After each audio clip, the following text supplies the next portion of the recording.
first time we came here. Oh, Paimon remembers! Nahita's consciousness had been trapped by the doctor, but we followed the clues she left behind to help her.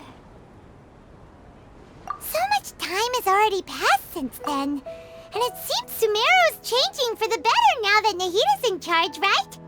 Paimon just hopes this peace will last a long time, and then Nahita won't have any more new problems to deal with. Yeah, guess you're right. We somehow always find ourselves right in the thick of it. Who knows what will happen next? Come to think of it, maybe it's all because of you. Maybe you're just a magnet for trouble. Huh? Me? Before Paimon ran into you, Paimon never ran into any trouble. At most, when she was super tired, Paimon got caught in some strange whirlpool and sucked out into sea. And even then, you fished Paimon out! Anyway, for Nahita's sake, maybe we should think about heading to our next destination for now. Ah, look who it is. Running into you in a place like this? I can see you two still love wandering around.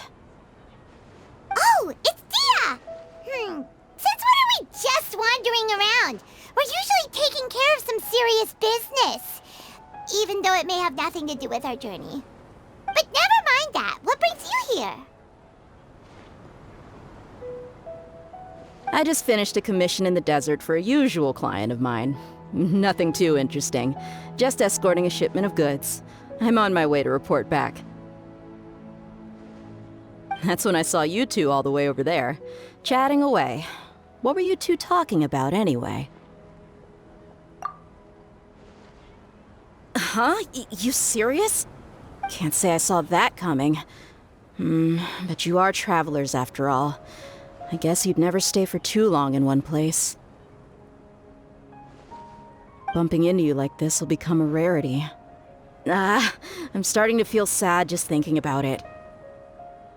Hey, how about I gather a few mercs to escort you two? What do you say? Thanks, but no need. Oh, Paimon had no clue you'd miss us so much. But don't worry, we'll come back to see everyone when we get a chance. Sounds good. All you need to do to get to Fontaine is cross this stretch of desert and navigate some waterways. Knowing you two, I'm sure it won't be anything you can't handle. So, when are you leaving? Oh, wait a sec. Paimon just remembered there are still a few dishes in Sumeru that Paimon hasn't tried yet. Now, where's that list Paimon made?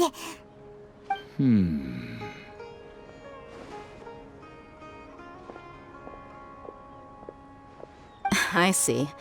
Guess you won't be needing a going-away party or anything. It's sad enough to see you go like this.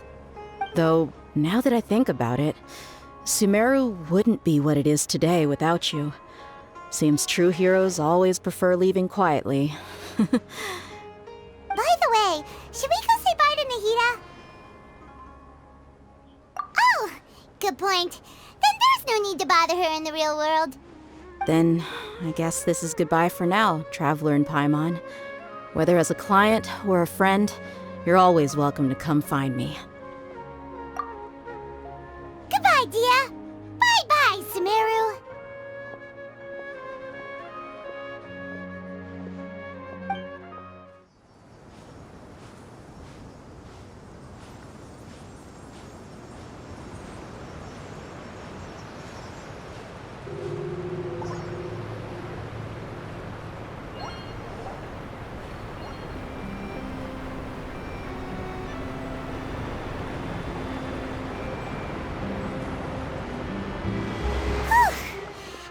All that sand and water, we finally made it! Oh, this must be Fontaine's port! Wow! Everything looks so advanced in Fontaine! Paimon's heard that the industry here is extremely developed, and there are all kinds of unusual machines! Just seeing the sights as a tourist is nice, but maybe it would be better if we found something to do! What do you think? Good idea! Nahita gave us loads of useful information. Seeking out the Seven is probably still our best source for information at this point.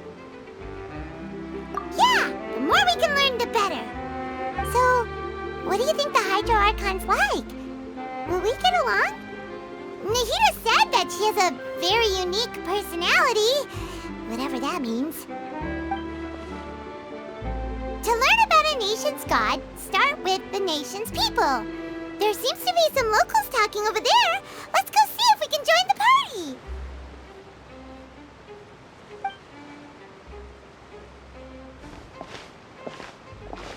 If you ask me, it's a tragedy how things ended for him. Clearly, he was a pretty decent person. Yeah, I didn't expect that kind of ending for him. I thought he would at least fight on a little longer for his family. I was expecting a sudden plot twist, but it's a pity that it never happened. Still, his story is quite the tearjerker.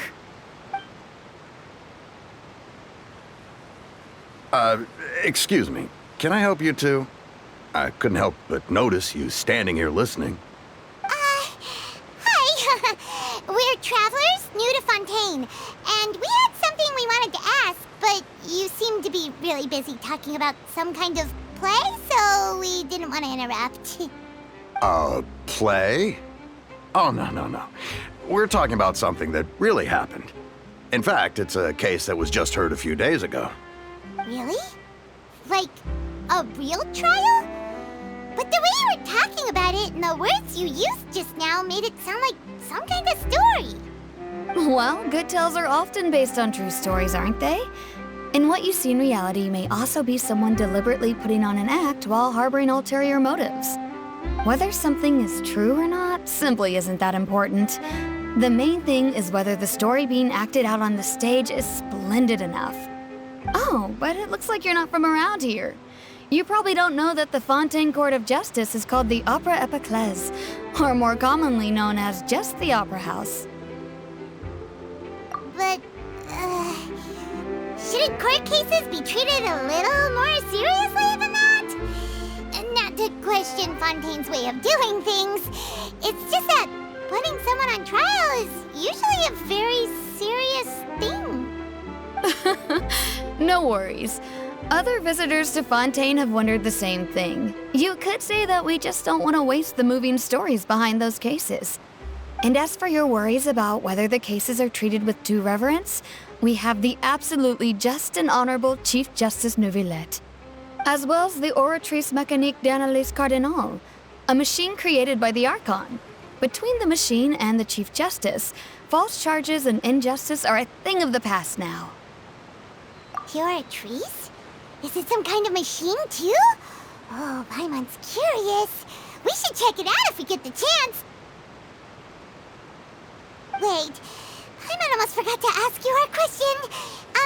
Do you know what we should do if we want to meet the Hydro Archon? Oh, that's easy. Just go to the Opera House. Lady Furina practically lives there. You could definitely say it's her biggest passion. I think what they mean is that they wish to speak with the Archon personally. In that case, I'm afraid it's going to be a tad more difficult. You'll have to make an appointment well in advance, and it'll depend on whether or not she has any time slots available. Huh. Is the Hydro Archon super busy taking care of official stuff? Wait, didn't you say that she's always at the Opera House? No. Lady Furina seldom takes an interest with the nation's affairs. The reason it's difficult to make an appointment is simply because she's incredibly popular. That's right. After all, she is the Archon. Though she may tend to get a little dramatic from time to time, people can't get enough of her. Huh. First time Paimon's ever heard of an Archon being described that way before. Wait! Paimon gets now! The Hydro Archon is kinda like a big celebrity here, right? Yeah, I suppose you could say that. Perhaps you could even say our mascot. Hang on. This is still Fontaine's Archon you're talking about. You should show some more respect. Yes, you're right. I guess I should at least try to be a little more respectful in front of visitors. Otherwise, I might get arrested and find myself face to face with Monsieur Neuvillette. Come on. Sure, there's a lot of laws here, but nobody's going to be arrested for saying something disrespectful about the Hydro Archon. Alright, I think we get it. Thank you! At least we now know that we can find the Hydro Archon at the Opera House. But who knows how long making an appointment will take? Guess we could have a look around the city in the meantime. Hey! What are you looking over there for? Huh. Maybe something's the matter. She isn't going to jump into the water, is she? Maybe we better go check on her.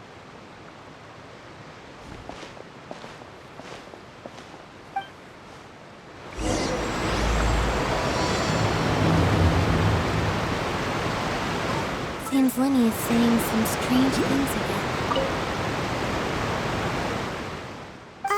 Hello there? Excuse me? Are you alright? Huh? I'm fine. Thanks. Oh, okay then. We just noticed that you seem to be worried about something. About many things, actually. But there's nothing I can do but just keep my troubles to myself. I was just reminiscing about a place my brother and I would play when we were kids. It was just atop that hill over there. See? You're pointing at the sea. Wait, are you saying that you and your brother lived in the water? No people call the waters around Fontaine a sea. It's actually just an inland lake that's filled with fresh water. And though I can still see that hill clearly in my memories, now it's been completely submerged. He would skip and jump, tossing sand in the wind. The sun shone brightly, and the air was filled with the scent of the sea. But now, the water is gradually swallowing our memories. It won't be long before it swallows us. Sorry. Paimon doesn't really get what you mean. I don't believe we've had the pleasure of meeting. Are you Lynette's new friends? Oh, and you are? Thanks for looking after my sister. She often comes here to reminisce about our childhood, that's all. There's no need for any concern. Allow me to introduce myself. I'm Linny, and this is my sister Lynette. If I had to guess, I'd say you must be travelers from abroad. Nice to meet you. Paimon is Paimon, and this is the Traveler. We just arrived in Fontaine. We were just talking with your sister. Even though we didn't really get what she was saying. I see. It's unusual for Lynette to be so willing to talk with anyone. In fact, she seldom speaks at all. I'm usually the only one she ever talks to. Oh, really? Then you two are just like us. Paimon's always the one talking for some reason.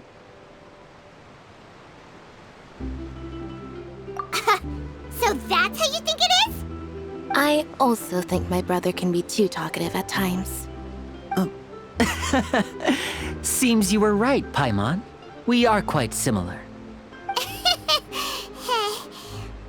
So, what did Lynette mean just now when she said that the water is engulfing your memories, and that it won't be long before it engulfs you too? Oh, that. It's from a prophecy that's been circulating in Fontaine for some time now. Well, I suppose prophecy isn't exactly the right word, because that implies a certain amount of uncertainty. There's no doubt about what's happening in Fontaine now. Where to begin?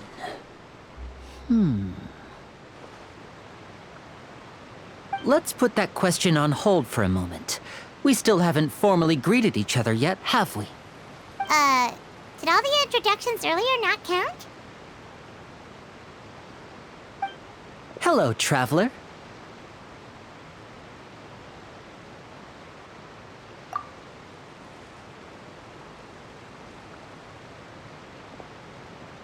And hello, Paimon. Hey! Why didn't Paimon get a handshake? You're not poking fun at Paimon, are you? Please, don't take offense. Just consider it a sort of etiquette we have here in Fontaine when making new friends. You should remember it. It might prove useful. Oh, all right then. Well, Paimon's just happy to have a local friend now.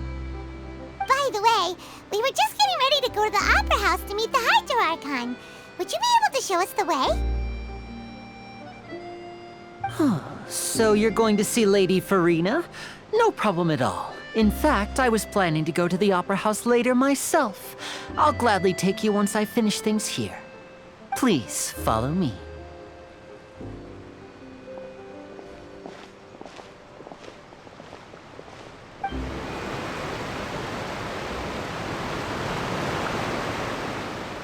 You said you were going to see Lady Furina?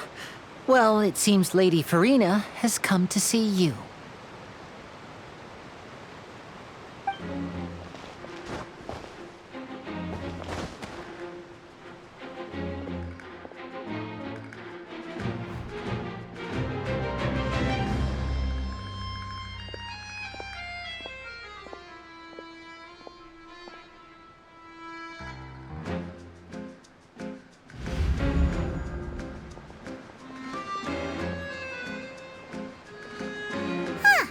So, she's the Hydro Archon?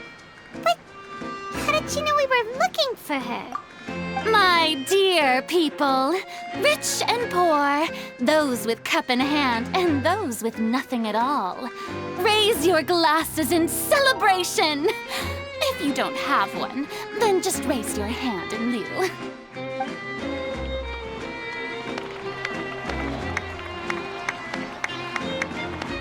As you can all see, 2 unfamiliar travelers have arrived in our nation. Come, let us make a toast in honor of this traveler and her companion who have journeyed here from distant lands.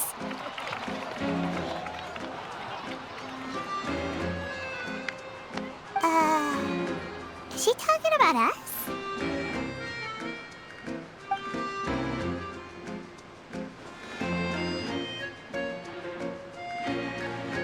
I've long heard of the turmoil and chaos you left in your wake as you visited other nations, but I welcome you nevertheless.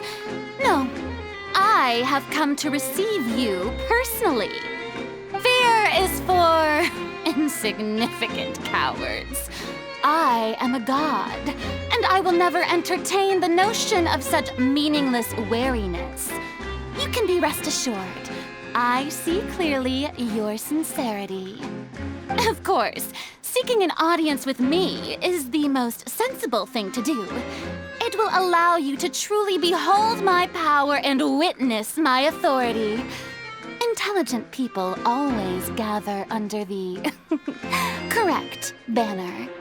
I, Focalors, hereby welcome you to the nation of Hydro and acknowledge the value and significance of your trip. Now, you may rejoice in this. Yeah, Paimon still can't believe it. Feels like we've only been here for a few minutes. But the Hydro Archon's entrance was, how should Paimon describe it? A little over the top? Miss Hydro Archon? How did you know we were coming?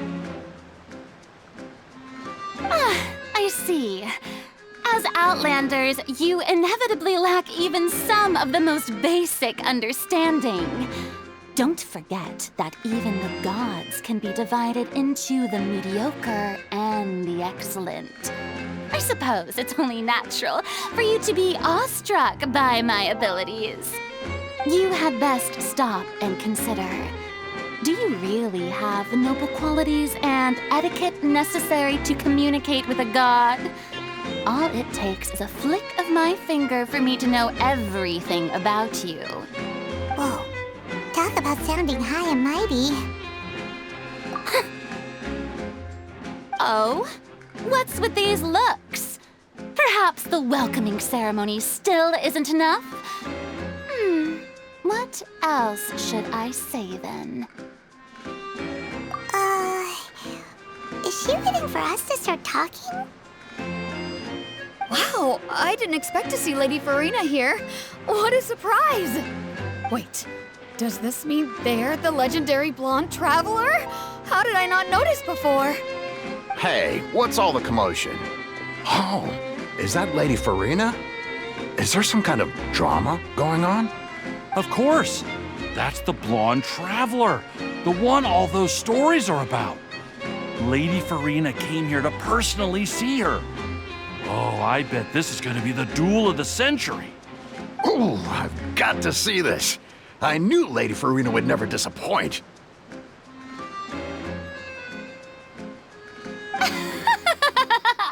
Yes, but don't get too excited now. My dear believers and spectators alike tend to get quite rowdy, and despite the noise, I've come to tolerate all their ruckus.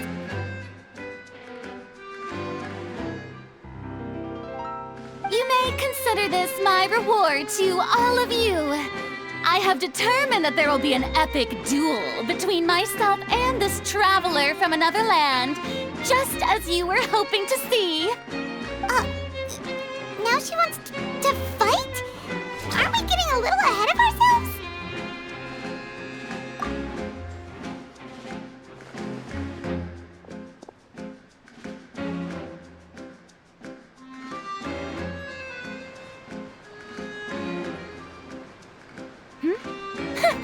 Are you not afraid? Might I remind you that this is a duel against the divine? What are you trying to do, traveler? Provoking a god in front of her people? Stand down, Clorinde. I admire her bravery. Few have the courage to draw their sword against a god. She is obviously a true warrior. Unfortunately, people nowadays only crave to be thrilled, and a mere duel will not slake their thirst for excitement. Oh, yeah, she's right. Just a duel wouldn't be all that interesting. On Araneus, criminals are always requesting duels to defend their honor. They're getting a bit old, to tell the truth. You see. Then, as the god of justice, I shall face this traveler in another kind of duel. A duel in court! Oh, all right! Now that'll be worth seeing! Right. This is Fontaine, after all. It's such a grand opera house, it would be a pity not to use it. Why do you care so much about the crowd's reactions? Seems you've spent a little too much time in the opera house. Besides, how exactly do you plan to have a duel in court? You mean you're going to put us on trial?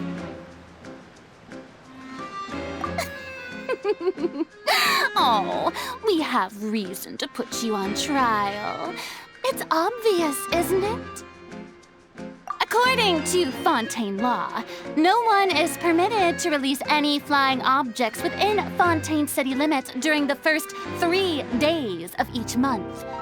You are clearly guilty of violating this law, no? Oh, so that's what they've done wrong. That's our Lady Furina. No one knows the laws of Fontaine like she does. You call that obvious? What kind of law is that? Wait, flying object? You mean Paimon? Precisely! Now, if you two have no objections, then in the name of the Hydro Archon, I order your arrest. My apologies, Lady Furina. I don't mean to spoil the fun, but if you would allow me to interject, I don't think that Paimon here meets the definition of a flying object. You tell her, Linny! Finally someone who's not crazy. How could anyone call Paimon a flying object? Great magician Linny, my beloved citizen. I'll permit you to object, but how exactly do you plan to prove your claim? As a magician who just rained on your parade, I naturally should shoulder the responsibility of saving the show. So, with such an audience gathered here, allow me to perform a trick for everyone.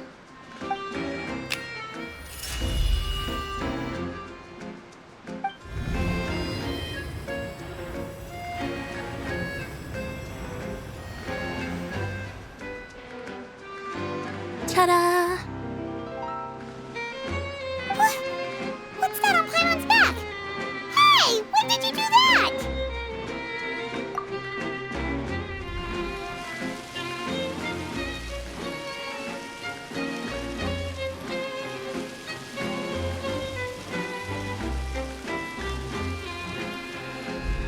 There.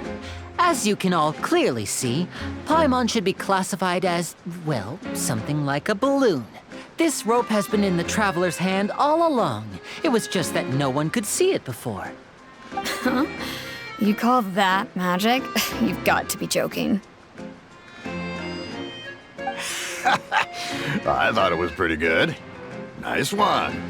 Huh, I'm not sure what to think. It seems Lady Furina's charges no longer hold water.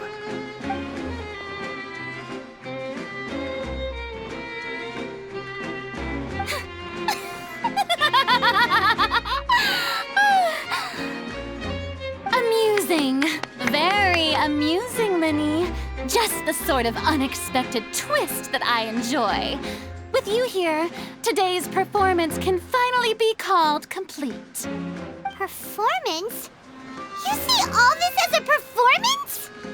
In which case, consider the matter of your trial resolved. The god of justice will not bring charges against an innocent person. But when there are valid grounds, I will not only judge travelers from abroad, but even the gods of other lands. I look forward to seeing your upcoming performance at the Opera House, Mr. Linny and Miss Lynette. That's enough for now. Toodaloo!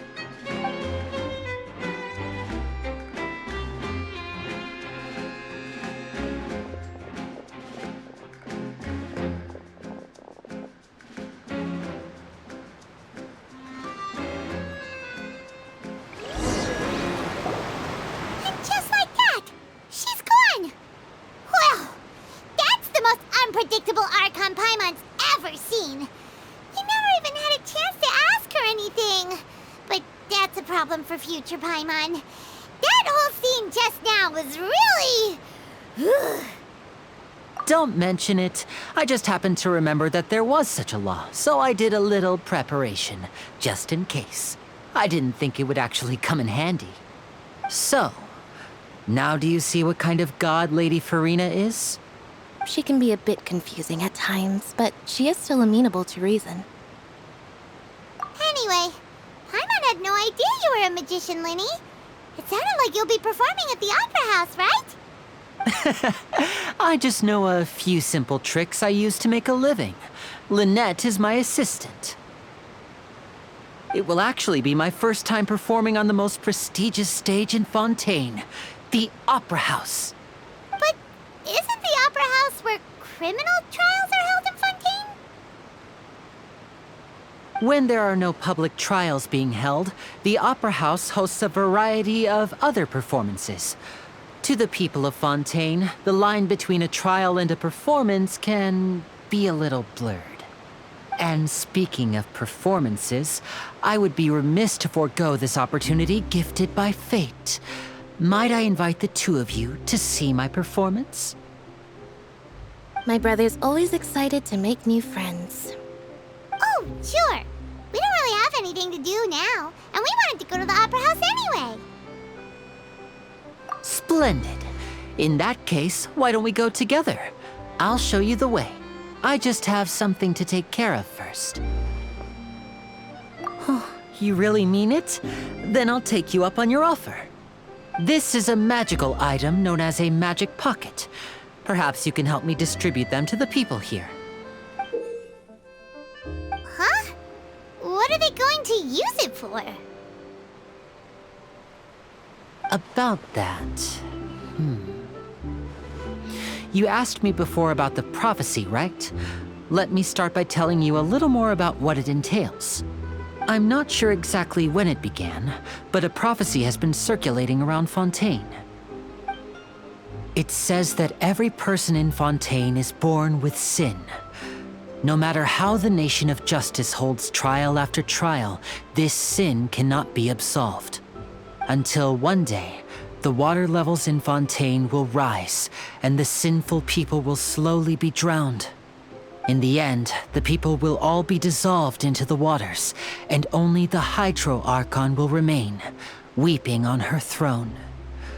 Only then will the sins of the people of Fontaine be washed away. pretty gloomy. Why are people in Fontaine born with sin? What is that supposed to mean? There are lots of guesses.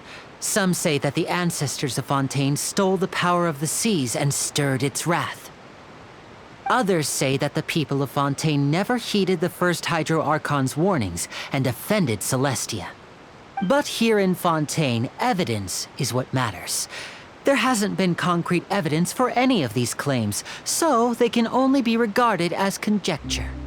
If even the people in Fontaine don't know what sin they committed, wouldn't it be better just to ignore the prophecy completely? Why bother feeling guilty all the time? That's exactly what the people did at first. But in the last few years, the water levels in Fontaine have actually started rising.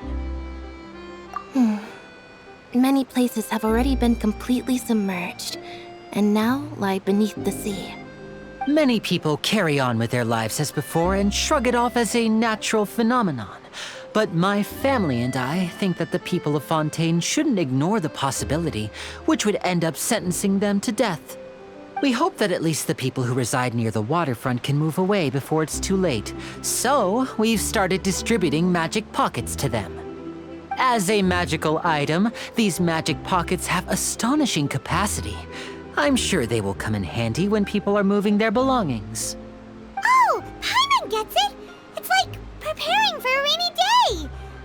But this is more than a bit of rain. Perhaps only absolute power could ever contend with such a catastrophe. But who knows?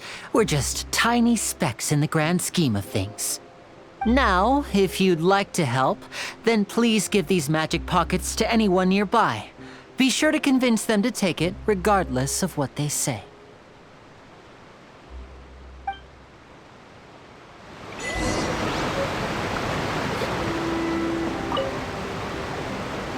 Huh?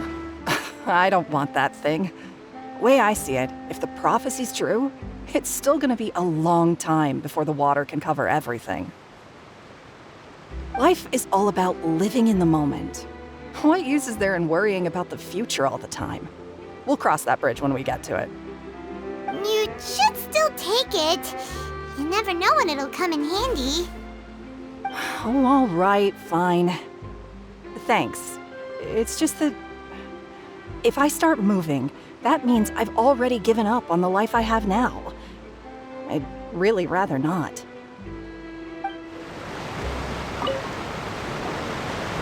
So you're the blonde traveler that everyone's been talking about. My apologies for not recognizing you earlier. Oh, a magic pocket? Seems you really thought of everything. I guess it's better to prepare for the worst and hope for the best. Thanks. Please, also thank the magician on my behalf when you get the chance.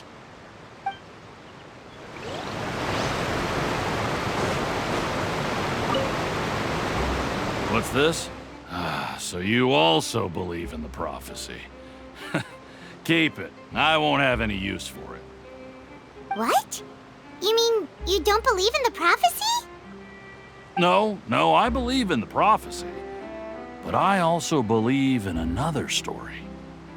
The story says that people once lived in the ocean. They were one with the ocean and couldn't live apart from it. But as time wore on, people desired to live on land and developed blood vessels, encapsulating the sea within their bodies. Thus could people set foot on land. So, if you ask me, when the water rises and takes us all, it'll be like we're going home. Oh, we hadn't heard that one before. But people can't live underwater. They'll die. You should probably still take it. All right, I'll take it.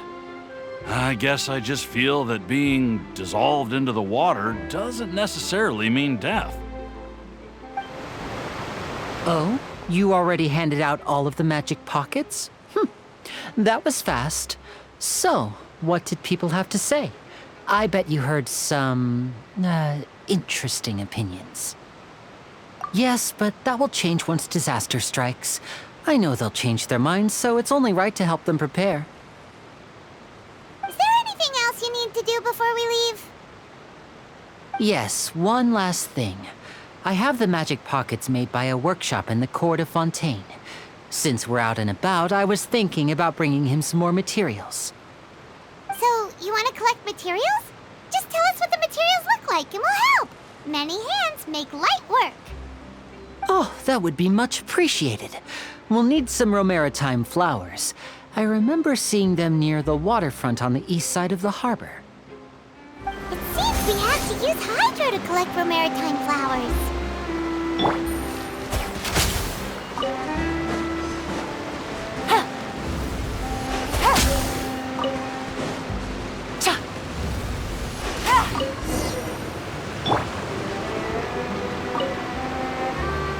You made quick work of that. I can tell you're an experienced traveler.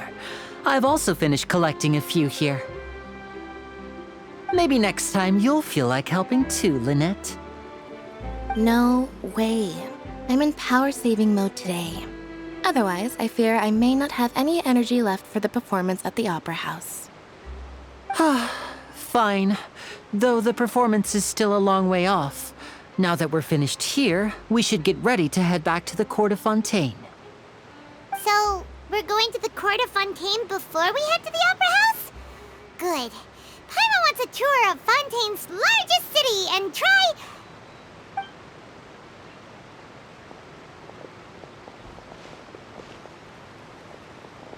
Wait, shh.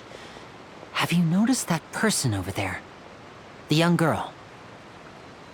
Huh? What's wrong with her? Paimon didn't notice anything. She's obviously a thief. Magicians and thieves practice similar methods. We divert attention, and a distracted audience is one that won't discover what you're really doing. Watch her movements carefully.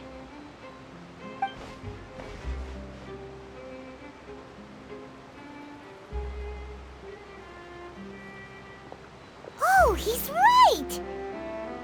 Shh, keep your voice down. We need to think of a way to catch her, but it seems she's very alert. Perhaps we should split up. You two can ride the lift over there and wait up top.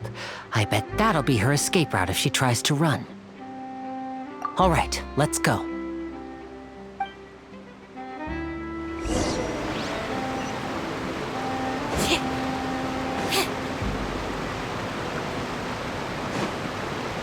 Over here!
where Linny wanted us to wait. Oh, look! Isn't that her?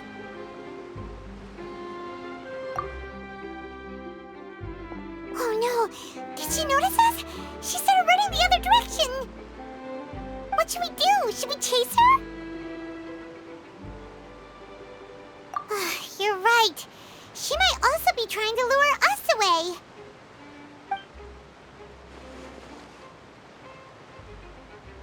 Nothing's happened for a while now.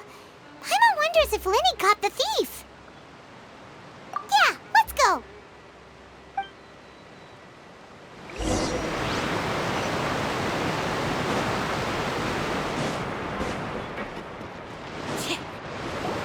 Are you sure that's all she took? You should check to make sure you're not missing anything else. No, that was all. Oh, I can't thank you enough. I didn't notice a thing earlier. Anyway, I should be going now. Thanks again. Oh, were you returning what the thief had stolen? That's right. Pity I wasn't able to catch her. She distracted me by dropping the thing she stole on the ground. By the time I looked back, she was already gone. I saw the general direction she went, but Linny twisted his ankle, and I needed to make sure he was okay. Oh, did you get hurt, Linny? I'll be all right. It's just a twisted ankle, that's all. In fact, it's feeling better already. If you want to play at being a hero, at least try not to get hurt doing it. Imagine what would happen if you managed to derail our performance as a result. You're right. Sorry, Lynette. I have to admit that the thief was even more skilled than I had anticipated. But at least we were able to get the stolen items back, so it wasn't a complete failure. What a slippery little thief! Guess things turned out all right in the end, though. Linny's initiative paid off! All right, let's put this little detour behind us. We should go to the court of Fontaine now.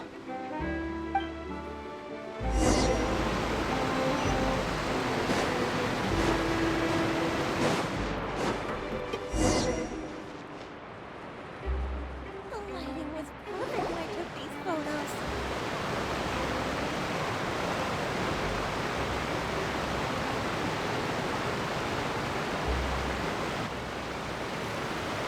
So, we ride this thing to go into the city? What an ingenious way to get around! People in Fontaine really know how to use water! This is an aquabus. It allows people to travel between several key locations around Fontaine. It's pretty convenient, but the ride can become a little dull after a while. The scenery is always the same. That's why it's better to travel with friends. So you mean it's still boring even when I'm riding with you?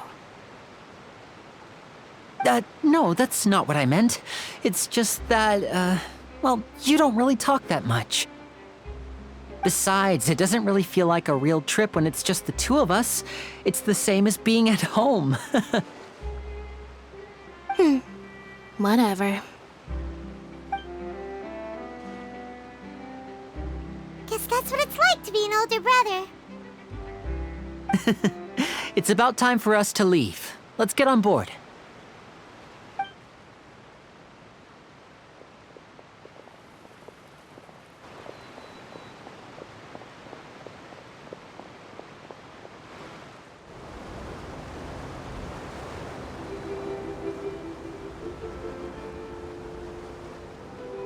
Huh?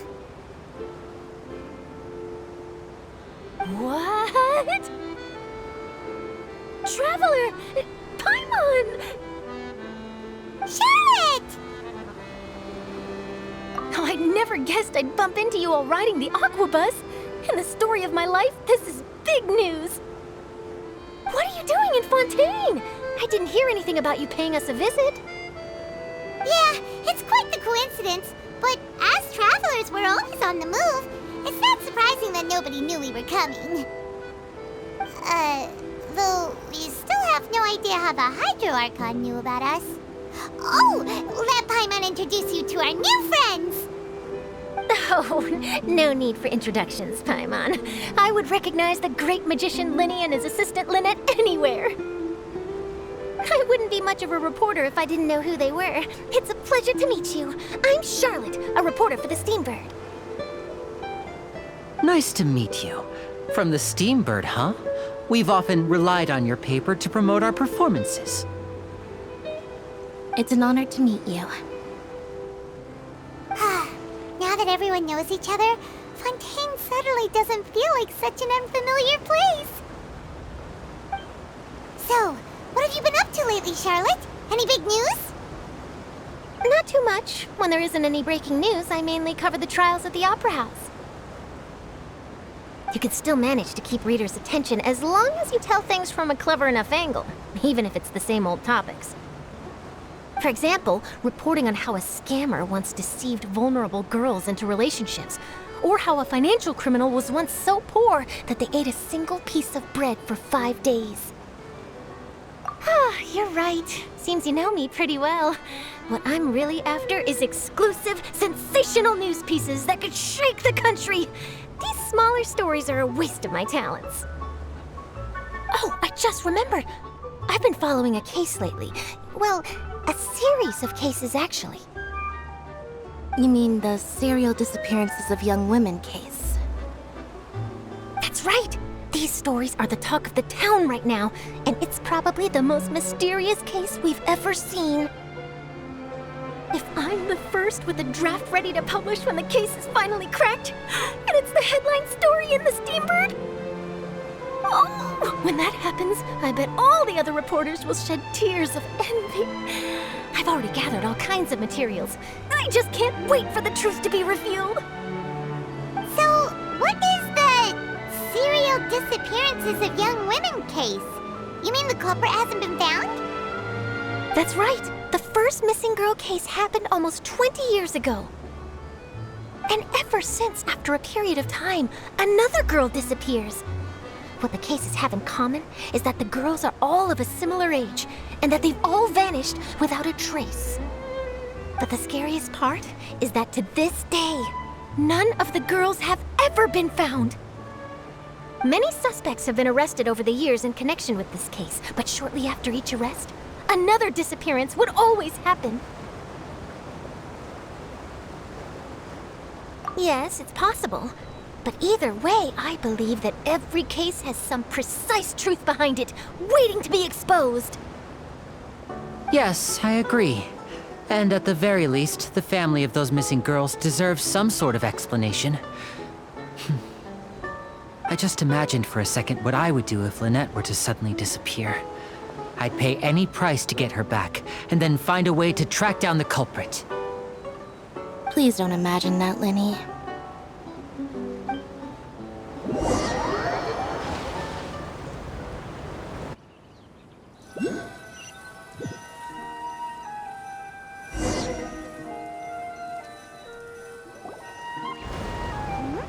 Hey, we're almost there! Look!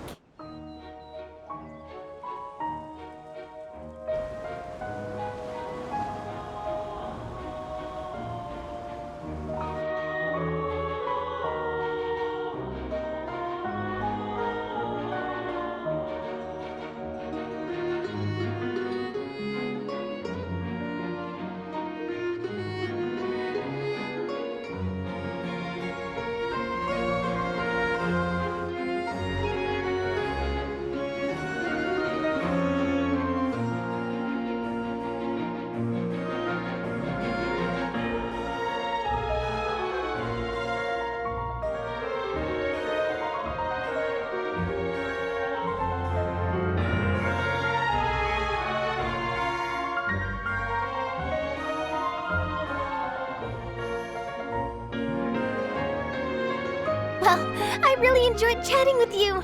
Life should be full of pleasant little surprises like this. Yeah, us as well. The ride went by too quickly. Ah, I have an interview to get to. I should get going before I'm late. Okay, Hyman hopes we can chat again soon, Charlotte. See ya!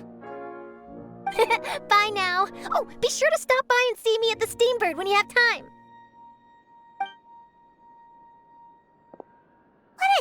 job. Always running around and interviewing everyone. Well, where should we go now? If you don't mind, how about we stop by my home first? Besides, I still have all the materials we collected. Sure, we wouldn't mind at all. This city is so huge, Paimon wouldn't know where to start anyway.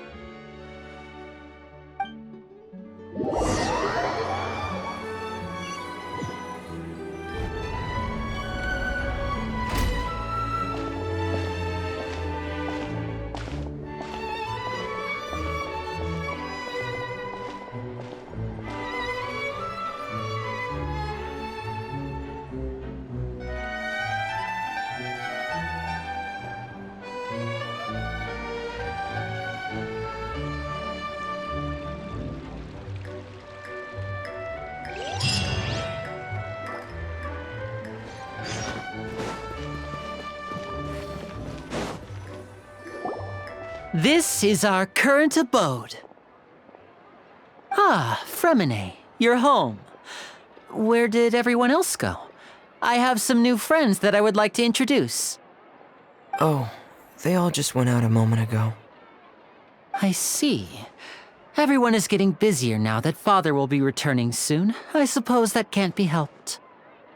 Allow me to introduce you to my little brother, Fremine. He is a phenomenal diver. Hello. Nice to meet you. Paimon is Paimon, and this is the Traveler. Oh, you sound very proud to have a diver as a brother, Linny. Linny, could you come here for a moment? What is it, Fremine? Do you have something to tell me?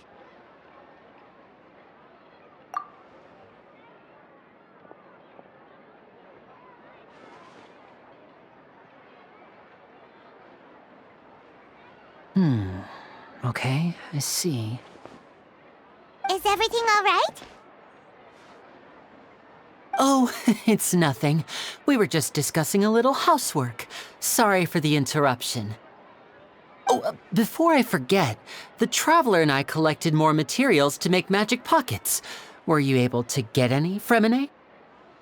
Yes, I went diving and gathered lots of materials. I was about to give them to you. That's our Fremine, always quick with the underwater work. All right, I'll take these to the workshop.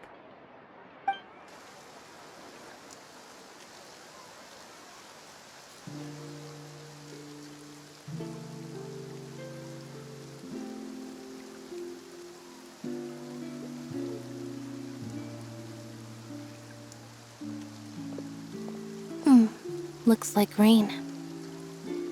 Oh, you're right. But wasn't it clear and sunny just a moment ago? Fontaine's weather sure is weird.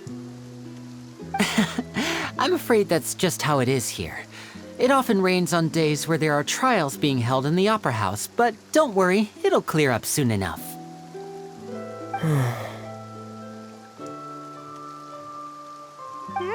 What's wrong, Fremine? There's a legend about the rain that I tend to believe. It's said that a dragon of water once resided in Fontaine. Though we don't know where the dragon went, every time it weeps, the skies will cloud up and pour out rain. When I was a child, my mother told me that if I wanted to go outside and play, I should yell toward the sky at the top of my lungs. Hydro Dragon! Hydro Dragon! Don't cry! If it's an elemental dragon, then having the power to make it rain wouldn't be very unusual. Let Paimon try something.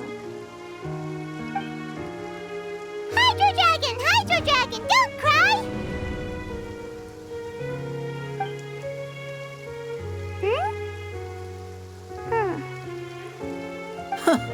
Doesn't seem to be of any use. It is just a legend after all. You know, you might be a more popular magician if you understood the concept of romanticism. Or could at least play along. Sorry, it might be because we've never met the Hydro Dragon. Perhaps it can't be comforted by the words of strangers.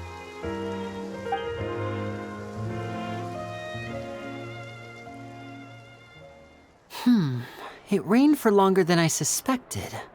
Oh, it's already getting late. Was there something you needed to do, Linny? Yeah, some preparations for the show at the Opera House. I need to find a way to catch the last aquabus of the day. On the day of the performance, just ride the aquabus to the island of Aeneas. I'll have Lynette meet you at the fountain in front of the Opera House. Oh, are you leaving now? What is it, Fremine? I'm in a hurry. Oh, I get it. You feel nervous delivering the materials for the magic pockets, is that it? Perhaps we could trouble the Traveler to help us take these materials to the Beaumont workshop and deliver them to the owner there? I'm afraid that Fremine can be quite introverted, and the boss there tends to be pretty talkative. Fremine has always been a little afraid of her.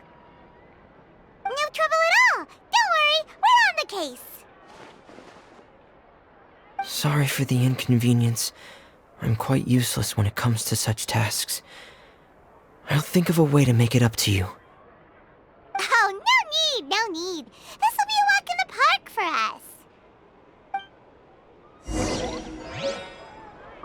us! Thanks again, you two. I really can't deal with that lady.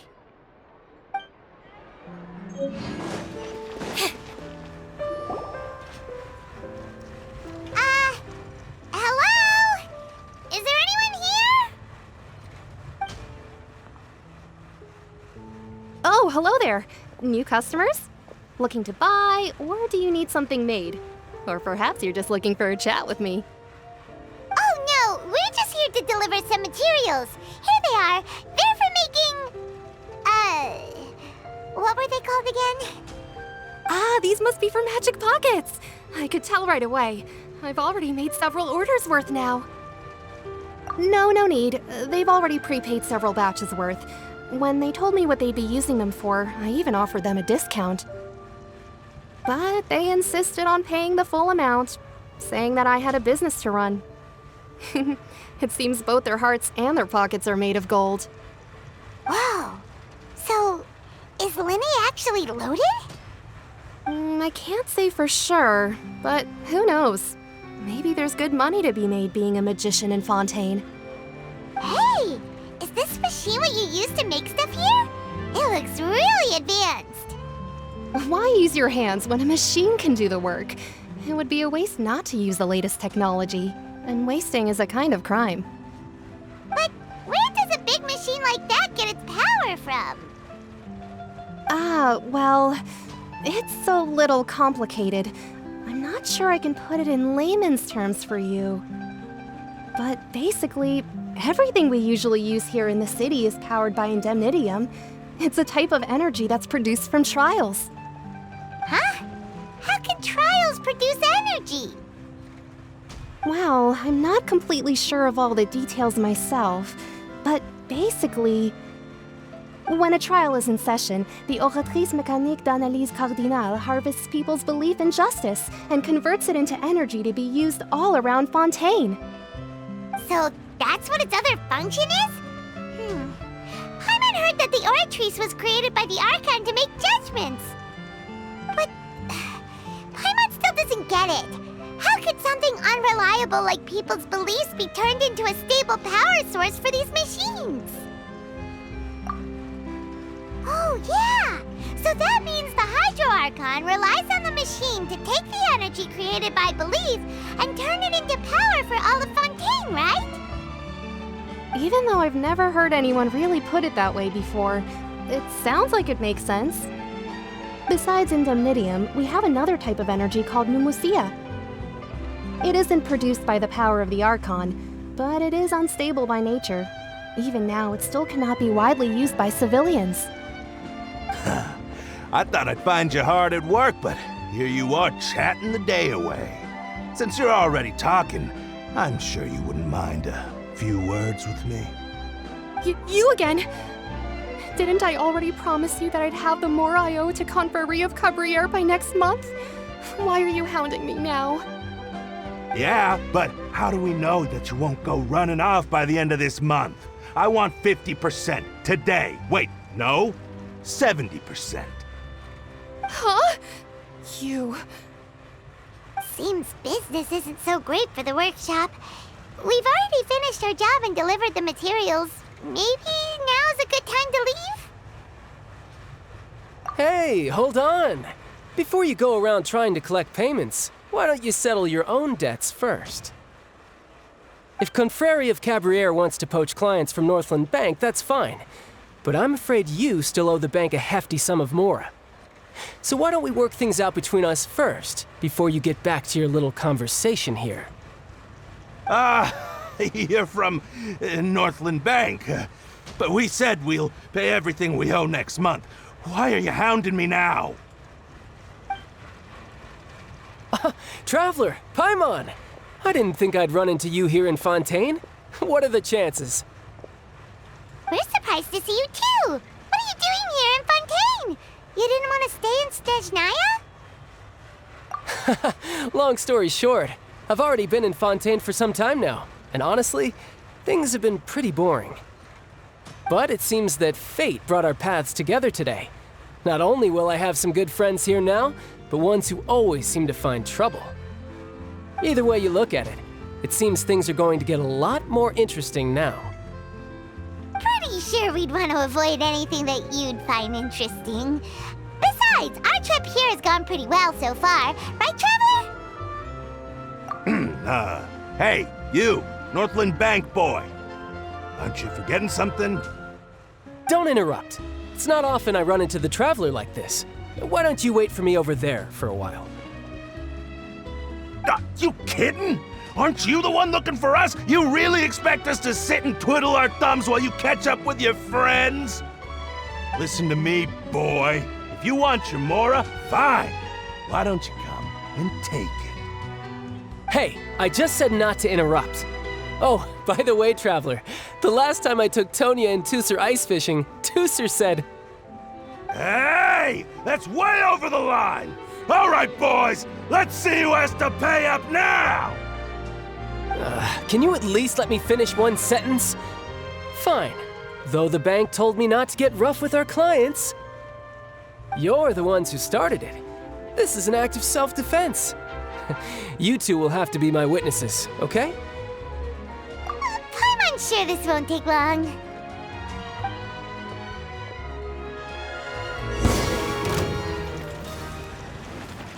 You're mine. Shouldn't let your guard down.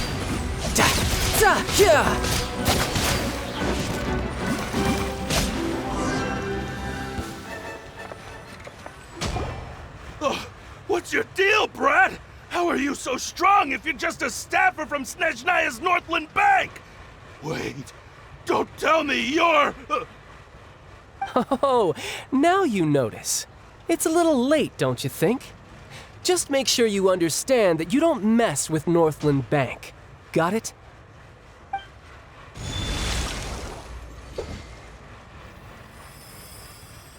Huh? Now's my chance!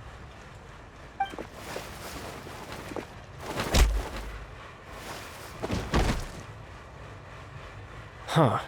That was weird.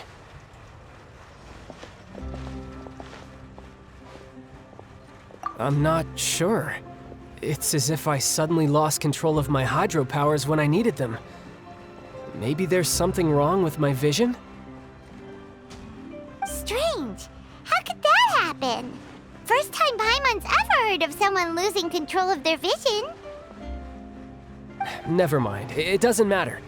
If I want to stay sharp, I shouldn't be relying too much on my vision anyway. Besides, I always have my delusion in case I need it. So what are you doing in Fontaine, child? And don't say it's work for Northland Bank. Well, I guess it's because I've been in a bad mood lately. Huh? What kind of reason is that?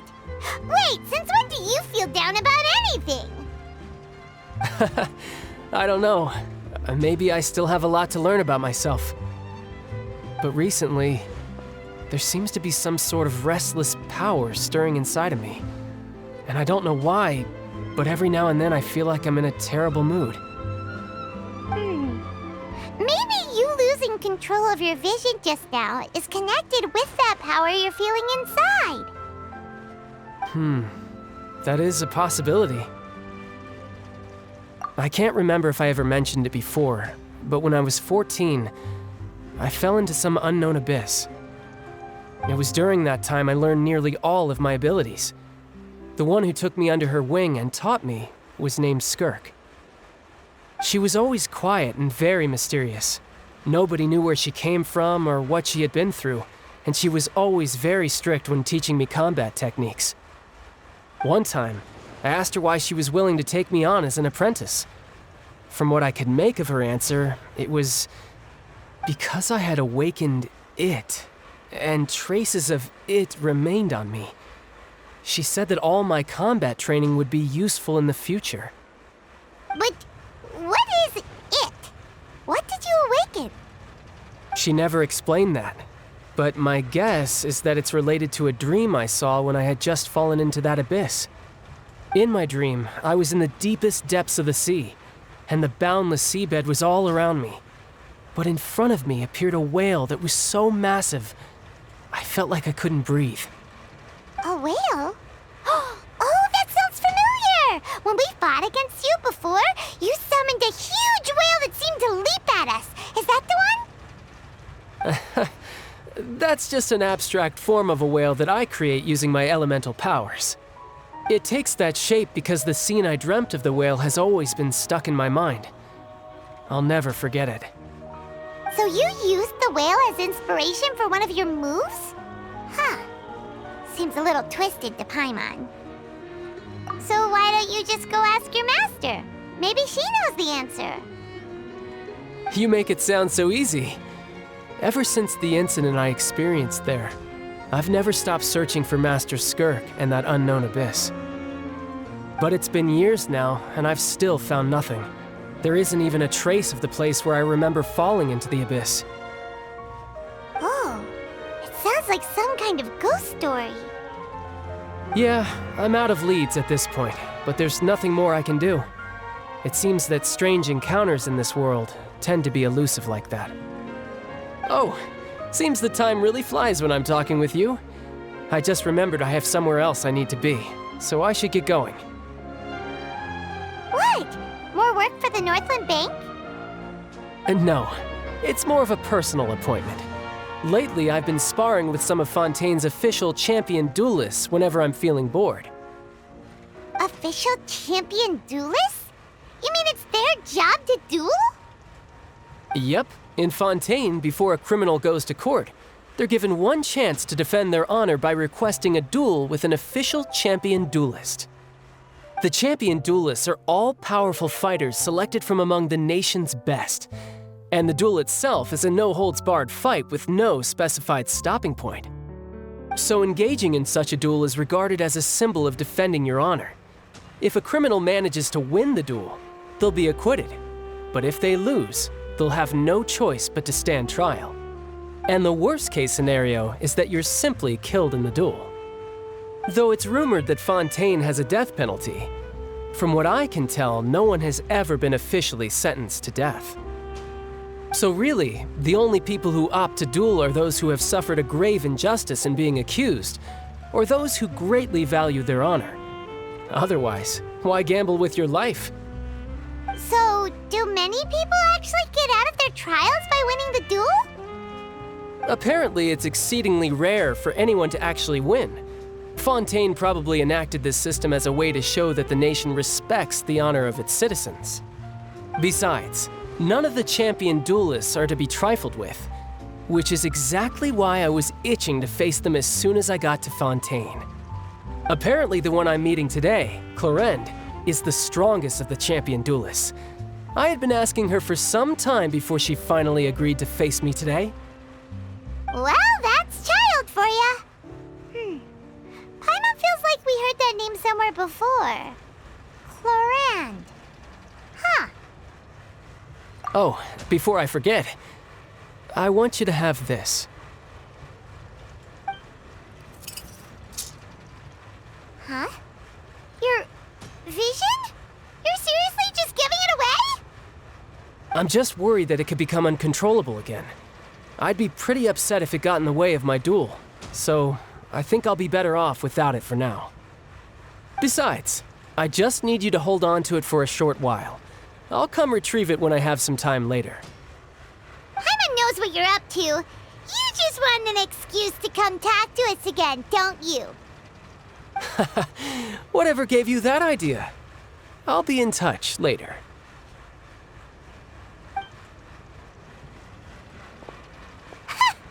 That sneaky guy. He said he's been feeling down lately, but he seemed the same as ever to Paimon. Well, seems we don't have much to do for now. We might as well walk around and see the city before Lenny's performance.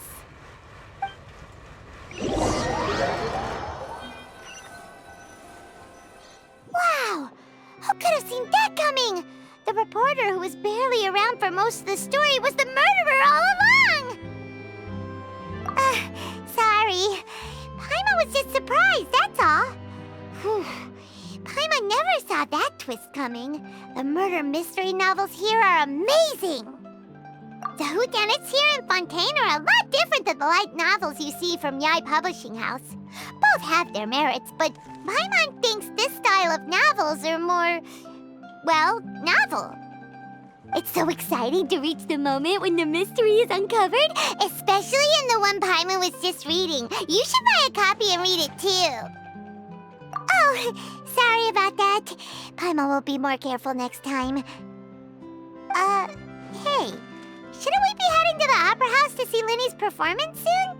It's almost time for the show to start, so we should get going. Lenny said that the Opera House is on Arenias, so let's go ride the Aqua Bus.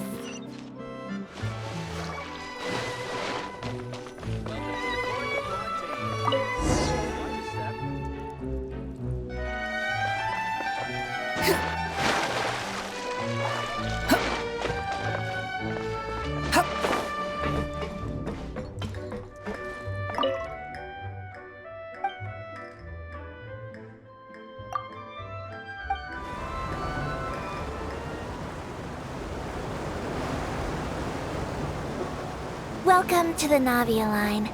I am Elfan. The boat will be departing imminently.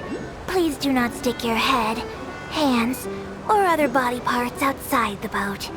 The Aquabus operator is not responsible for any accidents or injuries resulting from doing so. Also, please remember to buy the Steambird, though I don't read it myself. The destination of the current tour is Arenias. Points of interest worth visiting include the Fountain of Lucine and the Opera Epiclese. If you look to the left in the direction we are currently traveling, you will see the famous Fontaine Research Institute up in the sky. An experiment gone wrong turned a new sightseeing opportunity. Human ingenuity truly is a wondrous thing.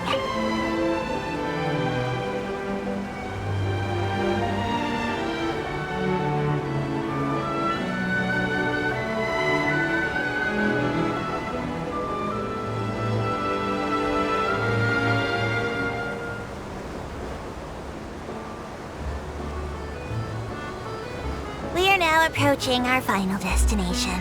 Please be sure to bring all your personal belongings with you as you disembark. Even though I will take any forgotten items to the lost and found, the paperwork is rather annoying, as Melusine hands are not suitable for grasping pens. Please be careful when disembarking. It has been my honor to be your tour guide this trip. Thank you.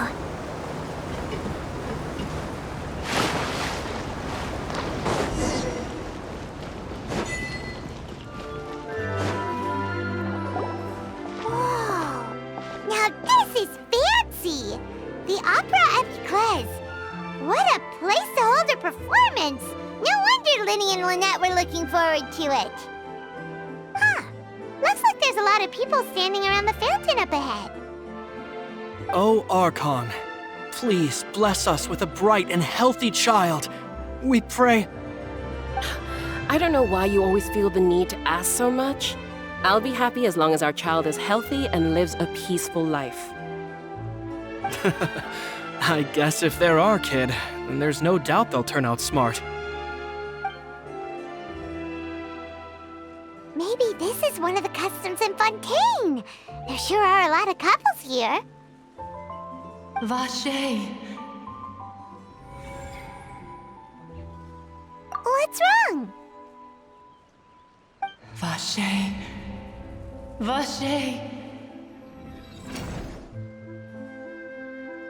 No, Paimon didn't say anything. Are you hearing things? Welcome to the Fountain of Lucine. All the water flowing through Fontaine converges here. It's customary for newlyweds to come here and wish for children. Ah! Lynette! You scared Paimon! When did you get here? Lenny asked me to wait here for you, remember? Right. What do you mean? There are a lot of people here right now.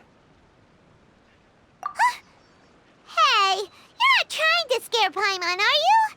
Besides, it's the middle of the day. It's not the time for eerie things. I see. I might be able to tell you something that could help explain the voice you heard. In fact, you might not be imagining things at all. I suspect that what you heard is a result of your hypersensitivity to the hydro element. Others in my family have had similar experiences. It's because of her sensitivity to the hydro element? But what would hearing a voice have to do with elemental power? When do you cry, Paimon? Wait, what? What does that have to do with anything? Just answer me. When do you cry?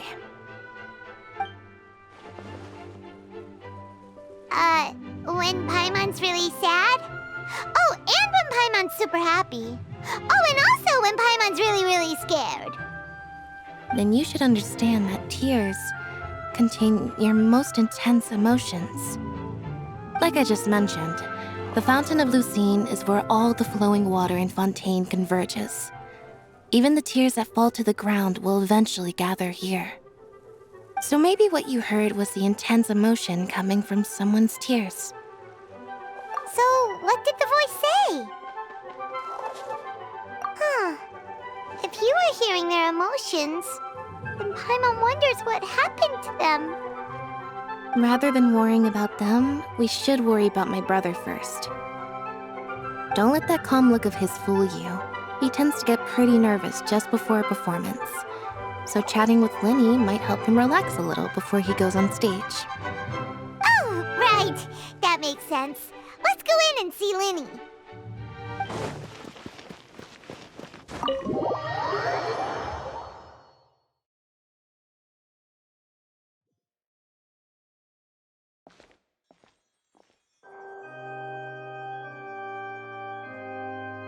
Traveler and Paimon, good to see you. I knew you two would come. Are you kidding? We wouldn't miss it for the world. We've been looking forward to it. I can tell, judging by how early you've arrived. But you're actually right on time. The audience still hasn't started entering the venue yet, which means now is the perfect chance for us to take you to the best seats in the house. Wait just a moment. I'll fetch the tickets.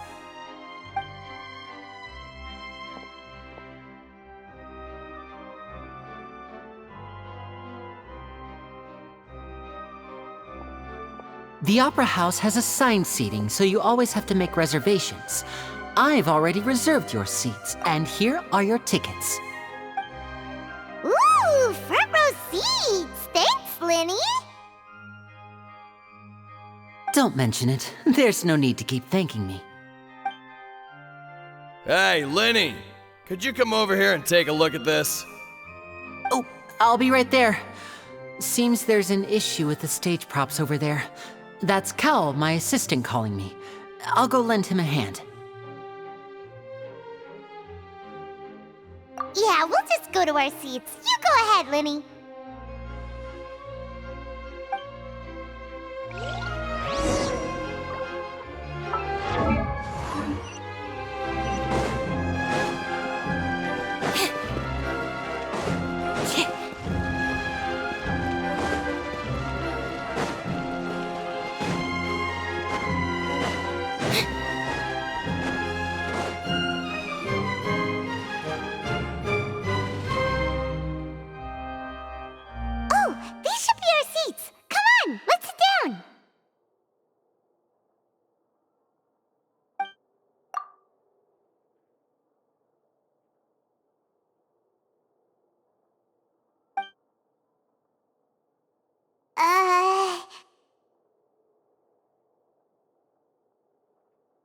Hey,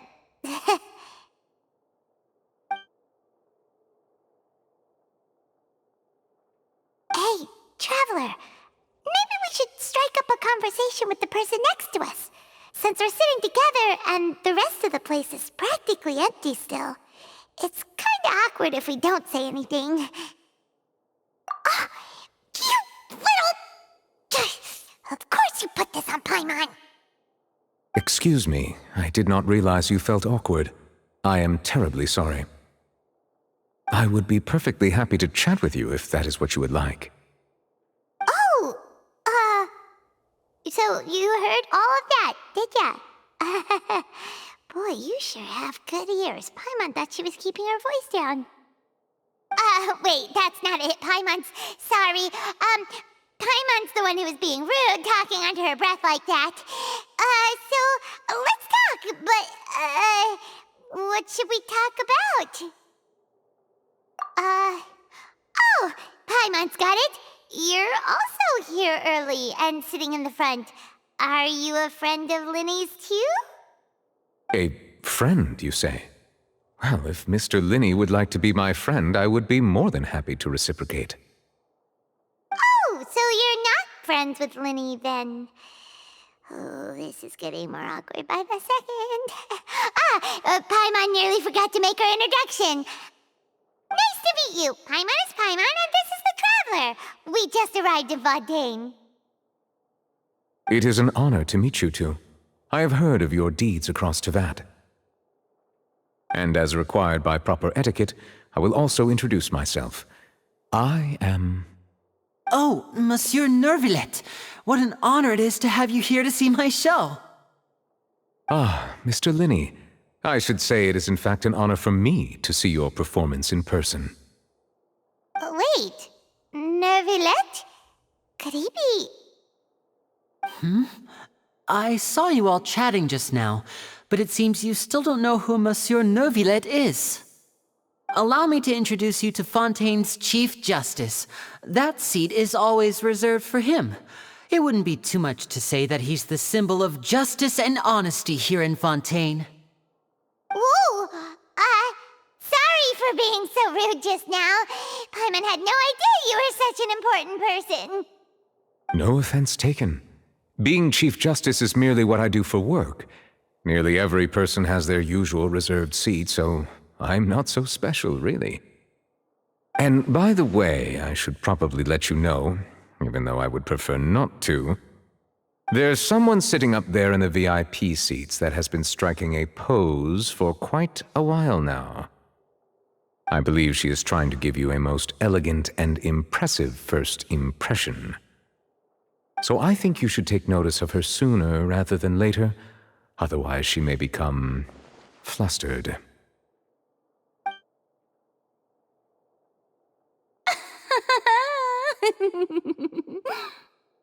Huh? Oh, it's Furina, the Hydro Archon. Huh. She sure has a smug and satisfied look on her face. Guess she has no idea that you saw right through her act. Very good. That is for the best. No need to pay her any more attention. We may now enjoy the show. Huh? So is this what things are like between the Chief Justice and the Hydro Archon? All right, please wait just a moment longer. I've pretty much finished my preparations, and the performance will start as soon as the audience has made their way to their seats. Yay! The show's finally about to start! Paimon can hardly wait! Paimon's never seen a real live magic show before!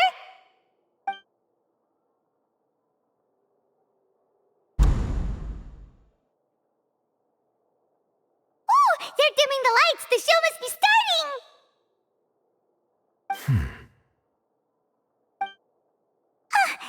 Sorry. Paimon will try to stay quiet. Welcome, one and all, to the Opera Epiclese. I am the star of today's show, Linny. And over here is my sister, Lynette, who will be working as my wonderful assistant. Please, let's give her a warm welcome. Hello, everyone. I know she may seem to be a little sleepy right now, but that's just a sign that she's nervous. Whatever. Now, some of you may be thinking, two vision holders who can freely manipulate elemental powers performing magic is not true magic at all. So, I would like to take a moment to assure you that elemental powers will have nothing to do with what you will witness on the stage today.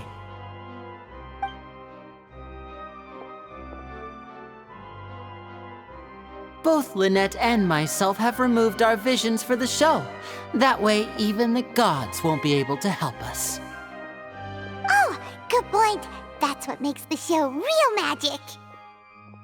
Now, without further ado, let the show begin. Lynette will now exit the stage to make some preparations. I know you might miss her, but don't worry, she'll be coming right back on stage momentarily. Perhaps in an unexpected way. I'm sure she'll be stealing the spotlight soon enough. Oh, and before I forget, there's one more thing I should say. You never know what can happen in the blink of an eye. A magician's greatest skill is making things disappear or appear. The possibilities are endless.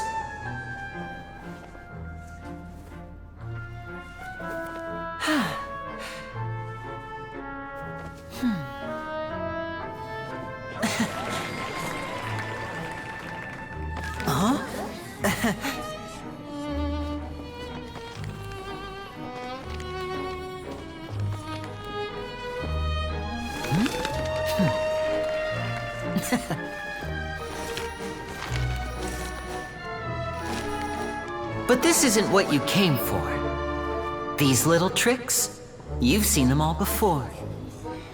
So it's time for something truly extraordinary, don't you think?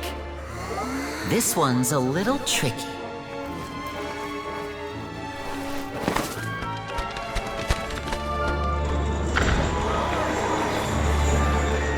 Using this water tank, I shall make my sister vanish completely, right before your very eyes.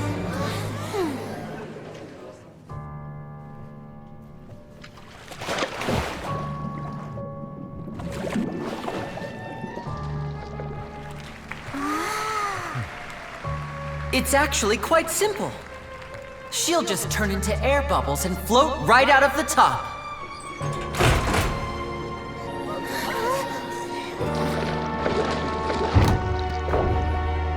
Oh no! I told them to check all the props carefully.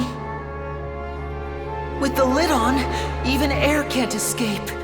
An amateur magician would be getting very nervous right around now. Luckily, it's me on stage, so let me show you what a true virtuoso can do.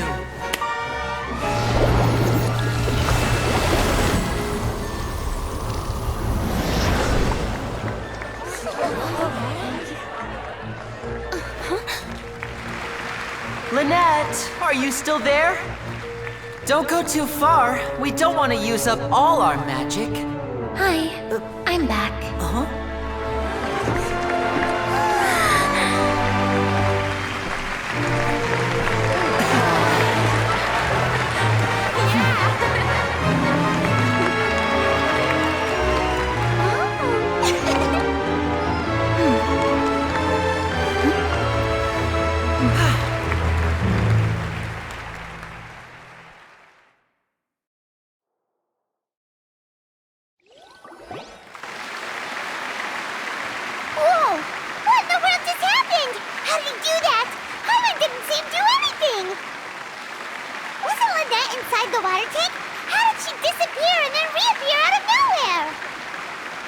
If we could see easily through his tricks, then that would mean that his skills are still lacking. To appreciate magic, you should focus on the show happening on stage, rather than getting caught up in trying to see that which has been intentionally hidden. Guess you're right. Paimon couldn't believe her eyes when Lynette reappeared. Amazing! Thank you everyone. I'm glad you enjoyed that performance. But our magical journey has only just begun. I've prepared even more astonishing surprises for everyone here. The magic of transformation and disappearance can go far beyond what you've just seen. I'm sure many of you are thinking that escaping the water tank was impressive enough, but Lynette is still my assistant after all. In which case, I have ample time to make all necessary preparations. So, for my next trick, I will require the participation of one lucky audience member. Please, if my assistants could bring out the magical boxes now. There are 2 boxes, and only 2 boxes. One is here, and one is there in the aisle among the audience. I'm sure many of our clever audience members have already guessed our next magic trick. A swap! Our lucky audience member and I will each enter a magic box. After 1 minute, we will each emerge from the opposite box. Now please, everyone pay very close attention to the box you see here. Don't give me any chance to make a move. Wow! How's he gonna do this? Hey, do you think this is all magic tricks, or does Lenny have actual superpowers? The lucky audience member will be generated by this random number selector. It selects numbers entirely at random. Even I don't know who will be chosen to participate. Now then, let's begin.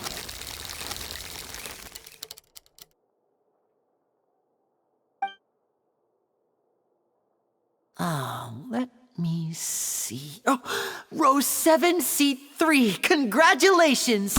You now have the chance to experience magic firsthand for an entire minute. Please, come forward.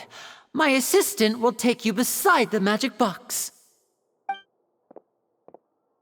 I'm sorry, it might be a little cramped inside, but no need to feel nervous. We've carefully arranged everything for you to be as comfortable as possible. You don't need to do anything, but no matter what strange things may happen, don't come out of the box. If the magic is interrupted, who knows where you might end up? You might even find yourself in the Fortress of Meropide. Oh, okay.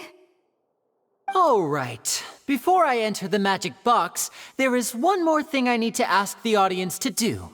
Could you all give me a countdown? Like this. 60, 59, 58. Just keep counting down. You can go a little faster or slower if you like. I won't be able to see anything in the pitch-black box, so I'll be relying on your voices to know when time is up. Oh, and no tricks now. If you quickly count from 60 in just 30 seconds, then I'll be in a tough spot. Ooh! Paimon kinda wants to count faster after hearing him say that! No, that won't do. I can see it in your eyes. You still can't be trusted. Let's practice together. Come on, repeat after me. 60, 59, 58. 60, 59, 58! That's right, perfect. Keep it going. All right, I'll see you all on the other side once you've finished counting. 54, 53, 52? Huh? Why aren't you counting, Neuvillette? I am counting in my head. I think things are exciting enough in here as it is. Merely a consequence of my identity and personality. Do not worry about me. Just enjoy the show. Oh, all right. You looked so serious that Paimon thought you might be feeling uncomfortable or something. 40, 39, 38! Mr. Linney, are you all right in there? Is everything ready? Yes, I'm fine. I'm just double-checking the direction of the magic. It would be a disaster if we get sent to the wrong places. For example, mid-air right above the audience. Even though he's saying that, Lenny doesn't seem nervous at all.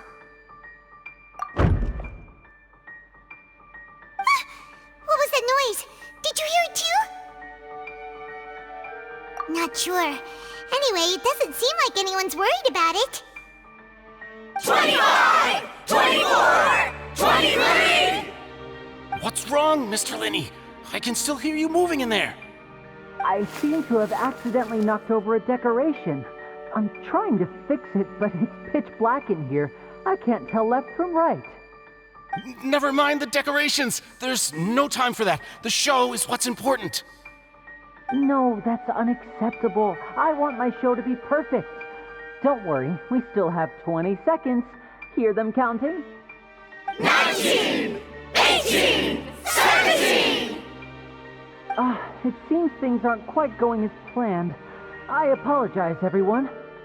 It feels like you're all starting to count faster, but that's all right. I know it can be tiring to do such a long countdown.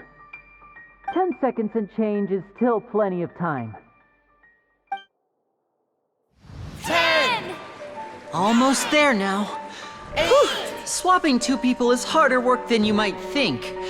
Even a master magician like me can't guarantee I'll get it right the first time. Hey, wait!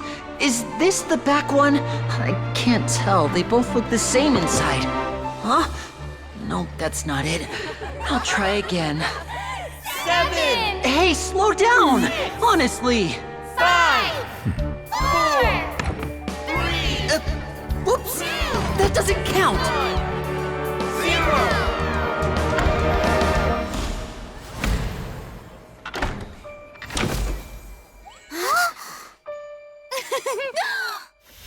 Ta-da!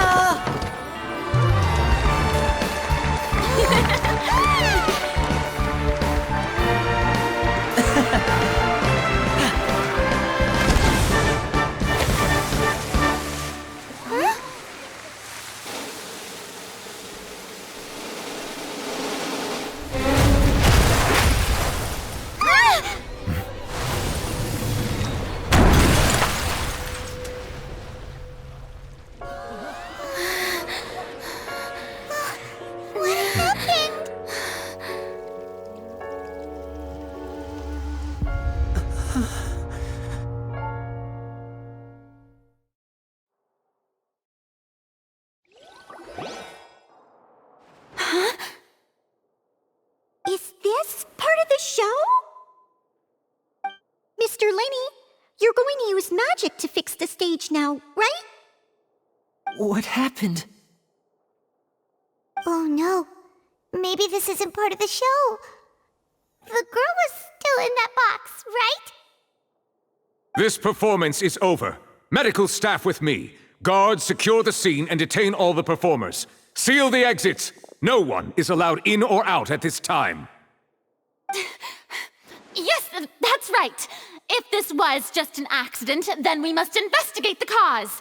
But if this was all part of some scheme, then those accountable will not escape the judgment of the God of Justice!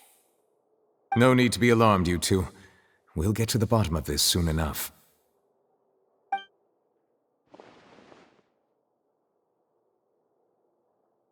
Unfortunately, the person who is in the magic box has been pronounced dead. His name was Cowell, one of the assistants in Linny's magic troupe. Apparently, the fireworks on stage ignited the ropes that were suspending the water tank, which then caused the tank to fall onto the stage. As of now, we are still not sure why we found Cowell in the box, rather than the guest from the audience. And after an initial search of the area, the guards have confirmed that the girl is nowhere to be found. It appears that this incident was not merely some mishap with the performance. And there are many indications that it is connected with the case of the serial disappearances of young women.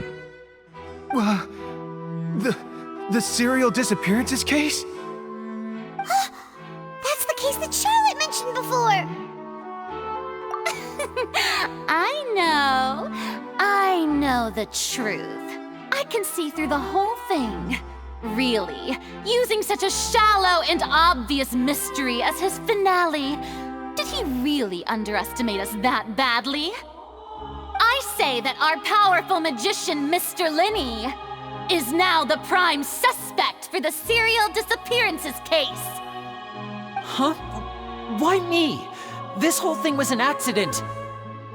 No, this all occurred during your magic show, did it not? The missing girl disappeared after being chosen, did she not? The deceased is one of your assistants, is he not? Now that I think about it, that whole speech about magicians making things disappear was nothing more than a provocation, a bald-faced challenge. That can't be right! How can Lenny do this? He was in the box on the stage the entire time! We can even hear his voice! Besides, before the show, he told us that he would like to catch the criminal behind the disappearances! He couldn't possibly mean catching himself! Save discussion for a later time, please. Lady Furina, may I assume that your comments just now constitute an accusation against Mr. Linny and his associates, and that you are pressing charges? Huh? I just think that he... Well, I think it might be a little early to talk about formally pressing charges. But what Lady Furina said just now makes perfect sense. Looks like she's gonna personally deliver justice. A kidnapping and murder carried out under the cover of a magic show. Lady Furina said it all. I mean, of course, my dear people. But what excites me even more than the obvious truth before our eyes is the opponent I'll be facing. That's right. I mean you, Traveler. You'll support Linny, won't you? After all, he was the one who helped you the first time we met. Then there's no problem at all. You know, the Traveler and I already had a duel the first time we met. But with Linny's help, our little duel ended in a draw. But draws really are the most boring possible outcome. So, no more draws. Between the two of us, there must be a clear winner and loser. And what better place to hold such a riveting showdown and decide the true victor than here, on the grandest of stages, the Opera Epiclese. Huh. It wasn't a draw. She obviously lost last time. I understand. Charges have now been pressed, and as such, a trial is in order. Well, Traveler, seems Lady Furina has set you in her sights. But putting her dramatic rhetoric aside for a moment, I would like to ask you, are you willing to act as Mr. Linny's attorney and defend him in this case? Very well. The trial will be held a day from now in the Opera House. Both sides may investigate the scene to build their cases and search for the truth. Linny and his troupe are all potential suspects and shall remain within the Opera House. The audience may begin to leave in an orderly fashion once they have been cleared by the guards. A day isn't that long. Let's see what kind of case this big-shot outlander can build in such a short amount of time. I'm really quite looking forward to hearing it.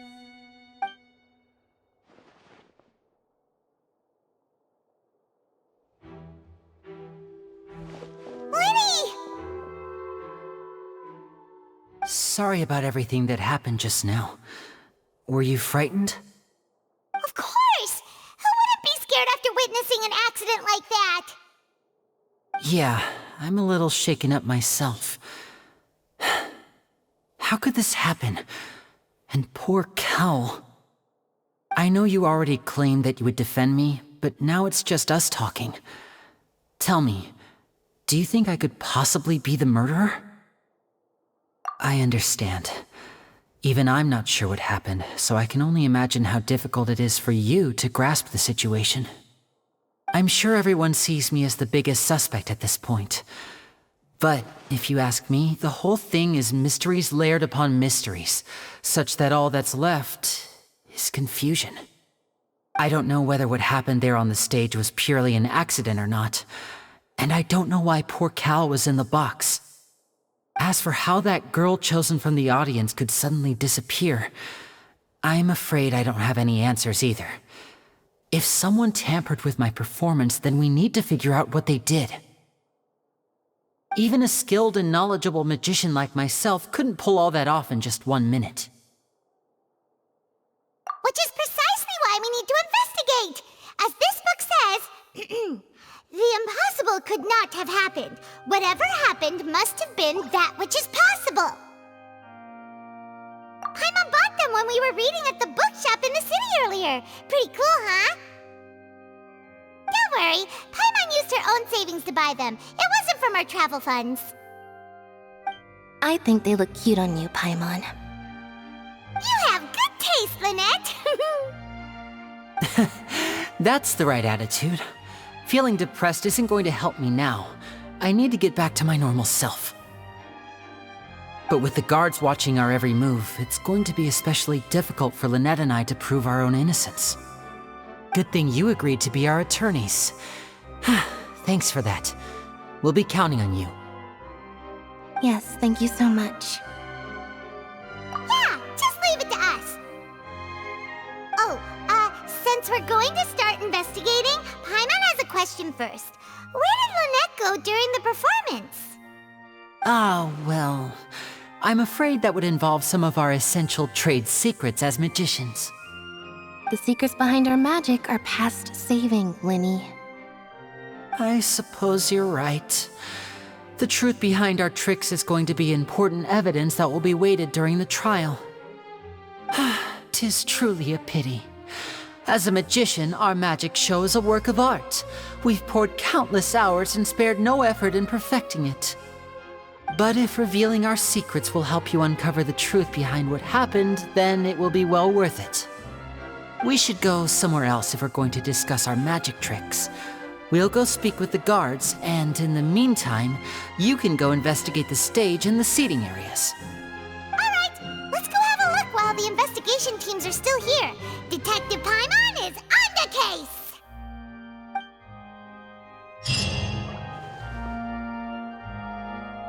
Hello, officer. How's the investigation going? I see. You must be the traveler that Lady Furina mentioned. Listen, I'll be perfectly honest with you. I'd avoid getting mixed up in this whirlpool of a mess if I were you. Huh? What do you mean? Come with me and you'll see. The deceased is one of Linny's assistants named Cal. Even though he hadn't joined the troupe long, he was hardworking and everyone generally liked him. The assistants are usually in charge of setting up and inspecting the props, as well as assisting with the show and keeping the crowd engaged. As you probably saw when you were in the audience, the water tank suddenly fell and smashed the box with Cowl inside it. This is the real mystery. We've already searched the scene and were unable to find any traces of the girl. However, if you look carefully, the box was positioned directly under the water tank. The ropes holding the tank were then burned by the pyrotechnics on stage, causing them to snap. All these factors lining up so perfectly makes it hard to see this as a mere accident. If anything, the more logical explanation is that the whole incident was intentionally planned, and Linny is the most likely person to have access to all these areas. But he doesn't have a motive! Are you both good friends of his? Well, you can't say we're good friends, but we've known each other for a little while. So in just a short time, he was not only able to win your trust, but even convince you to act as his attorneys. I know there's no such thing as magic. The real trick of a magician is holding the audience in the palm of their hand. I've seen a lot of cases, and I can tell you that people are the least reliable kind of evidence. Sorry, I tend to be pretty straightforward. Just know that I'm warning you for your own good. Anyway, you may investigate the scene of the crime yourselves if you're curious. Who knows, maybe you'll be able to come up with some new evidence.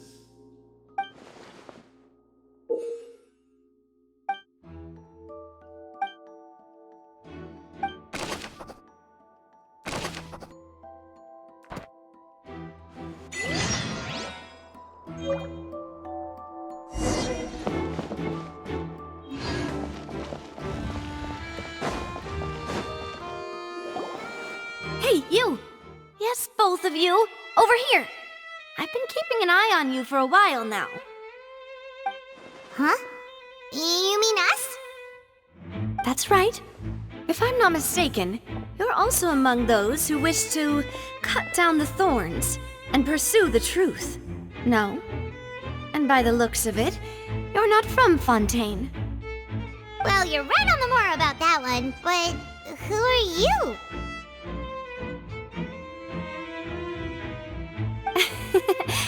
Have you never heard of the Spina di Rosula? From mediating disputes and providing protection to solving conundrums, you name it, Spina di Rosula does it.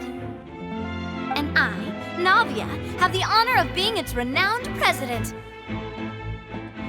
Though those who play by our rules call me boss. I'm Silver, her attendant. Pleased to meet you. And I'm Melus. Demoiselle's various daily needs and affairs are under my purview. Huh? Boss? Demoiselle? What gives with the names? Well, I am the second generation president. Melus and the others are still used to my previous title. My apologies, Demoiselle. Should you prefer, boss, I will endeavor to use that instead. No need. You don't have to call me boss. Just Navia is fine.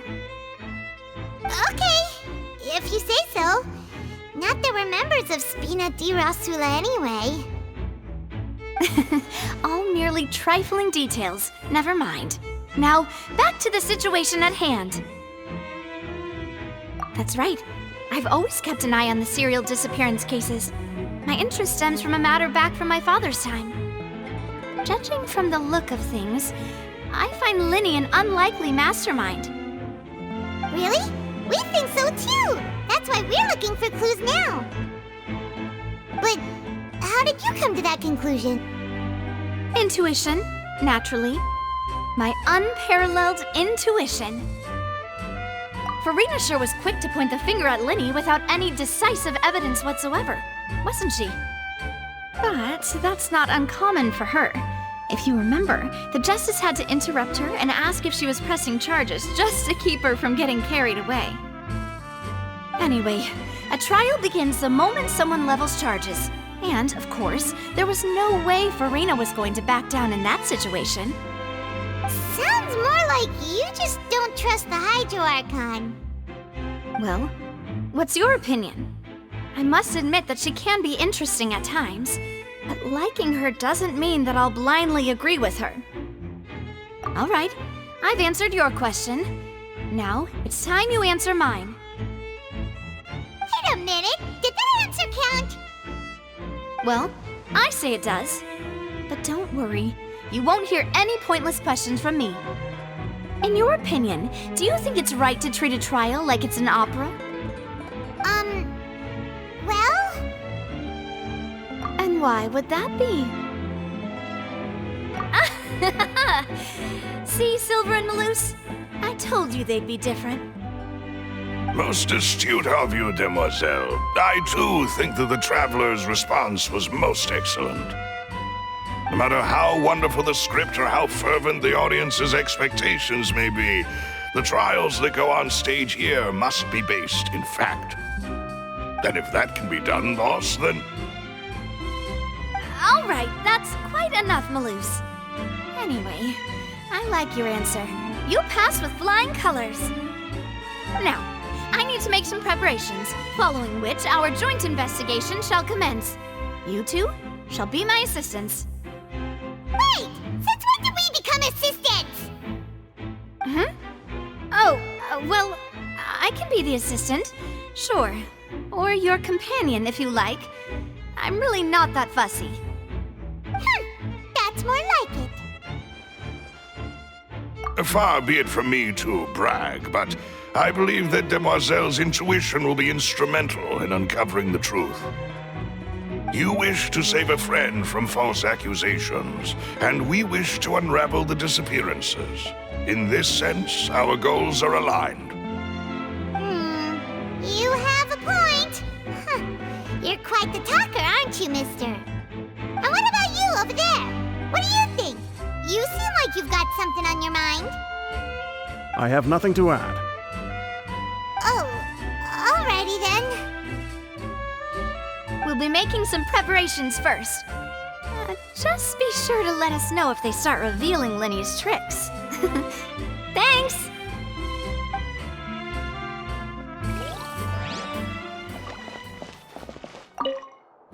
Speaking of that, I think magic shows would be very popular in Poisson. I can see that. Maybe I should try to learn some magic. If I could make things disappear, cleaning my room would be a cinch. You need not worry about such things, demoiselle. That falls under my duties. Oh, right.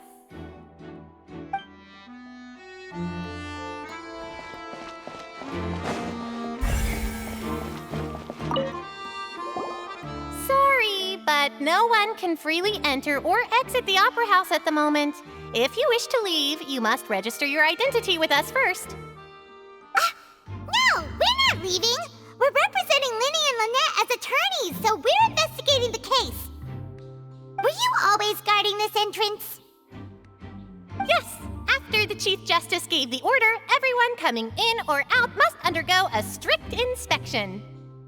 So, the missing girl couldn't have left from here, at least not from that point on. I doubt there was much opportunity then either. How can you be so sure, Well, because I was in charge of security near the entrance at that time. I couldn't see Linny's performance from here, which was quite a shame. Just my luck. But still, I did not abandon my post, and I stayed put no matter how loud the applause was. If someone had so much as even approached the door, I would have noticed it, let alone if they had tried to leave. We Melusines are good at that sort of thing, you know. So, it's safe to say the girl couldn't have left through here.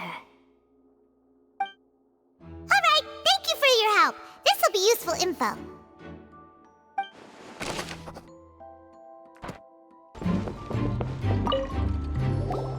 Hello there.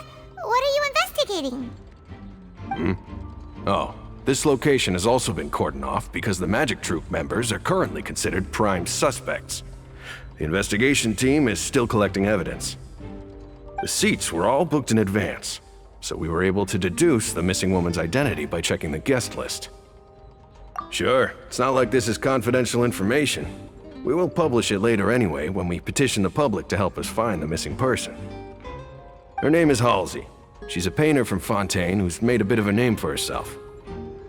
Apparently, she wasn't a regular at the Opera House, but she'd been feeling some pressure with her work lately, which made her decide to come see the magic show. The Magic Troupe members all claim not to know her. We have looked into her social connections. It seems that she has no personal grievances or conflicts of interest with the suspects. Simply put, she wasn't related to the Magic Troupe at all, which matches the features of the previous serial disappearances. Were the victims of previous cases also chosen at random? That's how it seems to us, in any case. Apart from the fact that they were all young women of around the same age range, there really weren't any other connections between them. Okay then. No need to be so formal. If you do happen to see the missing girl, please be sure to contact us. It is of utmost importance that we get to the bottom of these disappearances.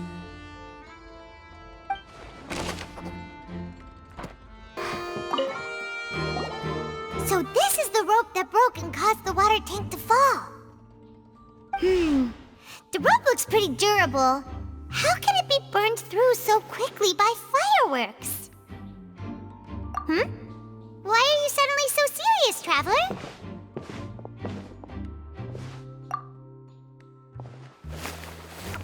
Whoa. Look! This bit is made from different material! Most of it was burned away, but there's still a little bit of it left.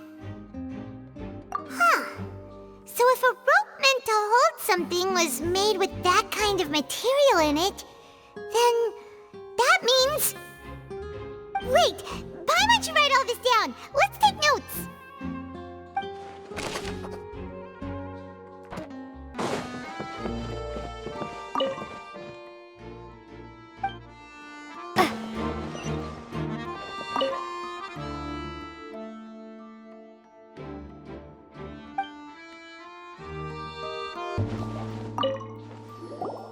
see that you're investigating the area. Well, it just so happens that I'm interested too. If you find any new and interesting leads, be sure to share them with me, alright? We don't have too many thoughts yet. Then why don't I tell you my hypothesis first? The way I see it. And I'll start it with that loud thud. The thud? Oh, you mean the sound that happened during the countdown? Yes, exactly. It wasn't terribly loud, but I suspect that most people heard it. It's just that everyone was awaiting the results of Linny's trick with bated breath, so no one paid it much mind. But now that the incident has happened, the thud has become an important clue. That makes sense. So, what do you make of it? I'm of the opinion that it may have been the sound of Linny's accomplice, Lynette perhaps, jumping atop the water tank or something like that. And when the pyrotechnics went off, she cut the rope, sending the water tank crashing down. But wasn't the noise we heard too loud for that? Perhaps the balance wasn't right, leading to a particularly rough landing. Oh, that's true. I suppose I must reconsider. That does remind Paimon, though. What was with that sound?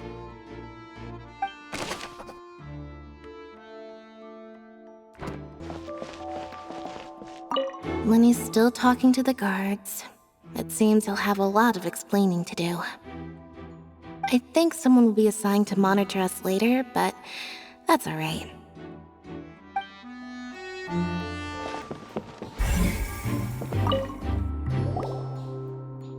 The investigation team has some new findings. Turns out there's an issue with the random number selector after all. See, I told you. What if the machine picked some big guy's seat? You think the murderer would have still made his move then? Sorry to interrupt, but we're helping Linny and Lynette with their side of the investigation. What were you saying about the number selector? There's something wrong with it? You're trying to help them? That'll be a tall order. Linny used the machine to pick a random member of the audience during his performance, right? The lucky girl that later disappeared. Well, we thought there might be a serious problem with the machine, so we had it taken away for further inspection. It turns out that the seat number it picked wasn't random at all. The machine picks that same number every time.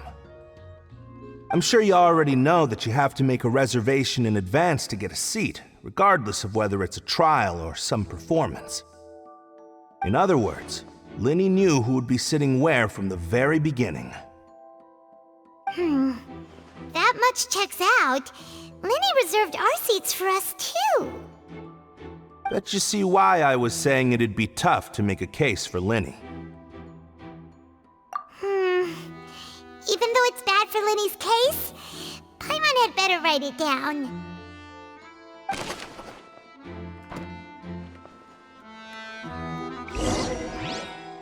We've checked everything of note here at the performance venue. Paimon wonders how Linny's discussion with the guards is going. Let's go see, shall we? Ooh, things are getting interesting, huh? We're about to see how magic is made. Understood. Then I will be going with you. Just so you're aware, I will be monitoring your actions and making notes as necessary. Very good. Thanks for being so agreeable. I'd pull a rose out of my hat as a gift for you if I could. You may spare the pleasantries. I'm just doing my job. You've arrived. Who's this? Me? I'm Spina di Rosula's guardian angel. If you've got a problem, I've got the firepower. Sorry, I got a little carried away there. Call me Navia. I'm a partner of theirs, and we'll be helping investigate this whole situation. And these are my companions. Would you mind if they join as well? Fine by me. Oh, new helpers? I would be most grateful. Well, Let's just say we're tagging along. It's not every day you get to see the secrets behind magic performed on such a large scale. I appreciate your kind interest. Come with me. We'll be heading below stage. Huh? Below stage? Yes, a world of secrets is hidden beneath this magic box, prepared specifically for this switcheroo trick. But before I reveal everything, you should have a look first. Notice anything strange here?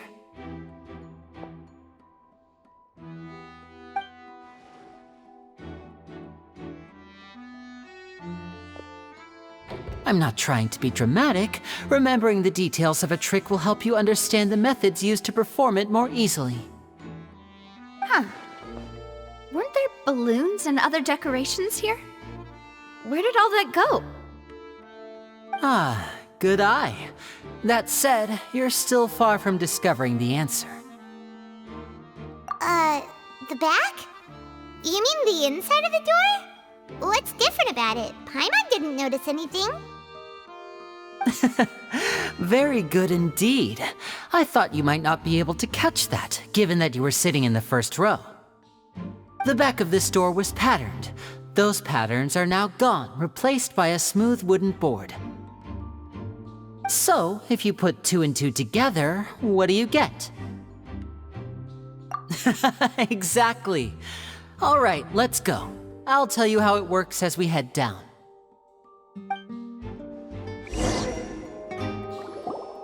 Oh, so there was a passageway under the magic box!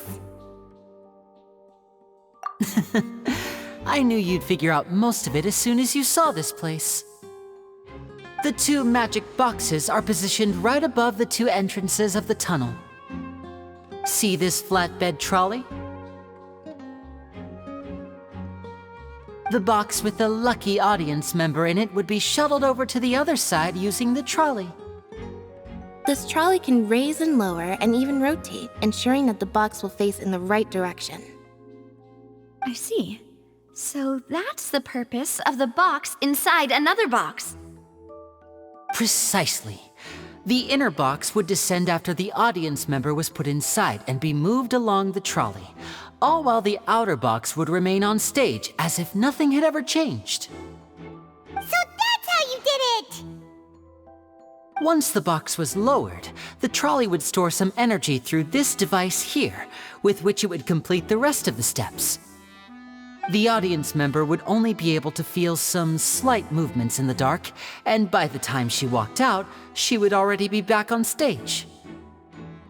Right! You were talking that whole time, and you even came out for a moment near the end! Ah, yes. A phonograph operated by Lynette was used to achieve that effect. My assistant and I had already scripted our conversation beforehand. When the countdown began, I had already gone to the opposite box via a tunnel using that ladder. And what about Lynette? Where was she? I was in the mezzanine space in the back of the box. Oh, interesting! That's how we were able to coordinate Linny's lines with the assistant. And, by the way, I was the one who walked out of the box at the end. I mean, we are twins. All it takes is a change of clothes and no one can tell who's who. And that's my favorite part of this trick.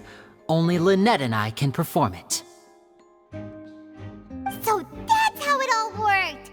Wow, every detail you revealed was more amazing than the last! Lynette would briefly walk out of the box and then go back in, jumping into the tunnel and escaping before the box on the trolley could finish ascending. And then I walk out of the other box in the audience area, and the trick would be complete. The operative word here being would. But as you saw, Cal was in the box, not our audience member. She, on the other hand, mysteriously vanished. We really don't know how that happened. If not for that interlude, this would have been an astonishing trick. I probably never would have figured out how you pulled it off. And yet, to think that someone was able to use this magic trick to commit a crime. Could we have a look around? I think we can come up with some more leads. This is the scene of the crime, so Linny and Lynette are not permitted to stay here. I'll escort them back up. Yes, of course. No need to be so strict now. I won't disappear into thin air, you know. Thanks, everyone. We're counting on you.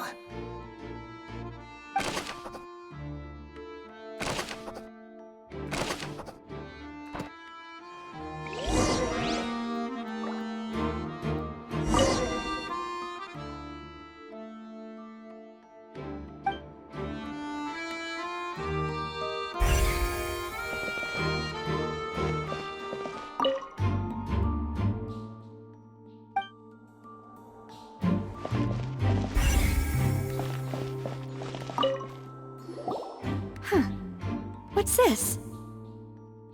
Looks like a hook tied to the end of a rope. Huh? There's all kinds of odds and ends here. Perhaps it was a prop for a different trick. But why would it have been left here? Whatever it is, let's make a note of it first.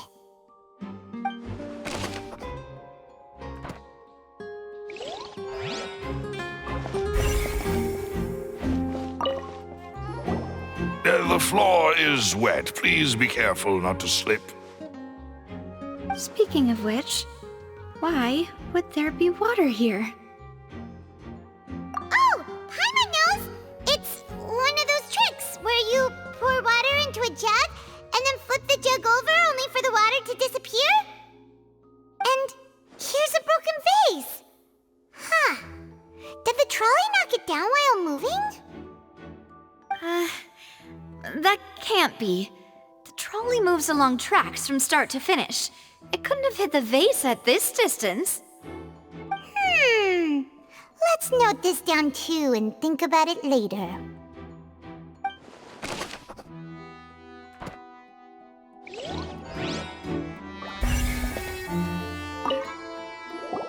Oh, these are the clothes that the lady chosen from the audience was wearing, right? Her clothes are here, but she's nowhere to be found. Right. And do you really need to do that if you're kidnapping them? Ugh, this is so confusing. Paimon doesn't want to be a detective anymore.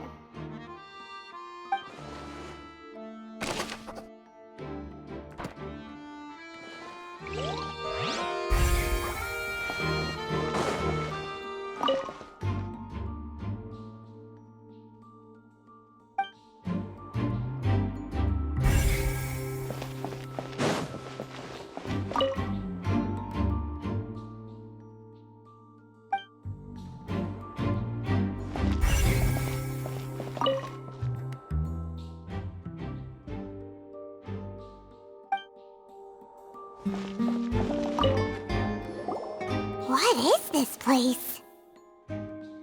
It seems someone could fit through here. Huh. Could this have been the suspect's escape route? Alone, perhaps. But if they had to pull another person with them, the space would be too narrow. But there are no other ways in or out of here. Oh, you're right! Let Paimon write that down.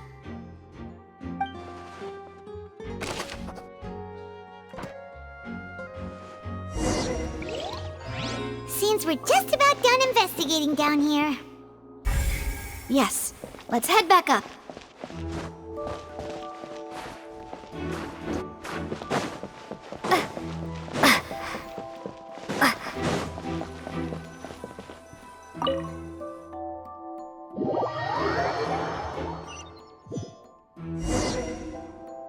Well, we've ascertained the state of the crime scene. Let's find a place to sort out our findings once Malus returns. It seems to me that there are several things that don't add up here. Apologies for the wait, demoiselle. So, what did the guards say? Did the criminal escape through the vent? They believe the odds of that are very low, since the vent leads to the Opera House's basement. The guards have checked the area carefully, No one left through the basement during the performance or after the incident, and no one was found hiding there. So the tunnels become like a secret chamber then! You know, like the kind you usually see in novels! The plot thickens. Halsey's disappearance and Cowell's death are both quite inexplicable. No wonder Furina was so confident in her accusation. All the current evidence points toward Linny and Lynette. In other words, the charges are very likely to be upheld unless we make some considerable progress. Charges and then trial. So if the charges are upheld, they'll announce a sentence? That's right. This is how a trial goes in the Opera House. During the proceedings, the Chief Justice and the oratrice will hear statements from both sides. That's right. This is how indemnitium is produced. The statements from both sides, the defenses from attorneys, witness testimonies, and even the audience's emotions will all be projected on the oratrice. To put it simply, it's as if the oratrice has its own will, and is a judge in its own right. This also precludes any kind of favoritism on the part of the Chief Justice. And not that this has ever happened anyway. Once both sides have finished speaking, the Chief Justice will make his final decision. This, too, will be used by the oratrice as a reference. Then, finally, the oratrice will be consulted by officials. The result it returns is the will of justice itself. Huh? So that machine is the one that actually decides? Paimon thought Neuvillette called the shots. In practice, there is very little difference. Both have always come to the same judgment, which is why people have great faith in the Chief Justice. Ah, yes, the guards also asked me to convey that none of us will be allowed to leave this place before the trial. Huh? Why? Because we've chosen to act as the twins' proxies. That makes us persons related to the case. They're concerned that we might be colluding with outside parties, or that we might find outside help to disrupt the case. And even if that were not so, it could prove problematic if we happen to spread key information about the case ahead of time. I'm ready to break out at any time. Whoa, whoa! There's no need for that! Paimon thinks they have a point. That said, are they providing food? Of course. I just hope you don't mind the lack of options. I'm afraid that catering to all tastes is not in the cards, nor is any guarantee of balanced nutrition. In that case, let's just sort out our findings together here. Pity. I was hoping to take you to try some of Fontaine's famous desserts, too. I mean, what better way to properly think through our findings than over some tea and sweets? Huh. Breaking out suddenly doesn't seem like such a bad idea after all. Just kidding, just kidding. Paimon will still do her best, even if there are no snacks. What do you mean, no snacks? Of course we'll have snacks. If we cannot buy some, then we'll simply make some. Huh? Here? But how? Understood, mademoiselle. Everyone, please come with me.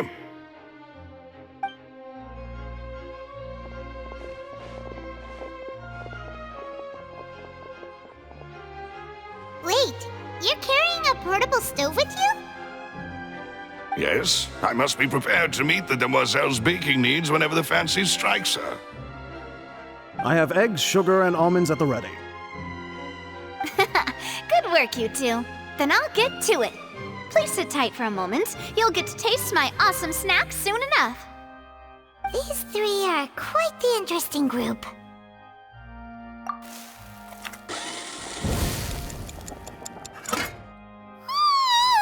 And Paimon thought it smelled good while it was still in the oven! Oh, it's even better now. Paimon can't stop drooling. From the way you had these two guys carrying all that stuff around, Paimon thought you'd have them do more during the baking process. But you ended up doing the entire thing by yourself! Beating the egg whites, grinding almonds, everything! I was applauding. And I was giving encouraging smiles. Paimon was just thinking, aren't you worried about getting your fancy dress dirty, beating egg whites and baking like this? Well, I don't think it's carved in stone anywhere that fancy ladies can only read books, sip tea, ride horses, and play the piano. I just really enjoy making snacks. Don't underestimate beating egg whites, by the way. It's a real arm workout. You also need to beat them to just the right consistency, or your macarons will crack. Anyway, give these a try, fresh out of the oven. There's 3 for each of us. Only 3? Well, eating too many sweet treats might send all that sugar to your head. You wouldn't be able to think clearly about the case on a sugar rush, would you? Tea is ready to be served as well. This is Demoiselle's favorite, strong black tea with a floral fragrance that clears the mind and lifts the spirit. No need for concern. I'm merely doing as I should.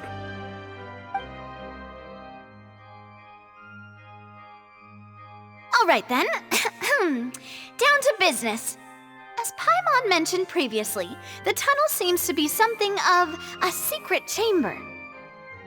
However, we can assume that Linny and Lynette were not alone within it. Some criminal also occupied its sealed confines. The magician twins could have committed the crimes, of course, but they lack any logical motive.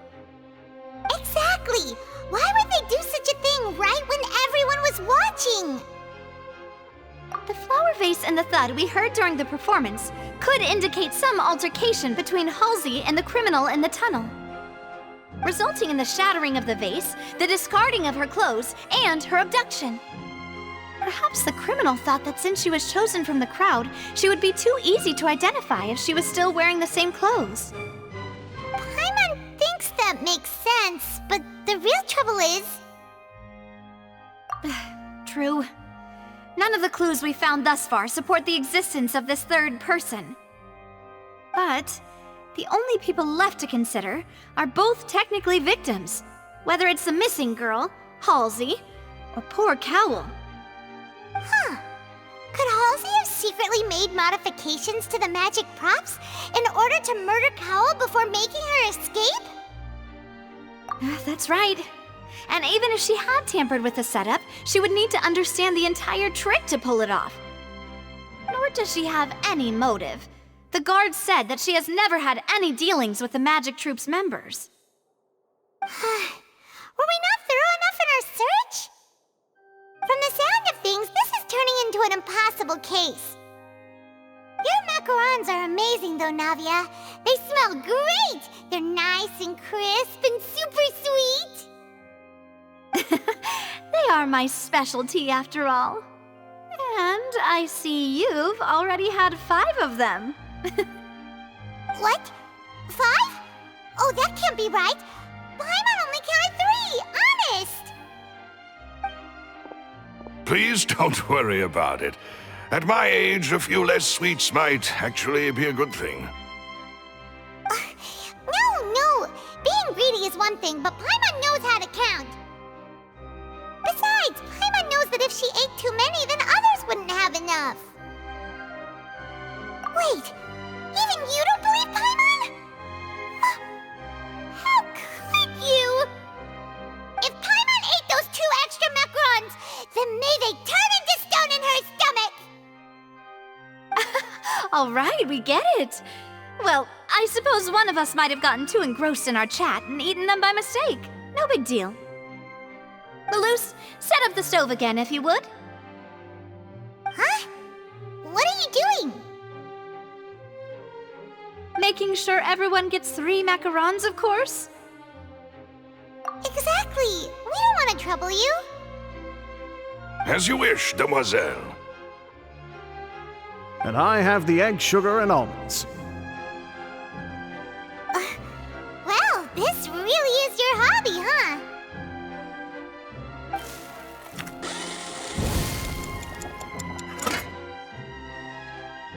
Well, that's it for snack time. I'm going to have another look around the area. I don't know what we're looking for yet, but we've still got some time. As attorneys, I suggest the 2 of you think the case over again. It would be awkward if you got all tongue-tied on stage during the trial. I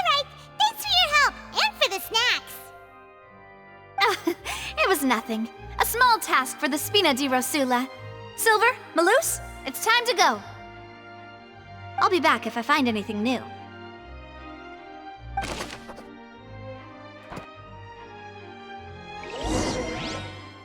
Alright, it's time to put our heads together. We've got to get our defense ready for the trial. Oh, it's probably gonna be a long and difficult case. There's no point in worrying about that now. We just need to prepare. Here, take Paimon's notes. They should help you review the situation.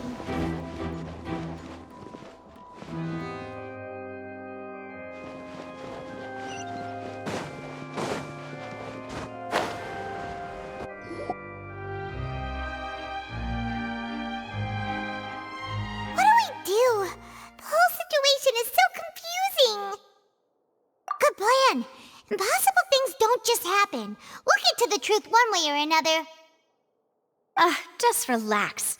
Even if everyone else suspects Lenny and Lynette, at least we will be supporting them from the stands.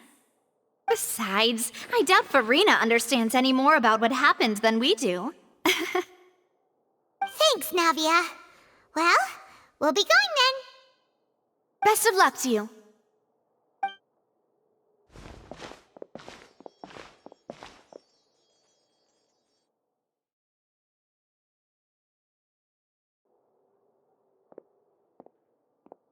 Ah, finally, you're back. Well, how did your investigation go? To be honest, you might be disappointed. No. We're already very grateful that you were willing to help. Well now, don't you all look disappointed. Don't tell me that your investigation came up empty-handed. That was to be expected, of course. The guilty can never produce proof of their innocence. But don't let that stop you. I shall be terribly disappointed should you, my most anticipated foe, concede so easily. Since both parties are present, I declare that the trial regarding the magic show incident is now in session. Firstly, in order for the audience to understand the causes and results of the incident, could we please have Mr. Linney explain the trick? Yes, of course. I will explain while Lynette demonstrates on stage. All the necessary items have been prepared.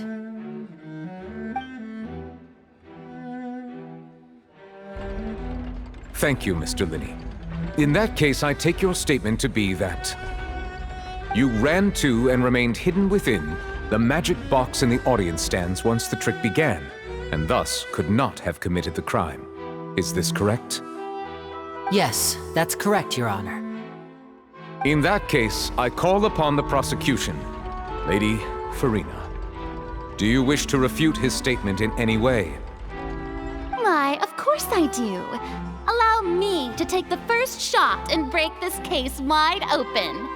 Mr. Linney is clearly lying.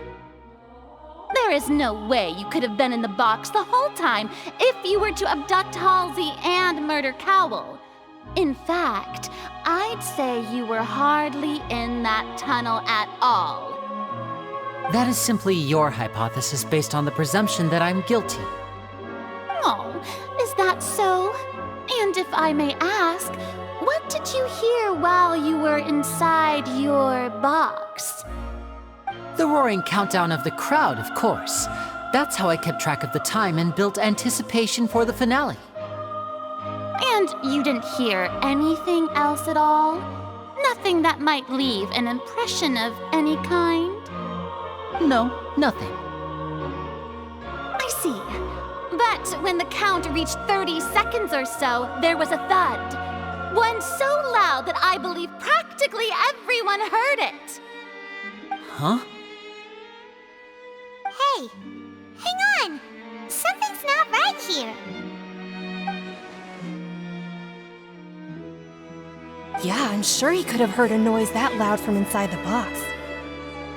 I was right by the box and I definitely heard the thud. Look at those scales. Could those mean...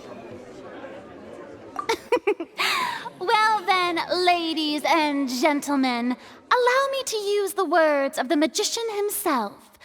You never know what can happen in the blink of an eye. Indeed, it seems his alibi can also collapse in the blink of an eye. Of course, I have armed myself to do far more than smash your alibi. Confidence cannot go unfounded, and my foundations are rock solid. Tell me, aren't you and Lynette actually from the House of the Hearth? The House of the Hearth?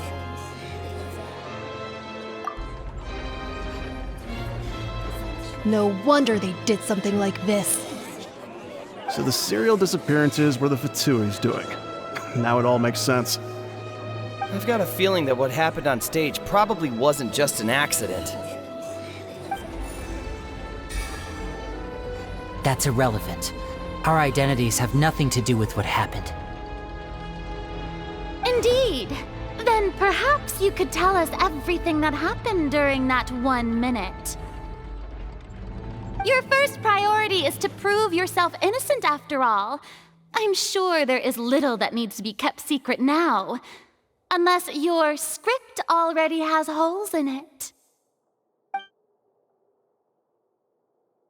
The Outlander is speechless. My, oh my, don't they look flabbergasted? Now comes the infighting and discord, I suppose. This was almost too easy. Oh, good thing I made all those preparations. Seems the all-nighter I pulled last night is really paying off. Hey, Linny! Why didn't you tell us this before? Order! Order! Mr. Linney, allow me to re-establish the facts. Lady Furina has raised 2 points. First, when the thud was heard in the Opera House, you were neither in the box nor the tunnel. Second, you and Ms. Lynette are both members of the House of the Hearth. Are these claims true?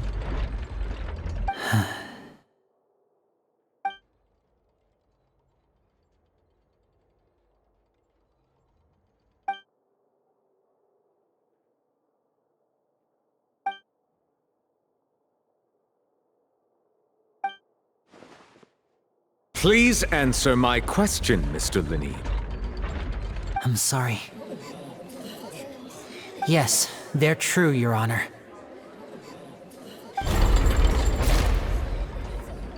I knew it! Well, that's it. We might as well move on to the sentencing already. What should we do now? Granted. In that case, what is your request? Is that really necessary? They're already as good as guilty. The defendant deceived their own attorneys. What is there left to discuss? Order! Order, I say! Your request is reasonable, and we shall adjourn. This trial will reconvene in 1 hour. So you would stick to Mr. Linney's defense even after knowing what you do now? You certainly have more professionalism than I thought. In that case, my dear audience, let's allow the joy of victory to steep for a little while longer.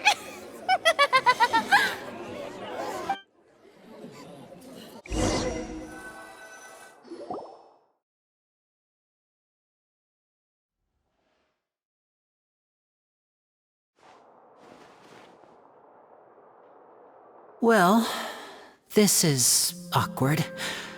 I didn't think the Hydro Archon would dig all that up. I'm sorry, Traveler and Paimon. Yeah, sorry. Paimon doesn't know where to start.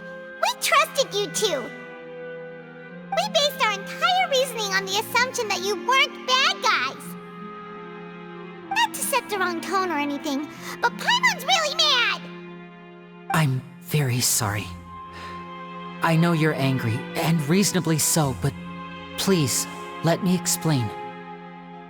I know you've clashed with the Fatui several times before, I wouldn't be surprised if just hearing the word is enough to make you upset. But our organization is very, very large, and the Harbingers have very different personalities and goals. Right now, we want to save people. As many as we can. That's right. I'm sure we're on the same page when it comes to this nation and the disaster that its people might face. I knew if it weren't for our respective identities, we could become good friends.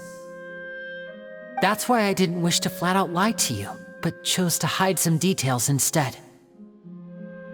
The truth is very important, but being completely transparent about everything would see us spending more effort than we need to. Right. So, you be the judge. Heck, if I were you, I fear that I'd even struggle to trust me at this point. You met a Fatus who works as a magician, a trickster by trade. All by coincidence, too. But still, I'm asking you to trust me. I am no criminal. At least, not in this case. Sorry. Please forgive us. Well, you both say that, but... Right, let's hear your answer first, and no lies now! Of course. I'll answer any question you ask. We've been trying to find out how the Oratrice operates. We want to know why it has a consciousness. Why can it deliver sentences accurately? During our investigations, we learned that the machine's core is beneath it. From that moment on, Lynette and I have been designing this box swap trick, with the objective of getting close to the core. Is that why you needed a whole minute? That's right. In truth, the audience would take about 75 seconds to count down from 60, while I would only need 15 to get to the opposite box. So, after jumping into the tunnel, I accessed the Opera House basement via the vent, and went to investigate the room in which the core is stored. That air vent was created during the construction of the tunnel specifically to execute this step. Well, nothing. As soon as I reached that room and was about to investigate, I heard someone's voice. Which should have been impossible, of course. I was quite certain that I was the only one in the room. That voice seemed to recognize me and tried to speak to me. I chose to err on the side of caution and retreated the way I came. On the way back, I saw the broken vase and the clothes on the ground, but the countdown was almost finished, so there wasn't time to give it any thought. After that, the homicide occurred just as you saw. Well, that explains why you didn't hear the thud. Because of that prophecy I told you about, of course. We must know all we can about this nation's secrets in order to deal with that prophesized crisis. That's the only way we can save everyone. So, there you have it. The whole truth. I swear, I didn't hide anything from you this time. It was never my wish to proceed under this cloud of mistrust either. But like I said earlier, you can be the judge. If you want to leave because you don't trust the Fatui, there's nothing I can do to stop you. Well, Traveler, you decide. Paimon will follow your lead however you choose. Okay, thank you. Thanks for giving us a chance. The current problem is that the scales are tipped pretty badly against you two. If we want to refute the Hydro Archon's accusations, we're gonna need a seriously watertight defense. Huh? Oh, Paimon thinks she gets what you mean.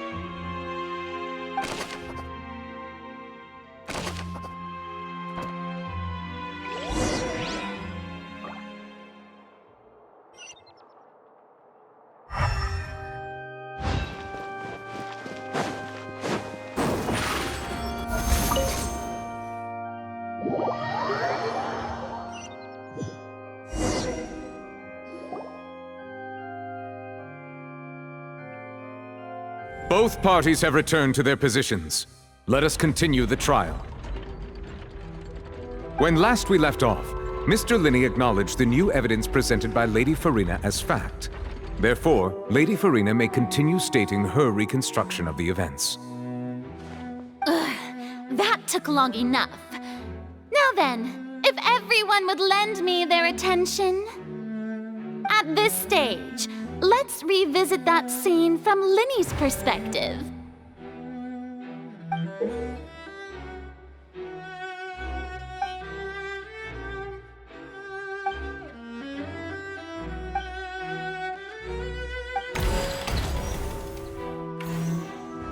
As the countdown began, he entered the tunnel. When the flatbed trolley passed, he opened the box and got into an altercation with Halsey, which caused the loud thud. He did not realize that the sound could be heard by everyone in the opera house, which is why he claimed earlier that he could not hear the sound. Finally, he used the vase to knock her out, before making her change clothes to prevent others from recognizing her. At this time, Cowl arrived in the tunnel, having heard that strange noise, and caught Linny red-handed. So Linny proceeded to knock him out too before stuffing him into that box. Afterward, Linny passed the unconscious Halsey to his accomplice through the magic box in the audience stands, before operating the devices such that Cowl's death would be ruled an accident. And there you have it. That's the truth behind what happened. Does the defendant's side have any objections to Lady Furina's description of the events? The key to refuting Lady Furina is the order of events. What Linny experienced and what he saw.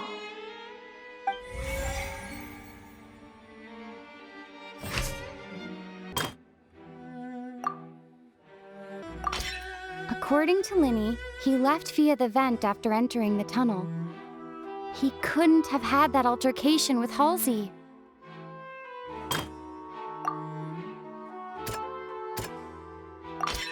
Linny went to the room that contains the Oratrice's core. This is the actual truth.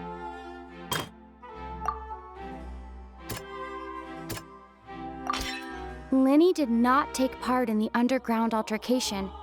He only witnessed traces of the aftermath. Attention! Ace Detective Paimon has something to say! When the countdown started, Linny did indeed go into the tunnel. But he immediately used a vent to access the Opera House basement, which is where the underground core of the Oratrice is stored. Once he reached that area, he heard a voice in what should have been an empty room. Since he felt something was amiss, he returned immediately. The crime scene had already developed by the time he reached the tunnel again, and in order to complete the magic trick, he did not remain there for any length of time. Finally, he reached the surface, and that was when the accident happened from his point of view. Therefore, he's innocent!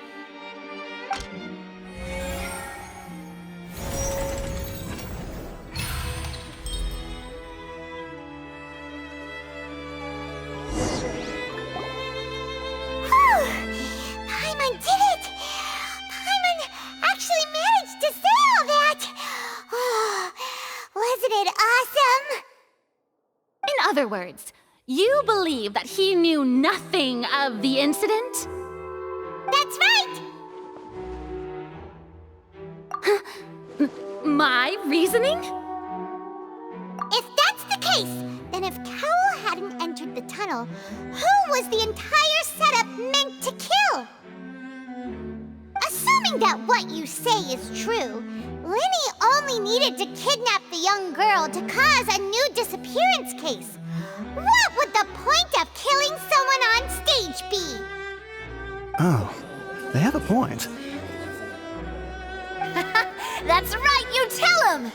And that's why they're partners of mine. They've managed to turn things around. Oh, well, your denial is very strident, I'll give you that. But what proof do you have to back your claims? Of course I do. If he had been in the magic box the whole time, how could he have not heard that sound? Why do you ask? You're saying that he wasn't?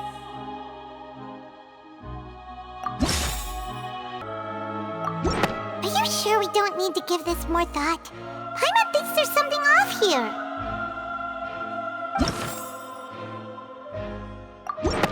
That's right! Linny wasn't in the box or in the tunnel. That's why he didn't hear anything strange during the performance. This means that when the crime happened, Linny had already entered the basement via the vent. The same clue you used to disprove his alibi has now become the best proof! How do you like that? Well played. To think you'd use such logic. Well then, if it wasn't Linny who committed the crimes, then who was it?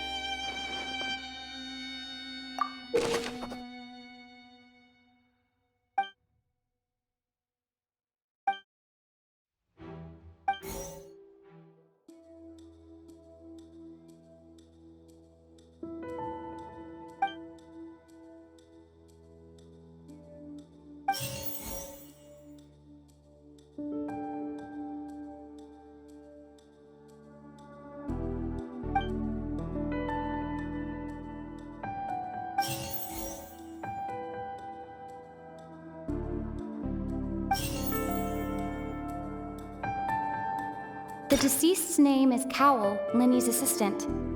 He would have been able to tamper with the equipment.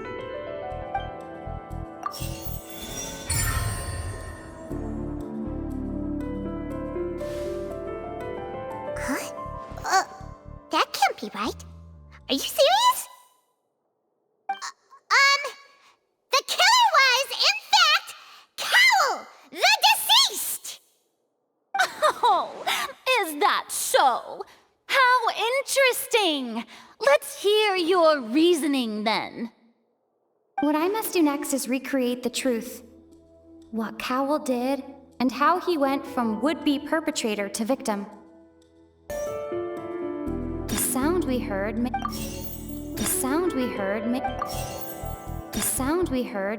Linny was not in the... No one entered or... Halsey's clothing... The deceased's name is... It would have been tough for both...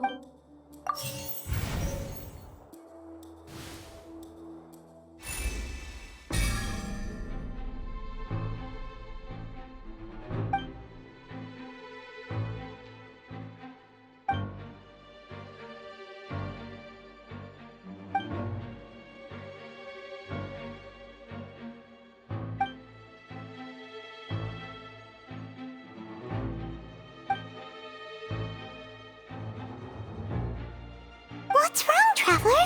Are you still having trouble figuring things out? I see how it is. So this was all just a bluff. And here I thought you had something to show for it. But it seems you're still far from the truth. Look, since we're at a dead end, why not consider a different track? Just like the trick as it transpired, the end result must have been utterly different from the magician's initial design. If only we knew how Halsey disappeared. Well, that would be nice, but the tunnel only has 3 exits, and none of them seem very likely. And it's not like this is a magic trick where you can just make a real live person disappear. You know, like you did from that water tank, Lynette.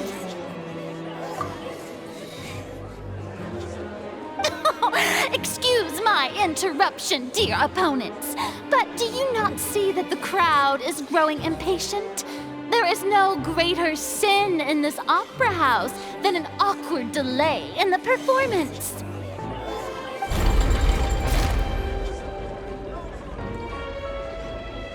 If the defense is unable to make further effective arguments, we will move on to the next stage of the trial.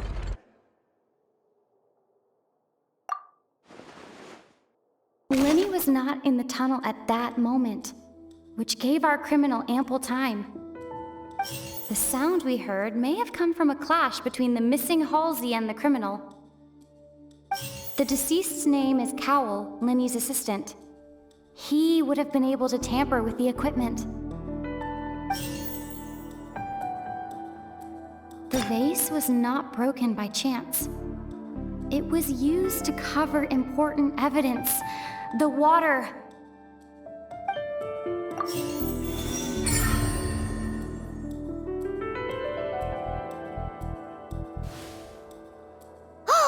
Paimon gets it! It all comes together if Halsey disappeared instead of being kidnapped. Lynette escaped from the water tank, vanishing gradually and leaving only clothes behind. If there's a similar method where a person could be transformed into water... Oh, just a moment, please. I do hope you know how preposterous you sound at the moment. How could a person ever be transformed into water? This is reality we're talking about here, not some magic trick. Must we really? I should think that of anyone. Your friend Linny already knows this truth very well. Magic tricks are ultimately just illusions and misdirection. But Halsey's disappearance is very real. We're talking about two completely different things. Even so, I trust the Traveler's judgment. The truth must be out there somewhere. Perhaps some new line of reasoning may open if we try to gather all the focal points that don't make sense. Since Cal was the deceased, we haven't placed much attention on him. But given that we aren't making much progress with the case, it wouldn't hurt to have a look at his belongings, would it? People really do come up with all sorts of harebrained schemes when at the end of their rope. The way I see it, your suggestion that we broaden the scope of our investigation is nothing but a tactic for stalling the trial. Nevertheless, I believe that this is a reasonable request on the part of an attorney. Since the trial does indeed appear to be at an impasse, I believe that additional evidence may help us make more progress. Guards, please step into the lounge and examine the personal effects of the deceased, Cowell.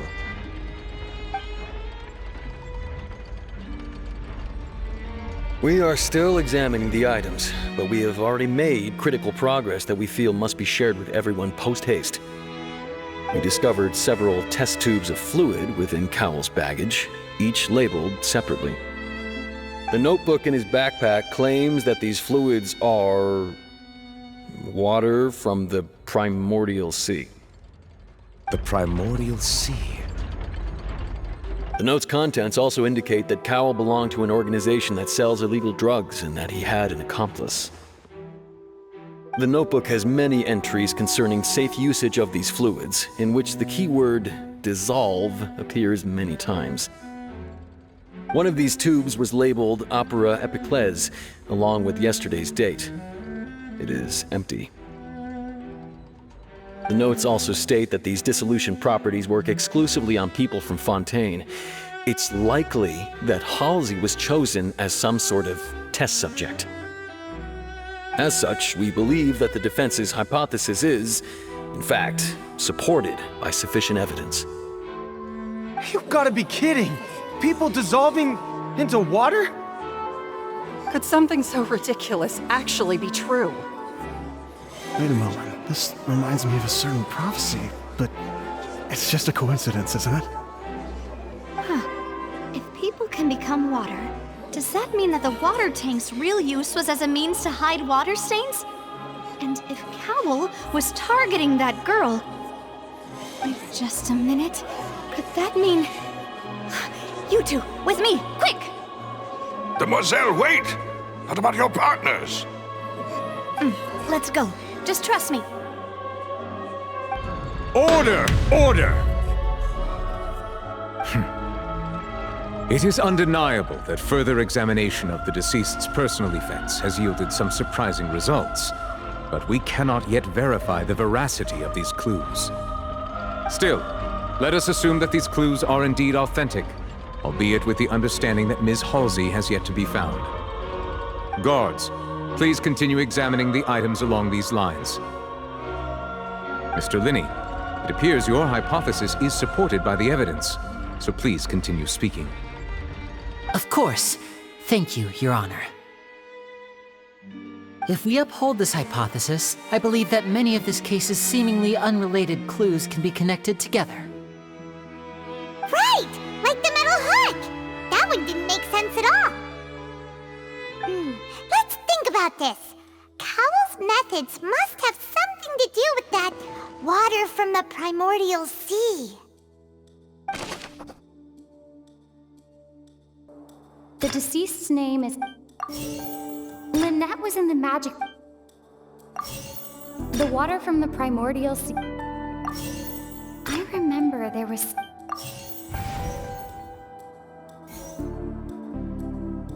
Now it seems like the hook rope...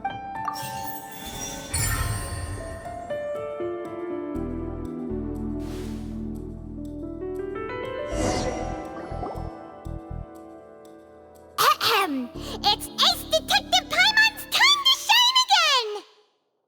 In the original plan, Cowell would tamper with the water tank rope and the number selector securing his target.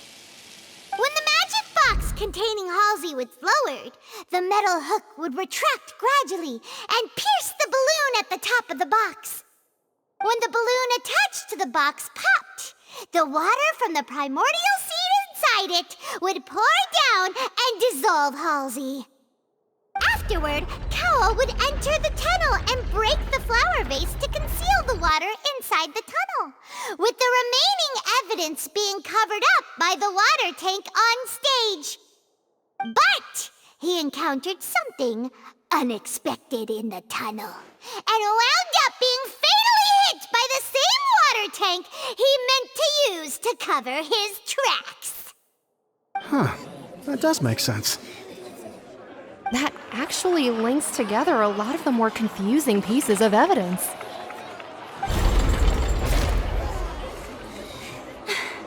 Oh dear, what do I do?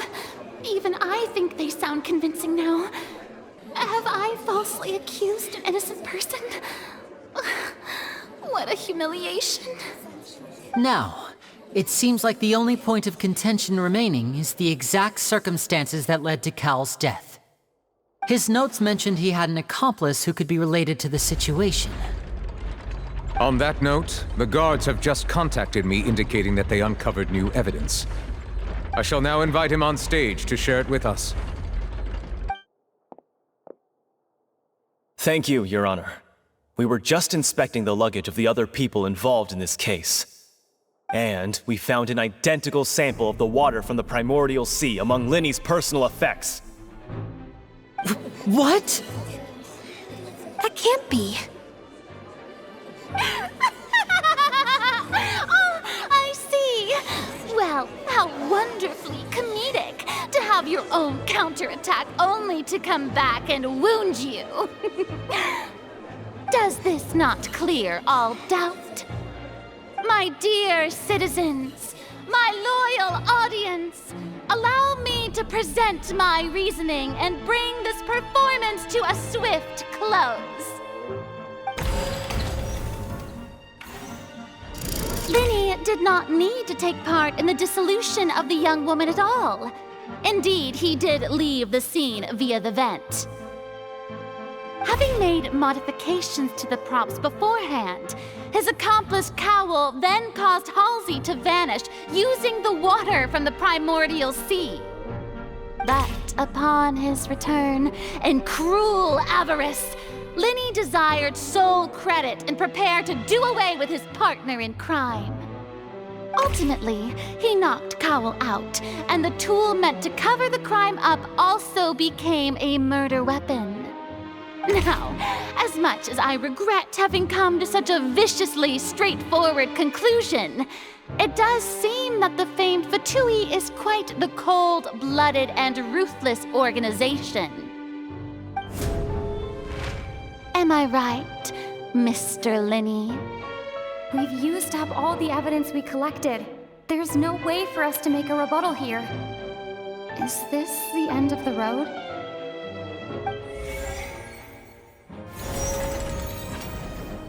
Oh no! Paimon can't think of anything either.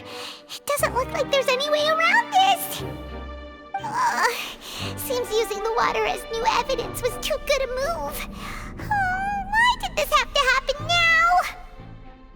I think we've all seen enough now, and we have ample witnesses to my flawless reasoning. I believe this is indeed the finale! Now then, my good, noble Chief Justice, should we not, in your view, Excuse me, everyone, but I must interject! Miss, I must ask you not to shout, and to respect the ongoing legal proceedings. Oh, come on, don't be hasty. I have a good reason for interrupting, you know. Now, would anyone here like to take a little break from all this debate and see a little magic? I'll show you an amazing trick, one that can bring a young woman who has disappeared back in the flesh, right before your very eyes. Please, do the honors, Mr. Linny, if you would be so kind. What in the world is she saying? No offense, miss, but miracles like that are beyond my scope as a magician. Come on now, don't be silly. Magic is all about misdirection, isn't it? It often conceals the truth while presenting a fascinating illusion. But once everyone believes the illusion, can't magic reveal the truth to them once again? And wouldn't such a trick be the most marvelous finale to today's performance? Come on, Linny and Lynette, give it another go. Don't worry, Spina di Rasula has made the necessary arrangements on your behalf. But as the magic makers and stars of the show, I think I should leave the final performance to you. I understand.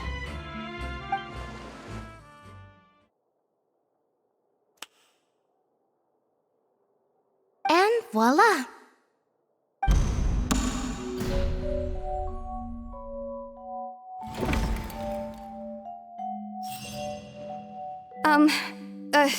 Sorry for the interruption.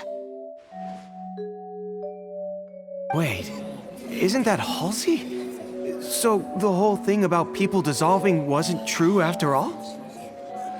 To be clear, I'm only here because this person told me that if I testified, the merit of doing so would lessen my sentence.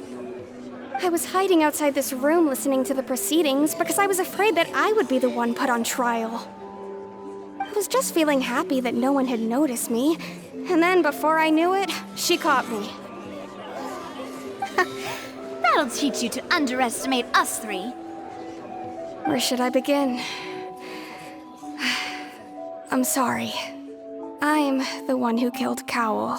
I admit it. What? Why? Firstly, my name isn't Halsey. It's Lillian, and I'm originally from Mondstadt. I heard that Linny's show was gonna be a real thriller, but I missed the chance to buy a ticket, so I stole one. That's how I make a living. I steal stuff here and there, and I'd never been caught before. But I was noticed at the harbor a few days ago, and I barely got away. Linny was the one who caught me in the act. Hey, no wonder you look familiar. So you were the thief! Liddy even mentioned that you were pretty skilled. Well, and I thought that would have been the end of it, but then the number selector chose me. He even mentioned the Fortress of Meripede. That's a prison, isn't it? So you can imagine how shocked I was. I thought he was onto me for sure.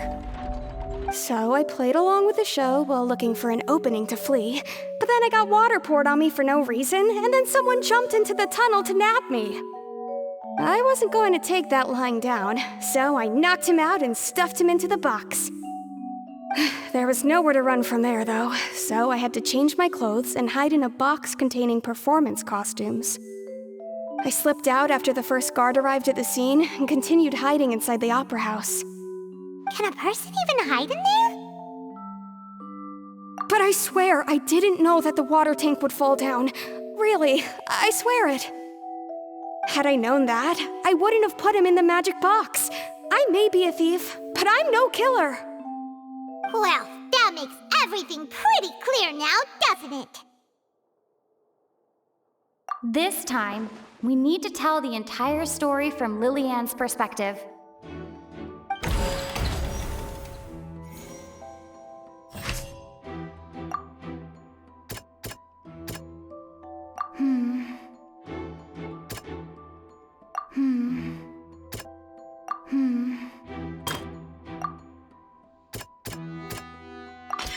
The strange sound wasn't from a fight. It was Lillian's attempt to break out when she was frightened.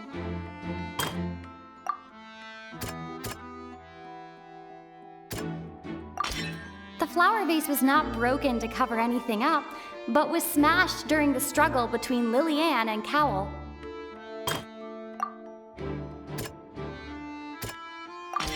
Lillian was afraid that she would be recognized if she left, so she changed clothes and hid, biding her time.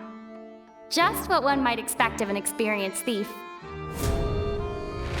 And it's Ace Detective Paimon time! Having been selected out of the blue, Lillian panicked. Her panic only intensified after she entered the tunnel and had water poured on her head. So she kicked the door open, producing the thud we all heard. Hearing the commotion, Cowl leapt into the tunnel, only to discover that Lillian had not dissolved. He did not know that Lillian was not from Fontaine, but was a thief who made her way in by stealing a ticket. Mistakenly believing that the water from the primordial sea needed time to take effect, he tried to force Lillian back into the box. The two broke the flower vase during the struggle, but Lillian came out on top, knocking Cowl out and putting him in the box. With no way of escaping, she changed her clothes and hid in the costume trunk until the performance ended.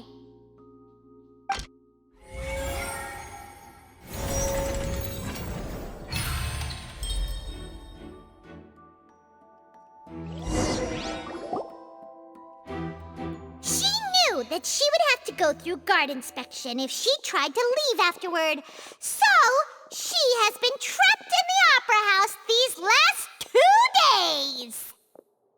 She had already become desperately hungry by the time we were chatting over macarons.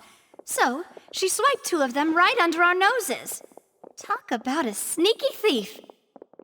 At this point, all the events that happened in the tunnel have now come to light. Ah, so that's the whole story. Bravo! Bravo!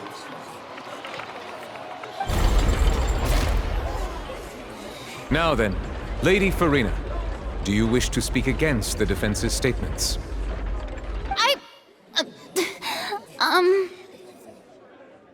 Please answer the question, Lady Furina. Also, if I may add, the trial has not yet ended. As such, I request that the prosecution not leave the room before the proceedings have concluded. What, are you reading my mind now? No, I have no further arguments. I admit defeat. But really, could you at least have left me with some dignity? Wow, look at that! She's like a deflated balloon now. If there are no objections, then as the Chief Justice of Fontaine, I shall once again repeat the full sequence of events. The actual perpetrator of the serial disappearances, Cowl, selected his next victim from the audience reservation list. With some modifications to the selector, he could ensure that the pre-selected young woman would be chosen. To cover up any evidence while committing the deed, Cowl thought of allowing the water tank to fall, which would conceal the water left behind after the young woman was dissolved. He also tampered with the rope suspending the water tank, using the fireworks at the end of the performance to cause the tank to drop and hide the watermarks. He poured the water from the primordial sea into a balloon during the preparation of the magic box and stuck it to the box's lid. Finally, he passed the prepared hook on a rope through the gap in the magic box's door when bringing the young woman to said box. When the magic trick officially began, the box containing the woman was lowered into the tunnel, tightening the hook rope and bursting the balloon containing the water. If all had gone to plan, the young woman would be dissolved at this time. However, Liliane was not from Fontaine and thus fled the box with a loud noise. Realizing that there was trouble, Cowell entered the tunnel and met Liliane. Thinking that the waters had not yet taken effect, he decided to proceed. However, his opponent was more capable than he thought, and he was overcome, knocked unconscious, and placed into the magic box, and thus became his own final victim. Liliane, according to her own statements, then changed clothes and hid until the performance ended, before hiding in other parts of the opera house. As for Linny, he was in the underground structures within the opera house, and was thus ignorant of these happenings. From this reconstruction of events, we can conclude that Linny, the accused, is in fact innocent.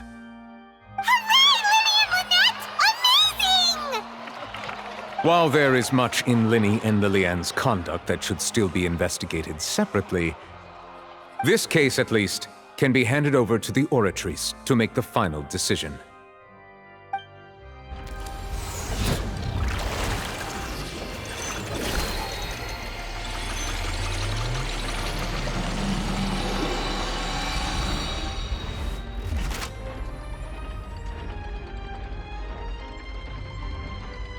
As such, Linny and Lynette are officially declared not guilty.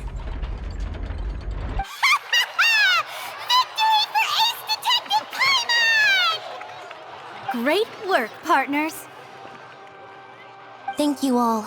Thank you so much. Next, I think we deserve an explanation, Guard Vaughn. How did you find the water from the primordial sea in Linny's baggage? Right! Your discovery caused me to make a serious mistake, you know. Or was that not a discovery, but false evidence that you dared to bring before this court? I suspect that the accomplice mentioned in Cowell's notes was not Linny, but you, yes? I'm sure you know what you must do to lessen your sentence. Speak quickly! Unless you want to earn yourself a one-way ticket to Coupon Town. I was just following orders. We were supposed to place blame for the serial disappearances onto Linny, and thus cause suspicion to fall on the Fatui. The higher-ups said this was the best opportunity to do so. And now that your plan has fallen through, and the secrets of the water have been revealed, you have become a liability to said higher-ups, yes? Therefore, you would be wise to tell everything you know, and seek the protection of the guards. Yes, I'll tell you everything I know. Our boss discovered that the water can cause people to dissolve. It can also be made into a potion, which when extremely diluted, can cause people to experience unforgettable exhilaration. We've been in this business for a while now, and have made decent more off it. The disappearances were also the boss's idea. I mean, this is the boss we're talking about.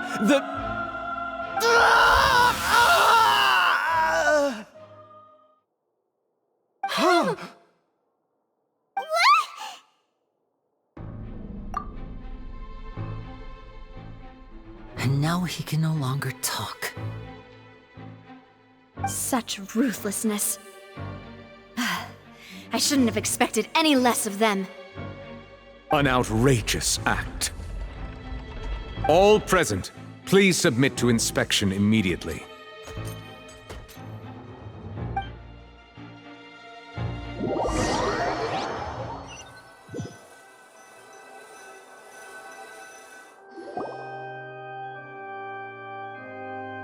So, we're just going back now?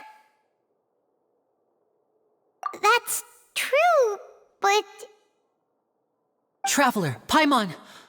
Please wait. Lenny... I know you may not want to speak to me right now. Maybe you don't even want to look at me. But still, let me thank you again for defending me to the end, even after you learned that I'm a member of the Fatui. I guess. But regardless, I'd like the opportunity to set things straight. I didn't approach you with any ulterior motives or ill intent. I've spoken to you as myself, just plain Linny this entire time. As for why I'm a Fatus, it's because the goals of the House of the Hearth align with those of an orphan like me. That's all. That was how Father, who you might know as the Knave, approached recruiting us back then too. The Knave? The one who controls the House of the Hearth? She's your father? That's right. And since we're here, I was wondering, would you mind hearing a story? It's about my past. Back when our parents first died, Lynette and I were left wandering the streets. To survive, I took to surreptitiously observing an older street performer who did magic. It took me several days to figure out how he pulled off his amazing tricks. I took my sister through several streets until we found a crowded corner, and we began to perform magic tricks there. To my surprise, we proved to be pretty popular, and we could at least stop worrying about where our next meal would come from for a time. But I didn't want my sister to remain a street rat together with me forever.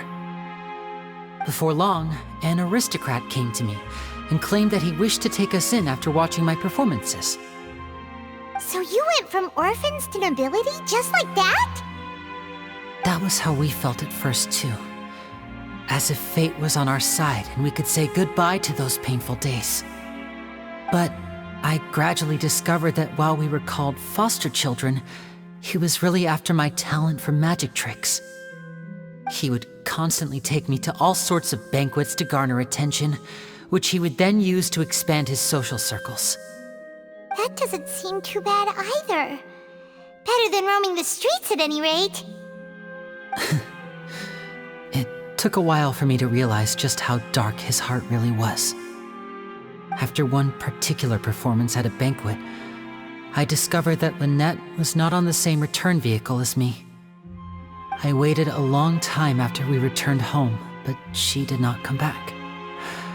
I went to that noble's bedroom and asked him about her whereabouts. The answer he gave me was, she caught the eye of the most eminent person at the banquet, so I sent her over as a gift.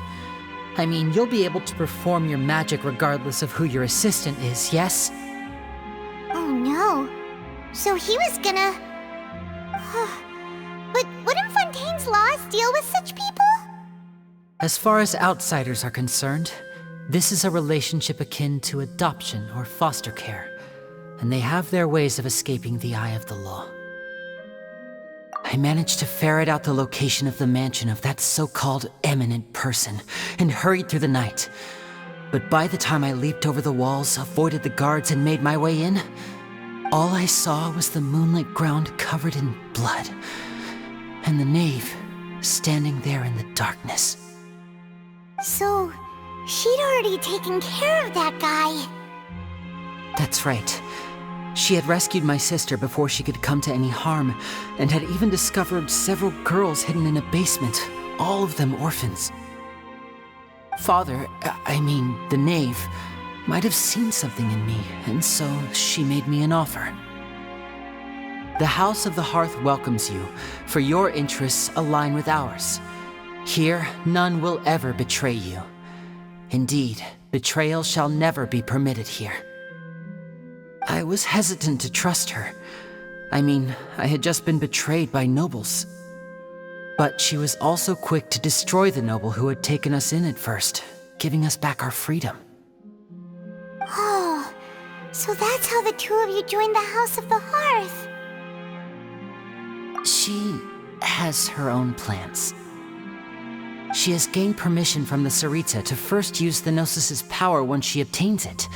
She plans to use it to find a way to break the prophecy and save Fontaine. So, She believes in that prophecy too? That's right. The whole House of the Hearth is currently working to combat that crisis.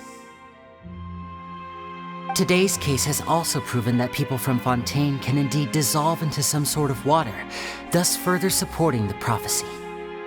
All of us house members here, Lady Arlecchino herself included, are from Fontaine. We won't give up on defending our homeland. To us orphans, the only connection we have left to this world, apart from our family, is our homeland.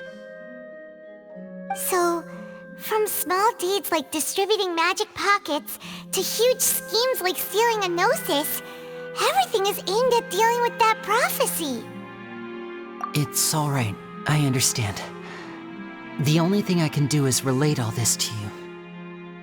I just hope you can understand that even as a member of the House, I have never stopped making my own decisions, and that I believe what I'm doing is right.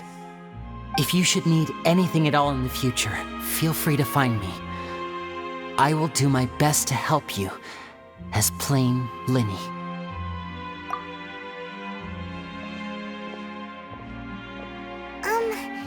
Bye, Linny!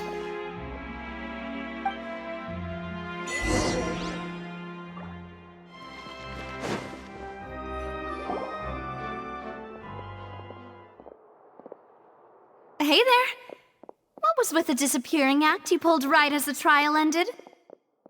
Were you looking for us, Navia? Well, this whole thing isn't exactly over, is it?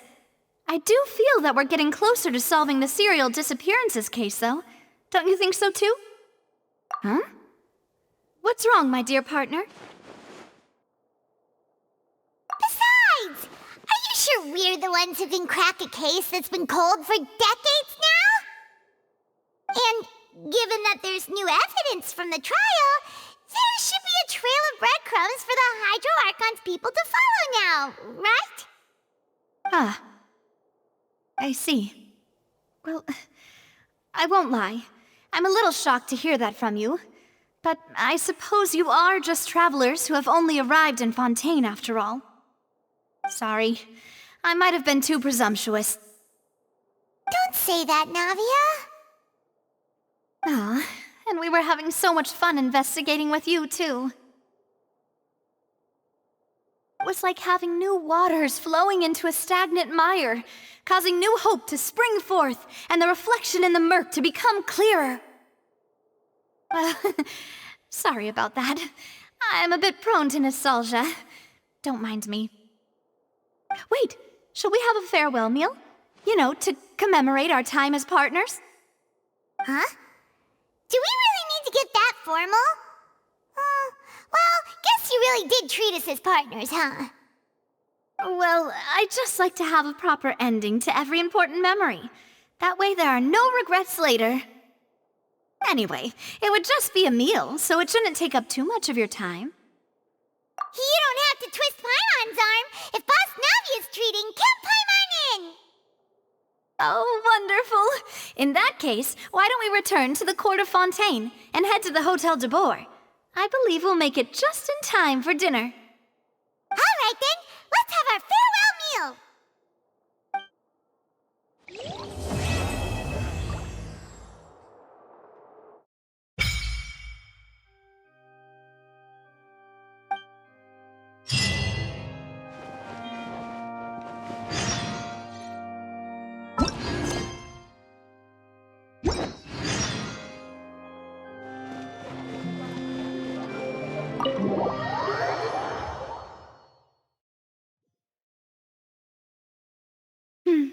I came here several times with my father when I was little, but stopped eating here as often after growing up.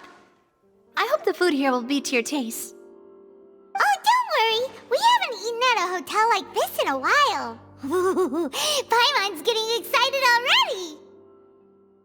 In that case, I'll go order for us first. Please wait here a moment.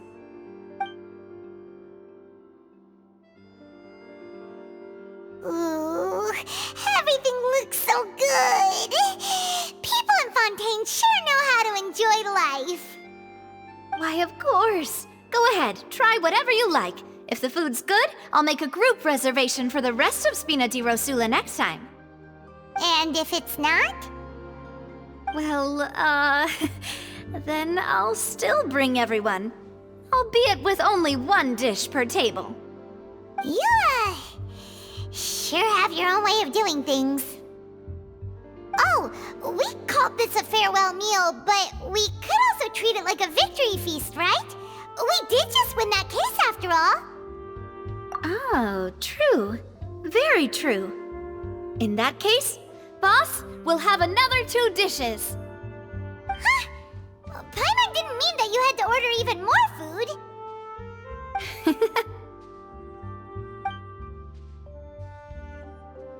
Speaking of cases, do you think that the mastermind behind the serial disappearances will get caught soon now that this has all happened?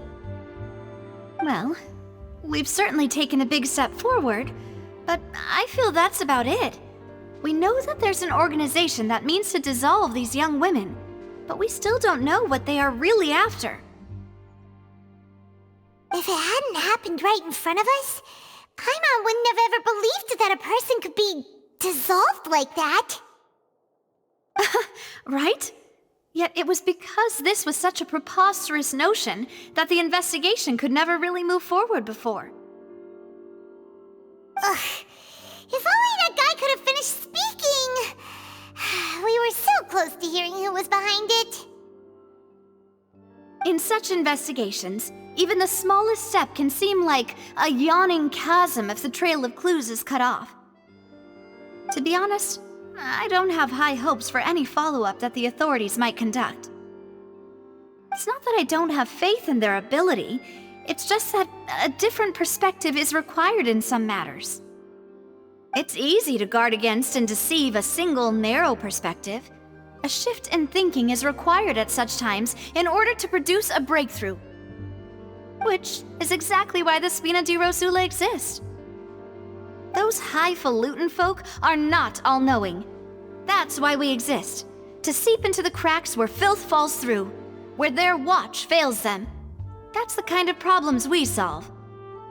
Seems Paimon thought things were simpler than they actually are. It's all right. Well, this was supposed to be a farewell meal, so I doubt you have further interest in this business, right? Let's talk about something else. Like, what are your future plans? That's true. We didn't have a chance to speak to her after the trial ended. It didn't really seem like the right time or place to do it anyway. I see. So, your primary objective, which has been foiled so far, was to have a chat with the Hydro Archon. I've heard that there's a long line of people waiting to meet Lady Furina. I suspect you'll be waiting for quite a while, considering that you missed your chance today. Yeah, we've heard that she's super popular here in Fontaine, and that it'll be tough getting any of her time. Well, would you consider some more, unique ways? Perhaps even methods of, let's say, questionable legality? Guess that's Spina di Rosula's boss for you. Chock full of sketchy ideas. Well, what did you have in mind? Well, one way would be to infiltrate a performance troupe at the Opera House, only to abandon your act at the play's climax and ask to speak to her after the performance. I'm sure Lady Furina would be eager to see the ending, and would agree in order to finish watching the play, don't you think? Could you suggest something a little more practical? This plan seems pretty hard to pull off. We'd have to go learn how to act, and acting's really hard. All right, here's another. Find a way to conceal yourselves under her bed. Then wake her up in the dead of night and demand answers. Don't let her go back to sleep until she answers all your questions. I can personally testify that this one works. When I'm sleepy, I'll do anything as long as I can finally get some sleep. That might work, but that's not really the problem. The problem is we don't want to get ourselves arrested. Valid point. I overlooked that part. I was just thinking about leveraging a person's desire for sleep. all right, no more joking around. Perhaps you could... Oh, I don't know. Cut the line when she's on a break. You did defeat her in court, clearing citizens of hers from false accusations. False accusations she had nearly upheld personally. I imagine that she feels quite ashamed about the whole thing. You mean that if we catch her while she's on a break, she might be too embarrassed to refuse? Oh, that does make some sense. Why don't we give it a try after this meal? You know, strike while the iron is hot and all. Huh? Paimon, did you drink my Fanta? Was this your drink? Sorry about that. Paimon wasn't really paying attention and the cup was right next to Paimon. Would you like to order another? No, it's fine. We're just about done here. Alright. Honestly, Paimon wouldn't recommend Fanta anyway. It tastes kind of salty and icky. Is that so? Huh. Well, in that case, we'll have to blacklist the Fanta here then. If we're all finished eating, then I'll go pay. Yeah, we're stuffed. Thanks for the treat, Navia.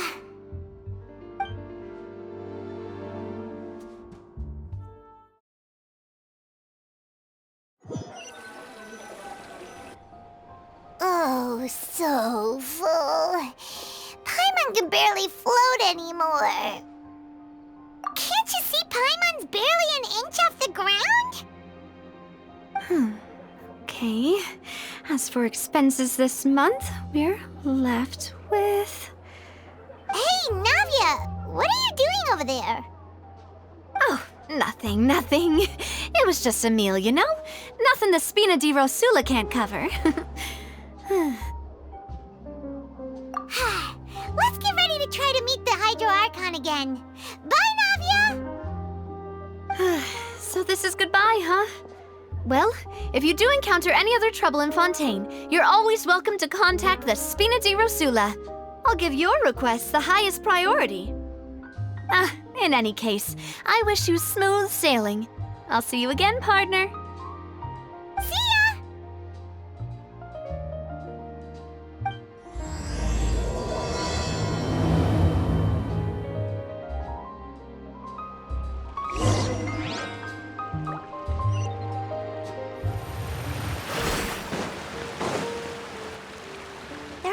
People around anymore.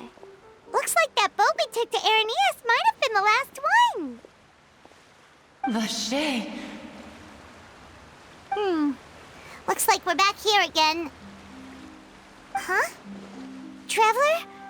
Are you hearing voices again? Ugh. That's kinda spooky. Are you sure we don't want to come back in the morning? Vache? Vache. Hey, why are you still walking towards it? There might be something nasty in the water. Huh? Hang on. Paimon can kinda hear a voice. It's calling for Vache, right? Hey, Traveler? Stop walking! Come on, wake up!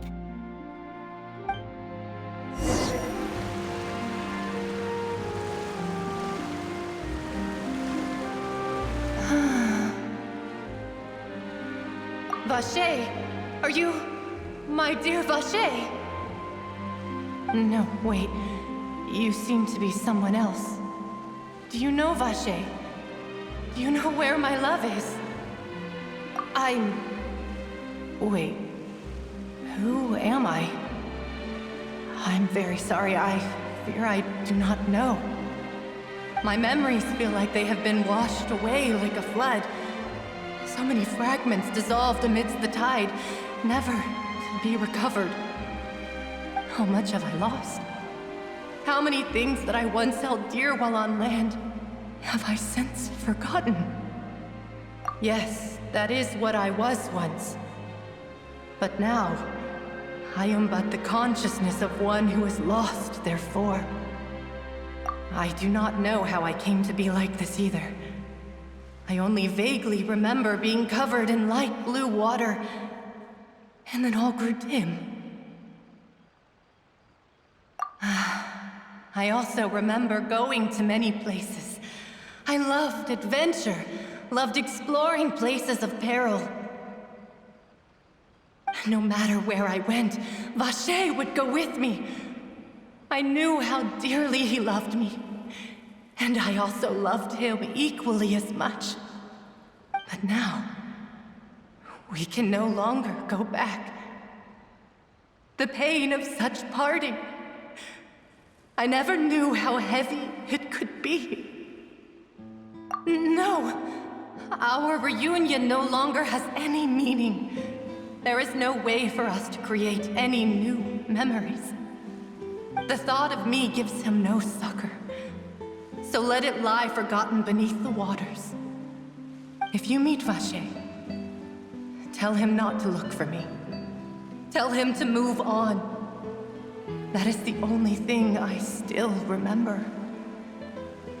Perhaps that is so.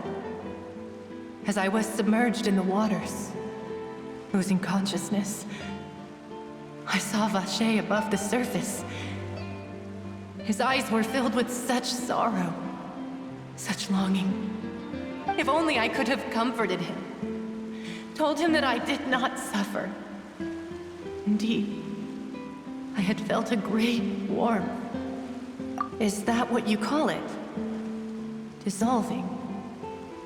If anything, I consider it a form of release. It was a state of neither fear nor frenzy, with only an endless peace, like the water's still surface. I could also liken it to being a thirsty person who drinks water for the first time, and only then sees how they have lived for so long in a world of endless want and anxiety. I think I hear your companion. It's time for you to go, I think. Farewell, then. I am glad that you were able to sense my presence. Remember, if you see Vacher, tell him not to seek me out any longer.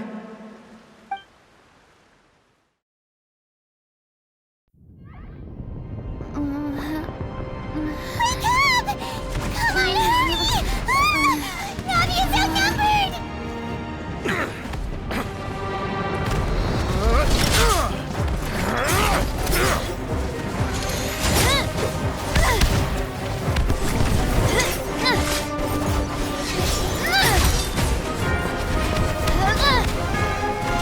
Demoiselle, look out!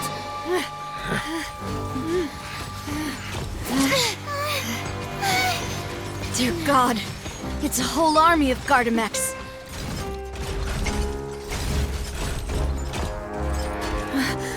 Clorinde?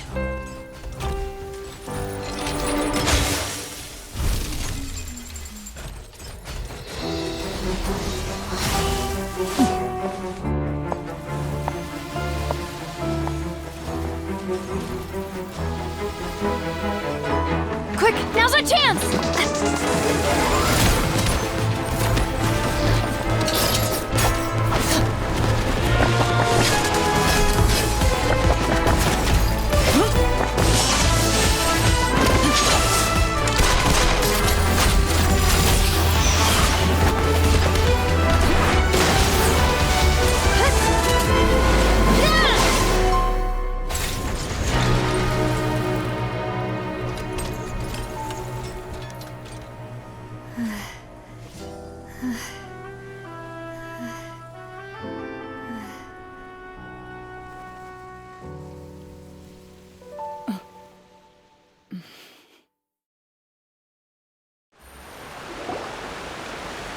I should thank you for lending us your sword there, Clorinde.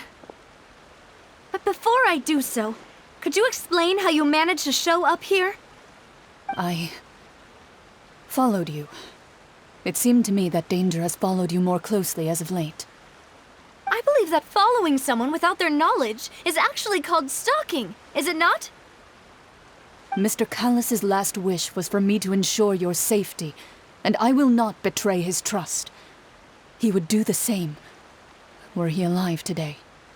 Do not speak of my father! Sorry, demoiselle. I was not strong enough. Thank you for your aid, Miss Clorinde, but do keep an eye out for your manner of speech. I believe we all wish to avoid unnecessary emotional harm. Sorry, I did not consider your feelings. Whatever.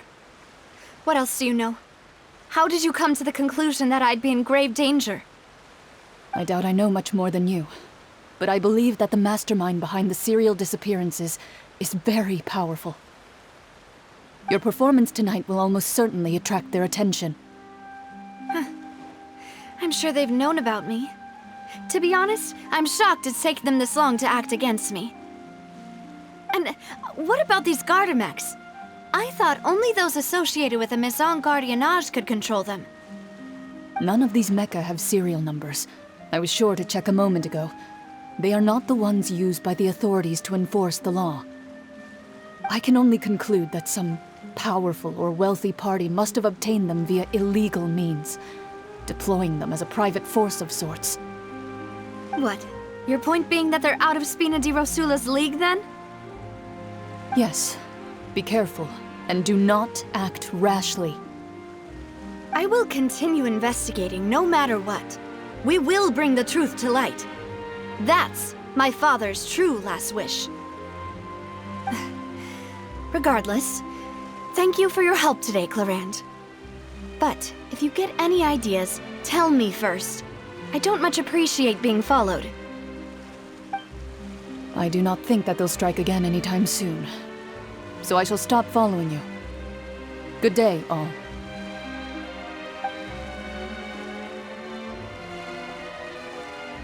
Right. I suppose that's the best news we've gotten today. Demoiselle, I believe that Miss Clorinde was being sincere with you. If we tried, we could attempt to thaw relations a little. I know, she's... Oh, thank goodness! Paimon thought we were done for! Those Gardermex came out of nowhere while you were unconscious, and Nadia and her gang saved us! Oh, and there was that champion duelist named Clorinde who came out to save us too! We got lucky there. Paimon probably couldn't have fought them off otherwise. Oh, come now. Forget all that polite talk. That wasn't really a farewell meal we had back there. Not for me, anyway. In truth, I hope that every meal we have together shall be a victory feast. As such, we're still partners. There's no need to thank me. It will take 50 years for me to match Demoiselle's magnanimity. If it were me, I would have joined the Spina di Rosula on account of her goodwill long ago. All right, you two. That's enough. Actually, Navia, how did you know that we were in danger? You sure did show up in the nick of time. Well, to be honest, you're the one who tipped us off, Paimon. Huh? Really? Paimon contributed somehow? Cool, Paimon's even more amazing than she thought! Yes, all thanks to you grabbing my drink by mistake. How did that help? After we parted ways, I was on the way back to one of our bases when I suddenly thought of what you said. That the Fanta tasted kind of salty and icky. Fanta only comes in sweet flavors, so how could it have tasted salty? The color of the drink, if I recall, had also been a bit off. So the Fanta had been spiked with water from the primordial sea? Yes. So, if you hadn't drunk that cup for me... Spina di Rosula is preparing the grandest of awards for you as we speak for saving the boss. Huh. Really? I sent people to Hotel de Boer to investigate, but whoever did this left no trace at all. That's when I figured out that you might be in danger and hurried here as quickly as I could. But why would they go after us too? All we did was defend Linny in court and help clear his name. Ugh, now we're caught up in this mess too, aren't we? Well, you did foil a plan that they were probably pretty proud of, and almost got their name in the process. Speaking of which, did anything strange happen when you drank the primordial seawater? Well, it can't be a coincidence that the traveler fainted just now. She said that she heard that voice calling for Vache again. Oh, and this time Paimon heard it too, but it was real faint. Does this situation have to do with the primordial seawater then? Does that mean the primordial seawater raises someone's sensitivity to hydro when it's used on people who are not from Fontaine? That doesn't sound like too much of a bad thing, to be honest. New intel? While you were out cold? Well, let's hear it, shall we? Oh, that is important.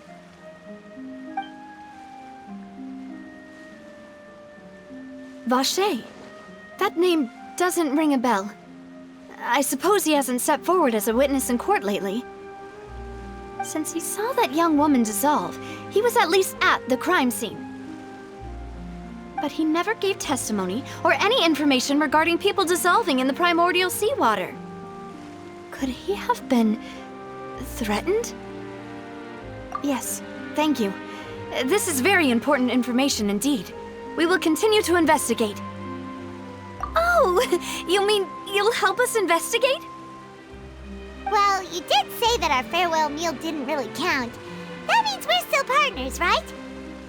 And besides, we're in this now whether we like it or not. You're not gonna let those people who targeted us get off the hook so easily, are you, Traveler?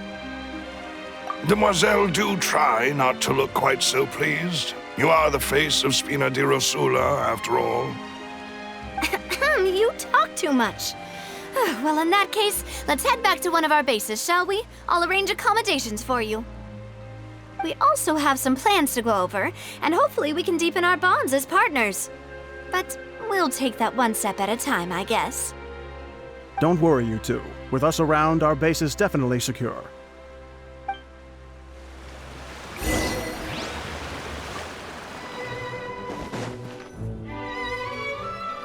It's right up ahead, but let's make sure we weren't followed first. I've been keeping watch, Demoiselle. I haven't spotted anyone suspicious thus far. Very good. But let's not let our guard down for now.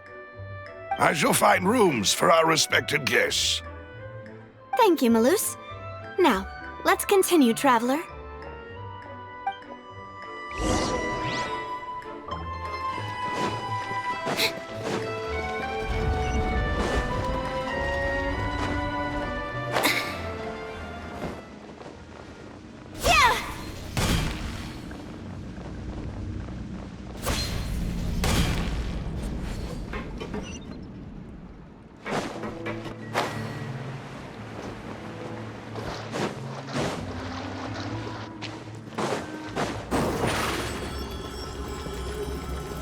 Here!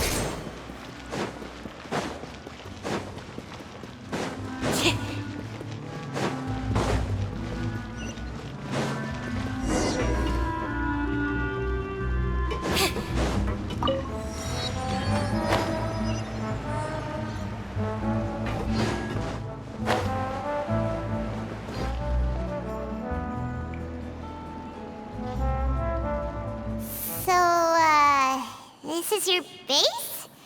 It's not quite what Paimon imagined. Your accommodations have been arranged. Under the present circumstances, I can confidently say it's the best we have.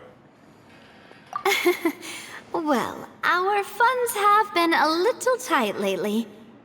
After all, we don't allow illegal or unethical profiteering. In fact, our funds often come from citizenry who support us. Seems like it's tough times for everyone. But if you have the support of the people, that does sound like it's worth it. To be honest, our financial situation was a lot better back when my father was in charge a few years ago. I'm afraid I'm not quite his equal. Your father... he was the previous boss of Spina di Rosula, right? How did he... Demoiselle, if you'll allow me to explain. No. I'll explain it myself. I suppose I couldn't run from this topic forever. And as partners, this is something I hope they can understand. My father's name is Callus. Yes, the same one they call Callus the Unfaithful in the streets. 3 years ago, he was accused of murdering his own friend, but he chose a duel to defend his honor instead of standing trial. He died in the duelist's ring. Oh no. But I do not believe my father was a murderer. I'm sure he was set up. At the time, I believed that if he only stood trial and was duly investigated, something amiss would crop up and prove his innocence. But strangely, he not only requested the duel himself, but rumor has it that even after being seriously injured, to the point where he could be deemed as having lost the duel, he refused to surrender, determined to die in the arena. 3 years later, I still don't understand why he did that. How could he protect his honor if he's dead? If anything, he gave up his chance to defend himself. The closest piece of info I have is that my father had been investigating the serial disappearances case at the time of his death. Ah, so that's why you're so determined to get to the bottom of that case. That's right. I've also tried to investigate the murder my father was implicated in, but I haven't found a single new clue in my countless reviews of the investigation records. However, I believe that if the murder case is related to those behind the disappearances, they must know something. I must know what really happened. Was my father coerced? Framed? Even if he really did kill his friend, I must get to the truth. If only he'd been more open with me when he was still alive. He even hid the fact that my mother died due to complications when giving birth to me. And now, here I am investigating his death. You really are a handful, aren't you, Papa?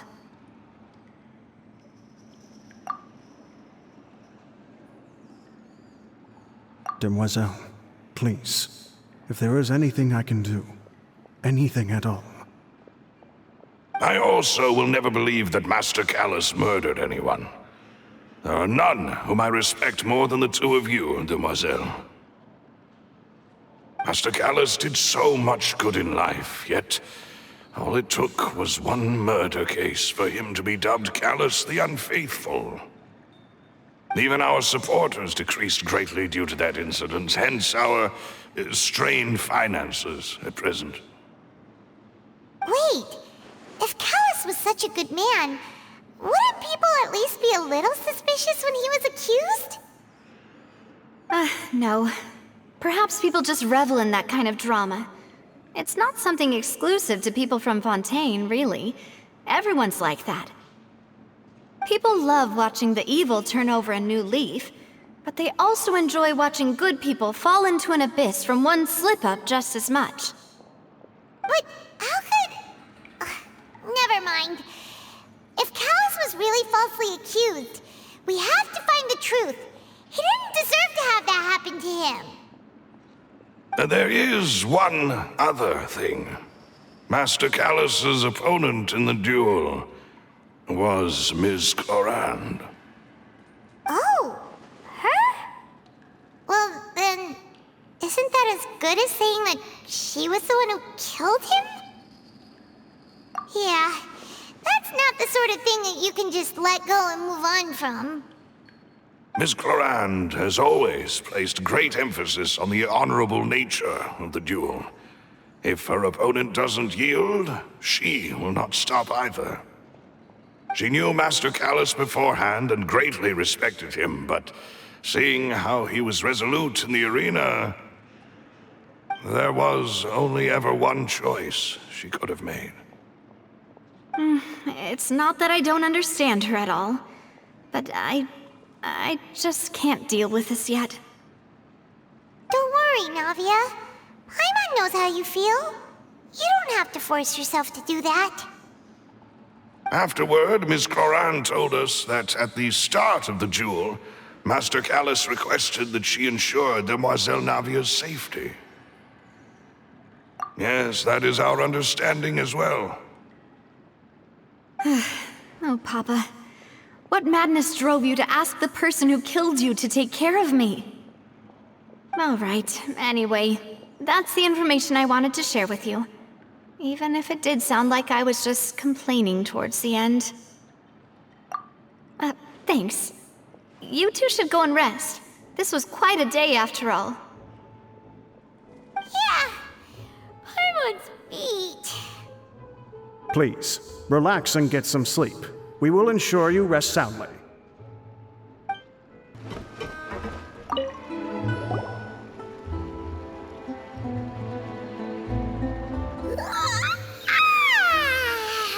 Paimon slept so well. This place feels almost too safe. Huh? Navia?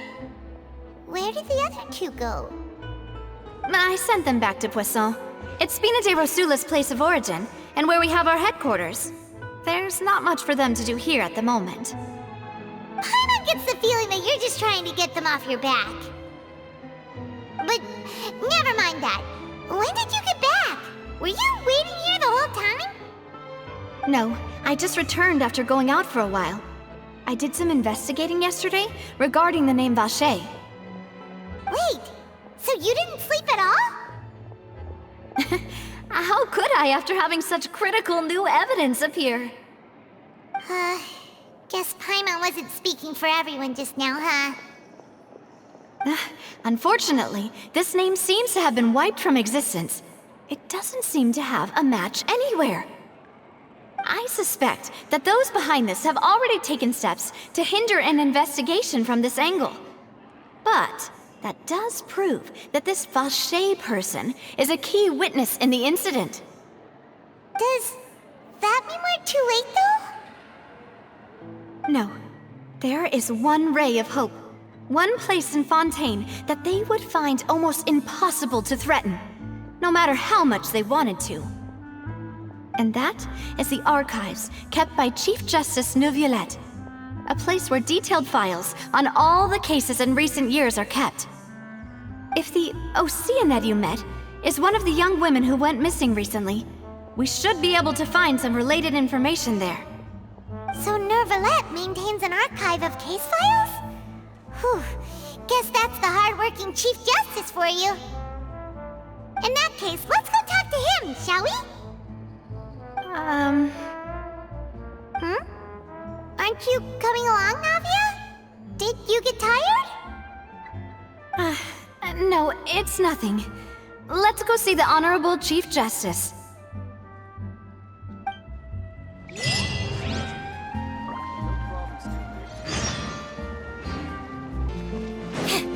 The place we're going is called the Palais Marmonia. The office of the Chief Justice is on the 4th floor.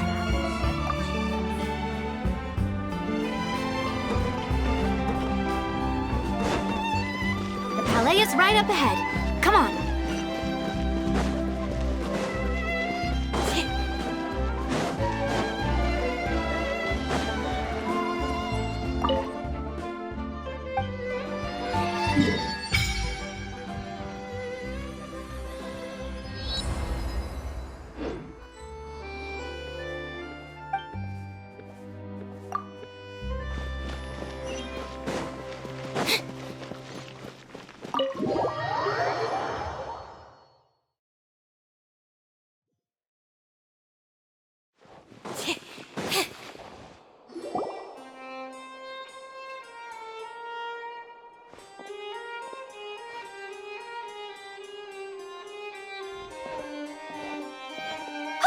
Please state your business here. The Chief Justice is presently occupied with official matters. This place does look pretty heavily guarded. Guess that proves that Neuvillette's files are really secure. Hey, don't you recognize us? Huh? Who are you?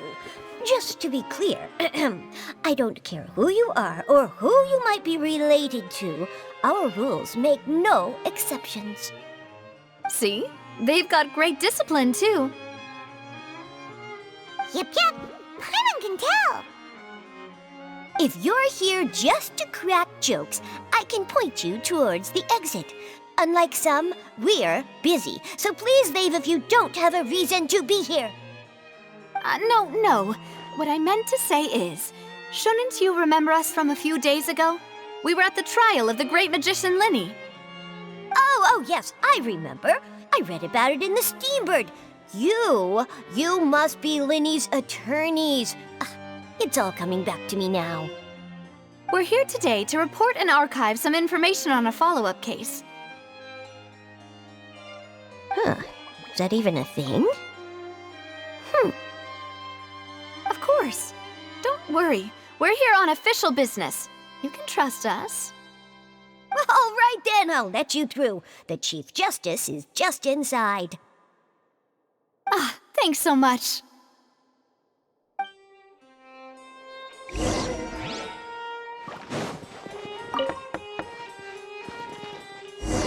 Please come in.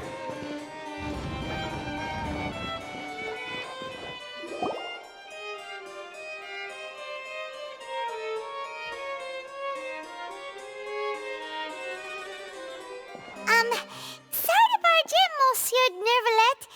We only lied to get in because we didn't know any other way. It's all right. Please let me know how I may be of assistance to you. So you're not mad at us? We're looking for a man called Vacher. He may have been an eyewitness in the serial disappearances case. If we can find him, we may be able to unearth some key information on the case. Ah, I see. In that case, please wait here a moment while I browse through the files.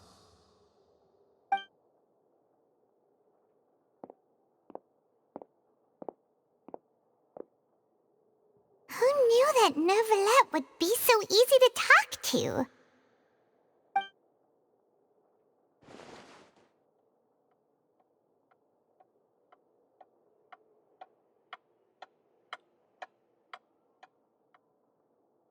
Unfortunately, I'm quite certain that no one by the name of Vacher has been involved in any case, criminal or civil, in the past several years. There are no records of him either in the files or in my memory.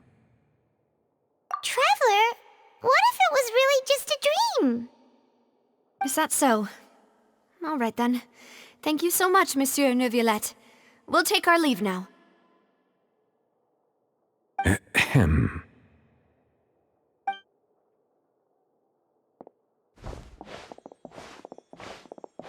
Miss Navia, I can understand how you feel.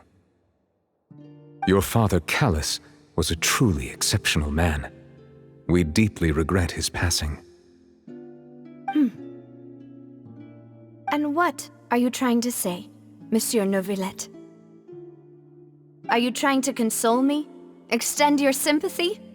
Or just express some tendril of regret? No. You are not trying to do any of that. I can hear it in your voice. There's no emotion behind your words. You only said those things because you felt like you should. It's just like last time. After my father took his place in the duelist ring, I pushed through the guards to talk to you as a last resort. You even told me then that you thought there was something fishy with the case, yet you still allowed the duel to go ahead.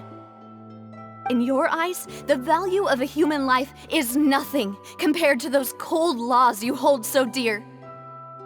If you truly regret my father's death, then why didn't you call a stop to the duel? Why didn't you give me the power to stop him from throwing his life away? Why did you just let him die, despised and hated by all? Everything was hanging on a thread at that moment.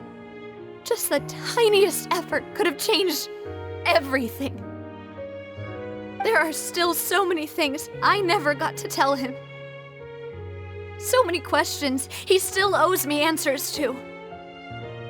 If you really have no heart, then just look me in the eyes.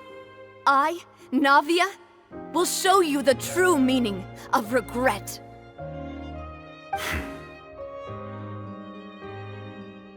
I'm sorry, Miss Navia.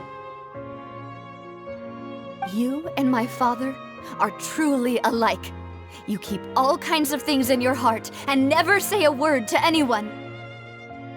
It's not so much that you can't feel, but that you would never express anything. Oh well.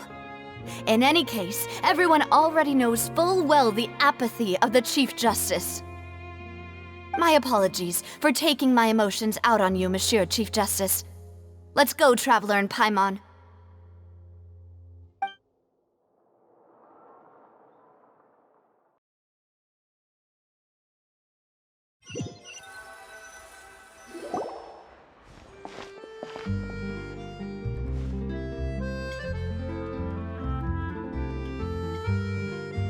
Navia, are you okay? I'm fine. Rain. It's raining. You're right. Wasn't it still sunny when we went into the building? And there shouldn't be any active trials today. How strange. Now that I think of it, on the day my father was convicted of murder, it was also raining. What is it? Did you think of something? Yeah, he was outside. It was uncovered and the rain could fall there. Why? Do you think the rain could have affected the crime scene? That thought has occurred to us before. We've even expanded the search area to try to account for that, but didn't find anything of value. Oh? Wait. You don't mean... So you're saying that the true murderer could have been turned into water and then got washed away with the rain?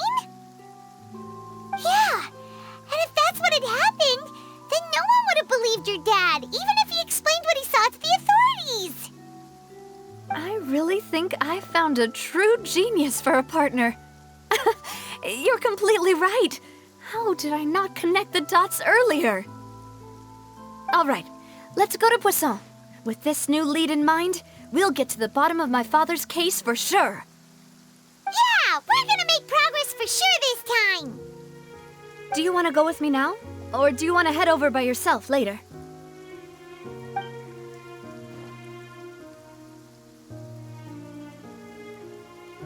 Great.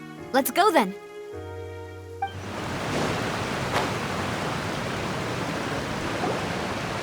Whoa!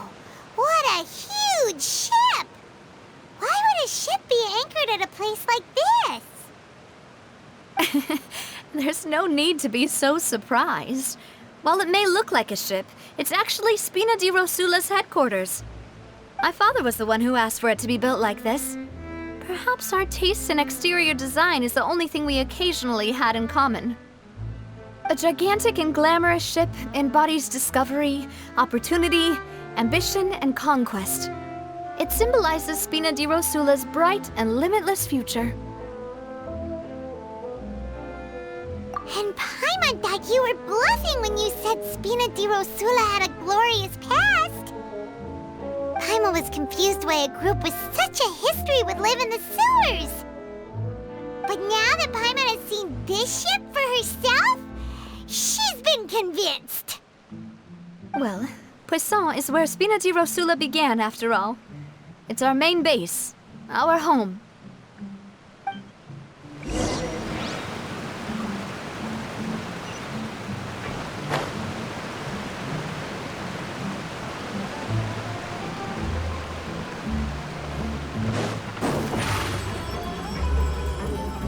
Surprise! The wind rises.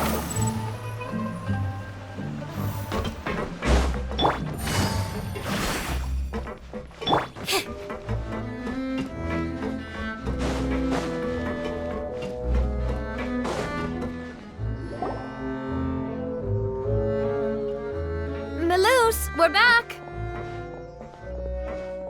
Apologies for the wait, demoiselle, and our most important partners. You said before that you still had some business at the court. What brings you back to Poisson so quickly? About that. It's because my partner here reminded me of something really important. You see, what if my father's case had something to do with water from the primordial sea? You still remember, right, Malus? On that night, it was raining? Yes, the case was quite similar to that of Mr. Linney's. Both were what you'd call impossible murders. Could you tell us a bit more about what happened before? Yeah, of course. Many years ago, something called synth began to gain popularity in Poisson. At a glance, it was a kind of drink that could excite your mood and produce many pleasant hallucinations. Wait! Didn't that guard guy who turned into water also mention that the primordial water could be used to produce some kind of potion? Yes, he did. Considering what we know now, it's almost certain that synth is created using water from the primordial sea.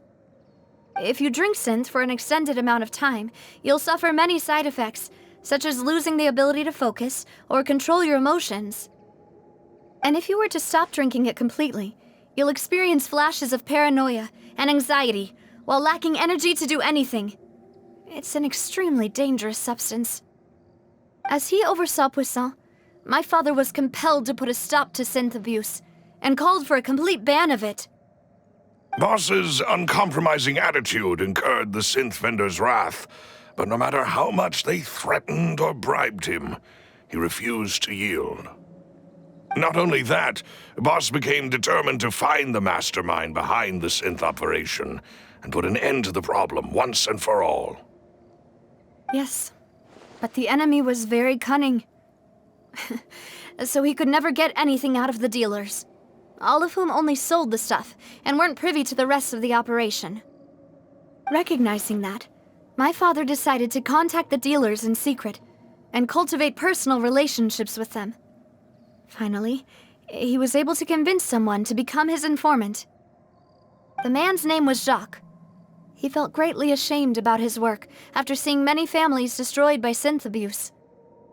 That night, my father hosted a banquet at his countryside estate. He planned to meet up and exchange information with Jacques over some food. But then, we heard 2 gunshots from the courtyard. We raced to the scene and found my father, still holding a gun, and Jacques, who was already dead on the ground. Huh? How did that happen? Aren't they on the same side? Sounds just like Lenny's case, doesn't it?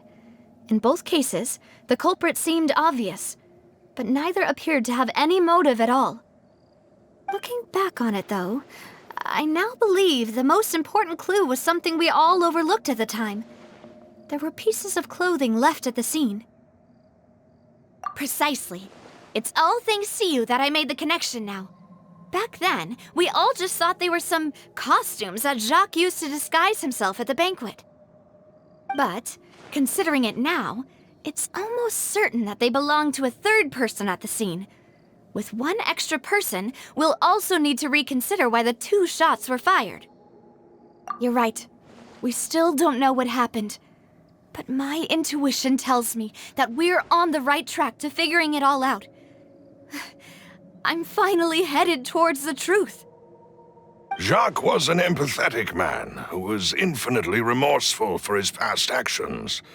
It's unlikely that he turned on Boss with 0 warning. I think this third person is probably the key to the full truth. On that note, however, even though this will not please you, demoiselle, as your and your father's butler, I must still offer a word of warning. Our opponent is insidious and cruel. They are extremely difficult to deal with, and Boss has already lost his life trying to bring them to justice. Even though Spina de Rosula has lost most of its former glory, Poisson has welcomed a new time of peace, and we have been allowed to live out our lives. There is no need to follow your father's path. It would be both wise and in line with Boss's wishes to step back and give up on the case. If that's indeed what he wished for, then he should have told me that himself. Was I not the closest person to him? And yet, I was the one most kept in the dark. What was the point of him dying without sharing any of the secrets he knew? Did he manage to protect anything in the end? Synth is still here. Callous the Unfaithful is still his epithet. And Spina di Rosula is barely getting by. Nothing has changed.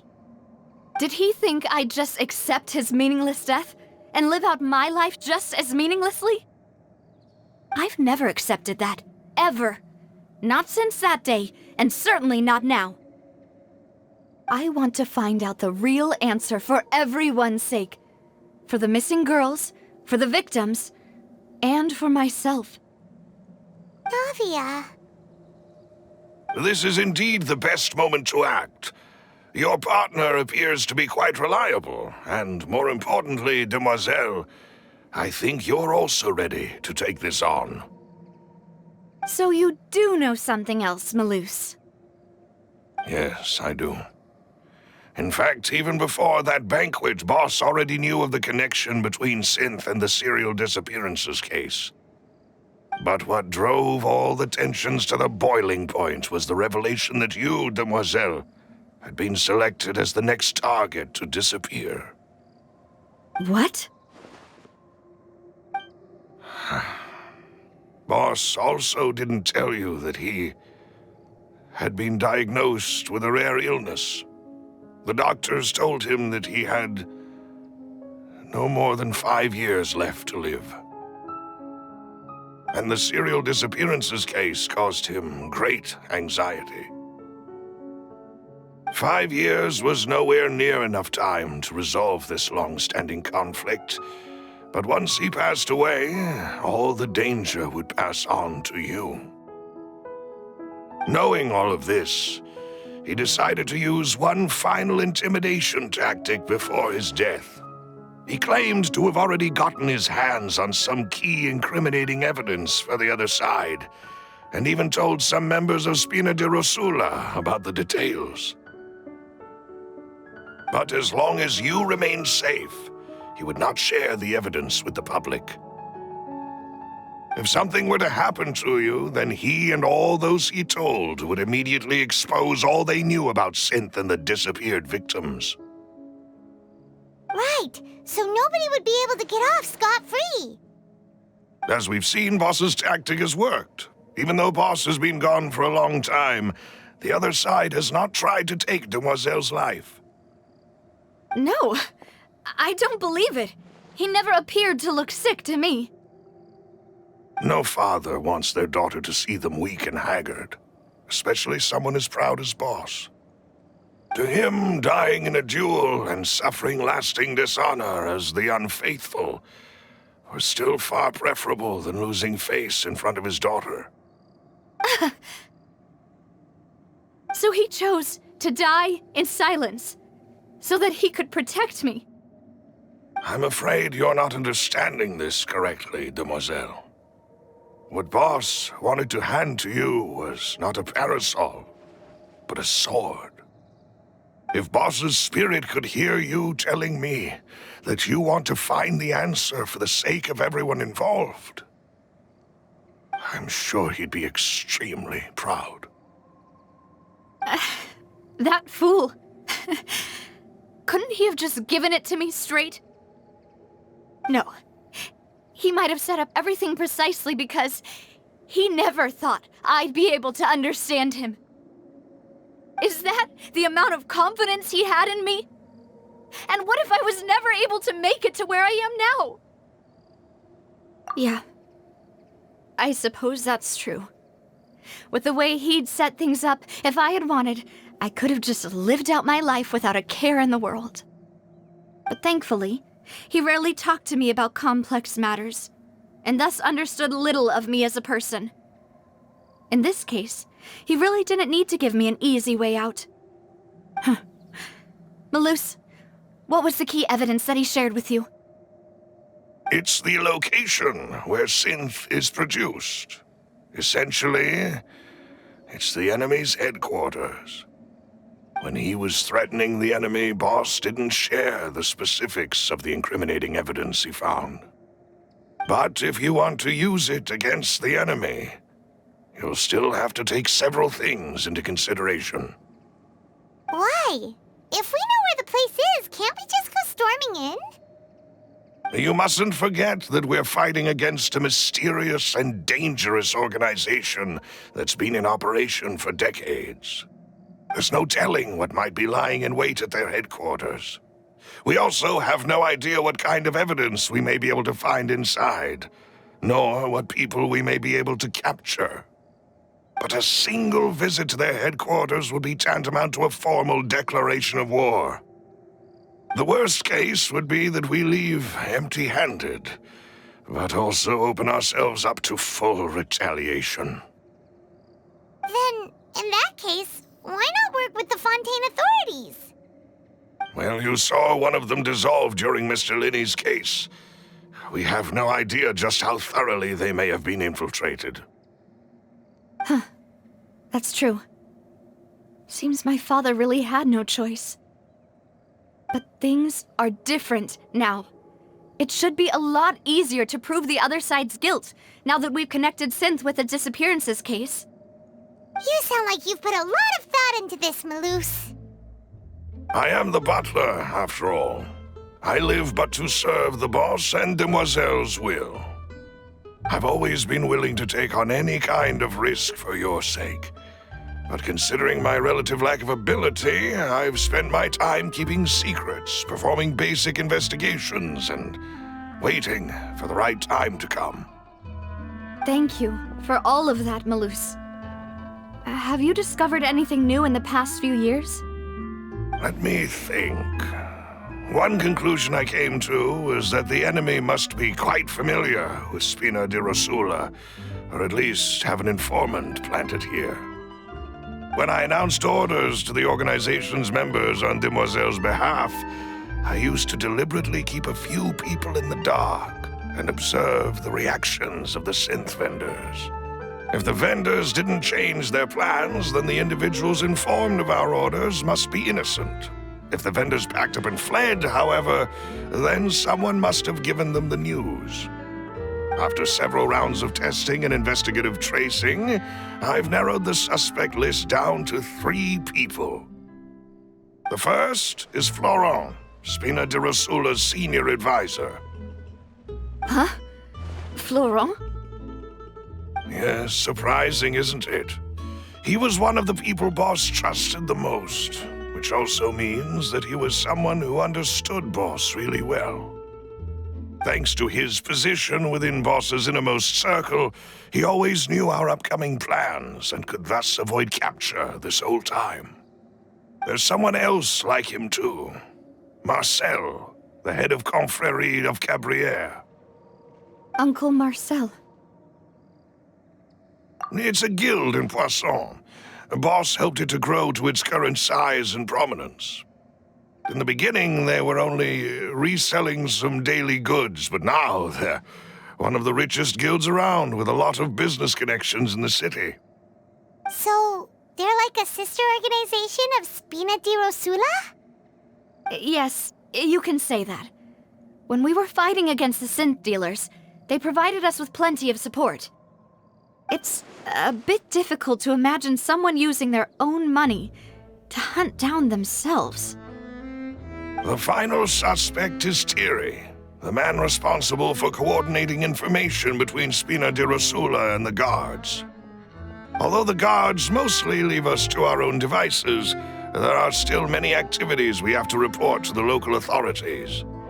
Since Thierry is always in the know about our current activities, he could theoretically always plan one step ahead. I see. These are all people who I communicate with quite regularly. To think that the enemy we've been fighting against has been right next to me all along, among those I trust the most. It's almost too hard to believe. If you want to investigate them, please take every precaution to not alert the quarry.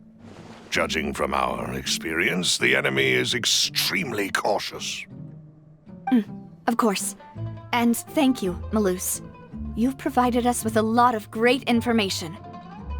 You're too kind, my lady. I'm just doing my duty.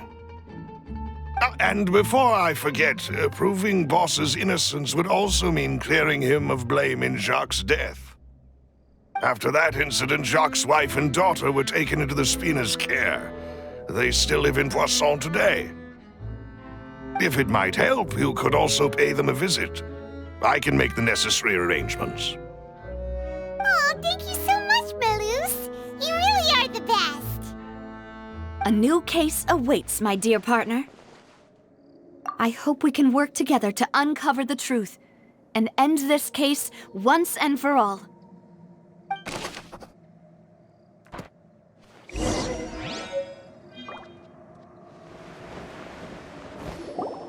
It is settled, then.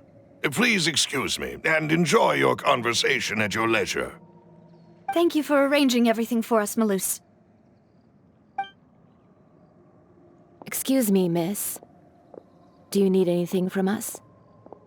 Oh. Hey, Navia's all quiet. This isn't like her at all. I'm sorry that I only came to visit after all this time. After what happened, I didn't know how I was supposed to face the two of you. Ah, if it's about that, there's no need to apologize. After my husband died, Spina di Rosula sent us a lot of mora and support. I understood your guilt and apology to be genuine. But aren't all of those things nothing compared to the loss of Jacques? I can understand the kind of pain that comes with losing a father so needlessly. You don't understand at all. I didn't know how to face you, because I didn't know what I could possibly bring as a consolation gift. I know only the full truth could bring closure to you, and to all of us. I'm sorry. I appreciate the sentiment, but you don't have to carry all that guilt.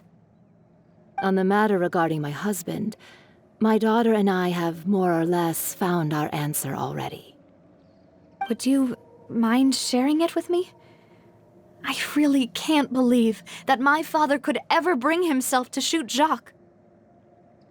I always knew that my husband's money was earned through others' suffering. He told me countless times that if he could turn back the clock, he would never go into the synth business again.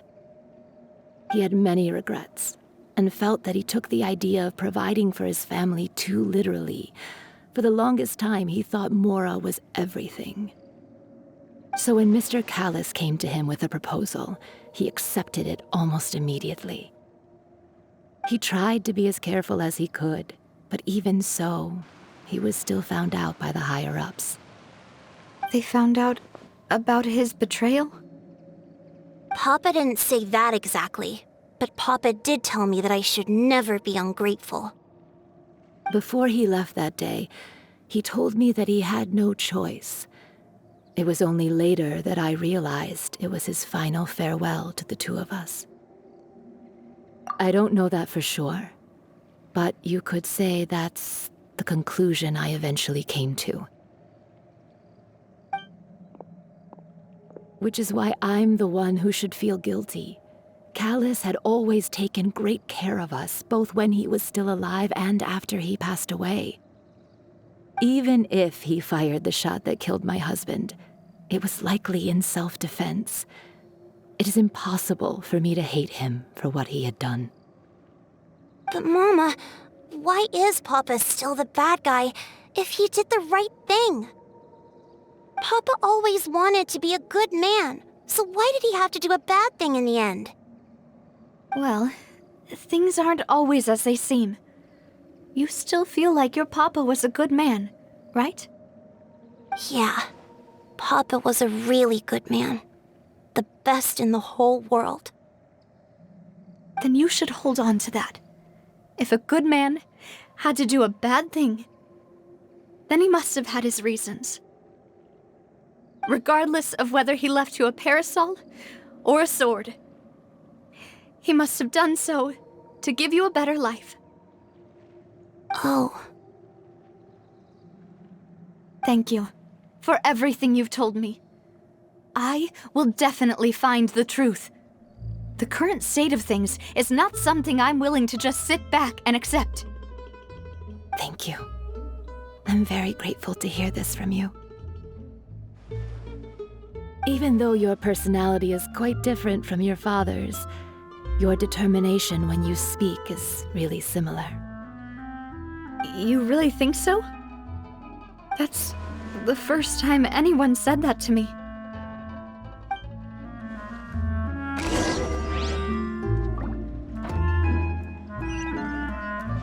Are you okay, Navia?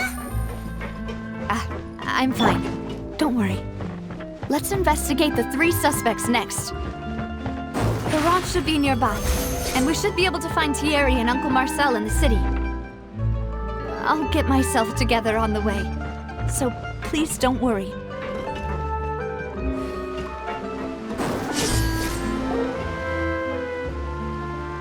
Greetings, boss. How may I be of assistance today? I'm sure you've heard about what happened at the Opera House? Someone got turned into water right in front of us. Yeah, I've heard. With something that dramatic, I'm sure journalists will milk it for all it's worth. And it'll be all the talk for the next several weeks. It also reminded me, on the day that the incident happened with my father, it was raining outside, and we found some clothes left at the scene. After my partner here put the dots together for me, I feel like we should try to reopen his case. Can you do me a favor and try to recall what happened that night? Let me think. Mr. Callis was feeling pretty upbeat that day. So he was drinking and bantering away with us at the table. After that, he told us that he wanted to go get some fresh air. So we let him go without thinking much of it. Who knew that we would hear 2 gunshots ring out right after? My first reaction was that Mr. Callis's life was in danger. So I grabbed my holster and made a mad dash toward the scene. But when I got there, it was already too late. Mr. Callis was standing over a dead body with a gun in his hands. All we could do was look back and forth at each other, not knowing what to say. So you also remember 2 gunshots then? Indeed. The guards said that the first shot didn't hit anyone, while the second killed Jacques. But I've never really bought that explanation. Reason being, Mr. Callis had left his gun on the table. I even made sure to confirm that before running to the scene. But according to the guards, that doesn't mean he couldn't have had other guns on his person. About the clothes left at the scene that you mentioned, do you think there was a 3rd person there who was turned into water? At least from our perspective, my father had no reason to kill, so he would also have no reason to bring an extra gun with him. The gun he was holding probably belonged to Jacques, or a 3rd person on the scene. Yeah, that makes a lot of sense. So you're saying Mr. Callis ended up with the gun because he seized it from one of the other guys? But hold on. If that's what had happened, then why didn't he share the truth with any of us? He didn't even want to face the Oratrice machine, and chose instead to prove his honor in a duel. Did he lose all faith in the courts after seeing someone dissolve right in front of his eyes? About that, Malouse told me a thing or 2, so I think I can understand why he committed to the duel. I'll tell you everything once the whole truth has been revealed. I understand.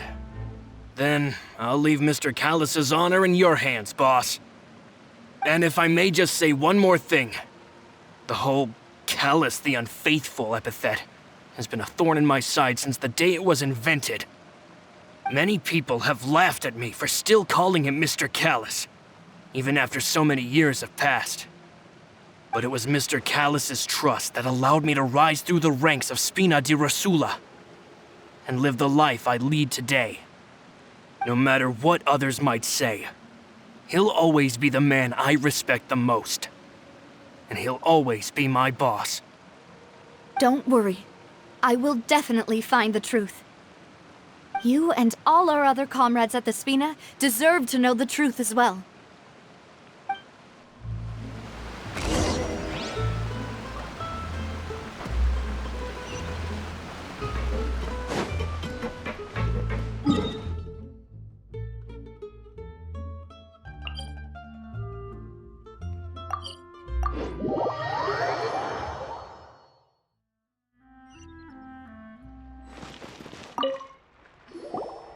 Hey, Thierry, it's me. Oh, now, what brings you here, Miss Navia? I've heard that you made quite the name for yourself at the Opera House. Oh, so you've got news of that already. Oh, okay. Hey, I'm also a member of the guards, you know. The way you make it sound, people would think I was sent off to Poisson because I had done something wrong. Are you sure there isn't a little bit of truth in that? Under normal circumstances, shouldn't you have been called back to the city already? I mean, where I work is really up to me. Let's just say I enjoy the ambiance of Poisson. Callis did a fantastic job running the town, building Spina di Rosula from the ground up and clearing many obstructions in my way. It would be next to impossible for me to find a similarly easy but high-paying job in the city. Anyway, enough chit-chat. Are these two friends of yours? You, here for some formal business? Yes. These two are my partners. What happened at the Opera House made us realize that Linny's case and my father's may be related. We're trying to reinvestigate the details of my father's old case. Ah, I get it. You think there might be more to the case now that we know people can be dissolved into water, right? I was also flabbergasted when I first heard of it. If you want to go through the original files from your father's case, I can help you look for them. That'd be much appreciated. Thank you. Actually, I have another question. Do you have the authority to dispatch Gardamex? Of course. Without them, I couldn't possibly handle Poisson on my own. Why do you ask? We definitely can't use them to forcefully get more evidence for your father's case. Well, you see, just recently, we were attacked by a horde of unnumbered Gardamex in the city. So, if you hypothetically wanted to do something against me, all you would need to do is get rid of the mecha serial numbers and send them after me. Then you think too highly of my abilities. Dispatching mecha is very different from controlling them. If I had to make an analogy, when you order a dish, the chef will make it for you. You can ask the chef to cook, but not to massage your shoulders or carry your baggage. If you try to make unreasonable demands, the chef would just think you're out of your mind and ignore you completely. The same goes for me and my Gardamex. Removing a serial number is also not as easy as you might think. There are a lot of complex steps to it, and it's almost impossible to keep it a secret. So I can promise you, those mecha were definitely private units. They're certainly not cheap. So, whoever their owner is must be super rich, powerful, or both. Now that you mention it, though, being in the synth business would definitely be profitable enough to afford this. Oh, then you're officially in the clear, Thierry. Oh, well, thank you for the vote of confidence, Navia. Jokes aside, I'd like to wish you all the best with your investigation. I'll be staying in the city for a little while, so just come find me if you need any support from the guards.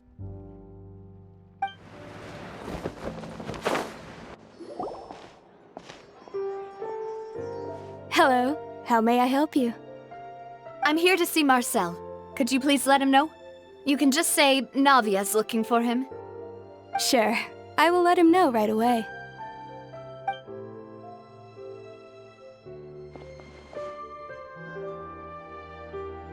Navia, hello. Sorry to keep you waiting. I'm not as young as I used to be, so my legs are giving out a bit. Oh, it's all right, Uncle Marcel. There's no need to stress. I just wanted to talk to you briefly about what happened in the Opera House. I'm sure you saw everything too, right? Yes, I've never seen anything so strange. Oh, you were at the Opera House too? That's right. I went there with Navia to see the magic show. Who knew it would turn into a whole murder mystery? I also witnessed your marvelous sleuthing work. Quite impressive. To beat the Hydro Archon at her own game on her own turf, I can already imagine everyone in Fontaine discussing your exploits over a few glasses of wine. Oh, Paimon doesn't want to become the talk of drunkards. Apologies. It's just how Fontaine is as a nation. Everyone loves drama and theatrics. Uncle Marcel, you've also noticed that other thing, right? The fact that humans can dissolve in water? Yes, I was reminded of your father's case right away. Is that what you're investigating now? Exactly. I still don't have much solid proof, but I can sense that the other side has already begun to act. Oh, and what makes you say that? We were attacked on Araneus by some unnumbered Gardamex. And there was also an attempt to get me to drink water from the primordial sea. If not for the vigilance of my partner, I probably wouldn't even be here talking to you right now. Oh, you're giving us too much credit. Wasn't it you who protected us? Alas, it seems things are heating up again. The peace that Callus sought so dearly will soon become a thing of the past. But rest assured, Navia, Poisson will always remain a safe haven for you. If you're scared, you can always return there. If anyone dares to lay their hands on you there, the Confrérie of Cabrières will use its funds to the last Mora to bring them to justice. Thank you, Uncle Marcel. But I don't intend to go into hiding. I'm going to strike while the iron's hot. Do you have any new thoughts on my father's case? About that. Sorry, my age is catching up with me, so it'll take me a while to recall my memory. The Confrérie was responsible for that banquet, so I was out and about the whole time making sure things were running smoothly. I didn't even have the time to drink with the guests. Then I heard the sound of a gunshot, and the rest was history. Oh, it's okay. No need to push yourself. We'll ask around some more, see if there are any valuable clues elsewhere. Sounds good. Just let me know if you ever need Mora. All my wealth comes from Callus's patronage and support. I'll spend however much it takes to clear his name.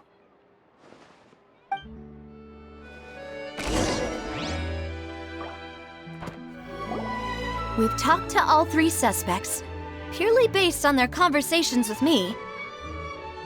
None of them sounded particularly suspicious.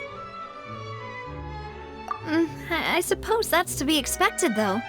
If a single conversation's all that's needed to find them out, then my father wouldn't have needed to investigate the case for so many years. Anyway, even though we didn't make a breakthrough, let's still compile what we were able to find. But where should we start? Ah, you're right! Flora mentioned that Callus probably only ended up with the gun because of circumstance. That makes sense. According to Jacques' family members, he already told them that he had been discovered, and that he had no choice before he left home that day.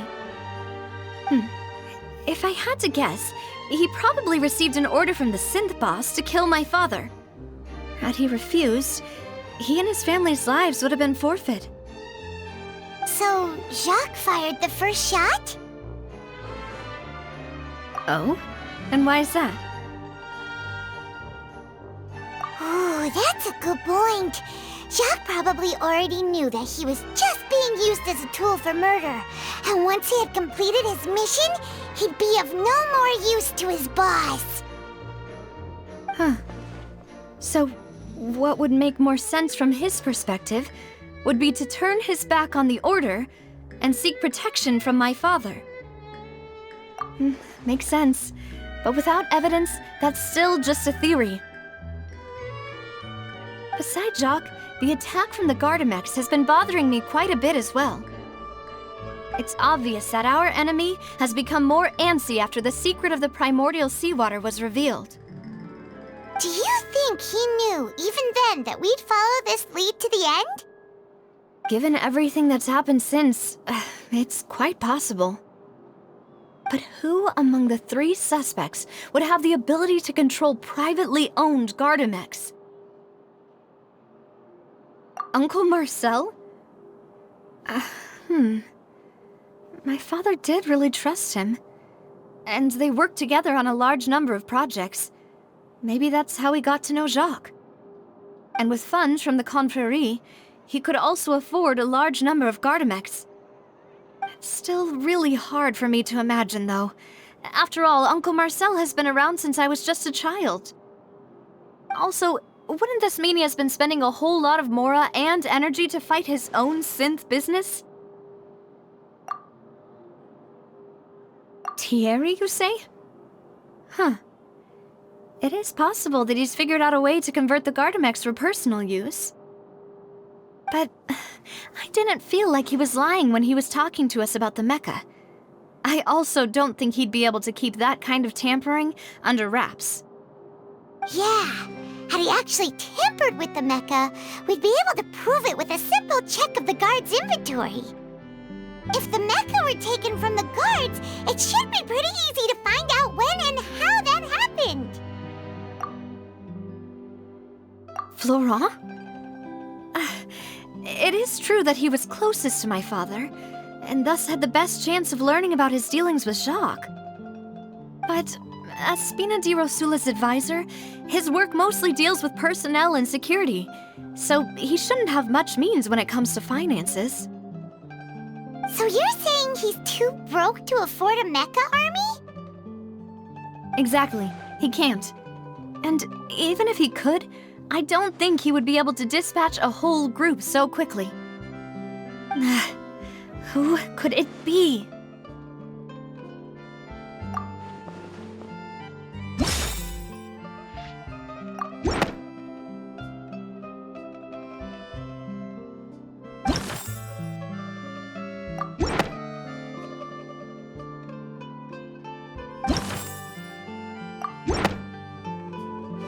You know, if you think everything through, Uncle Marcel is indeed the most suspicious of them all.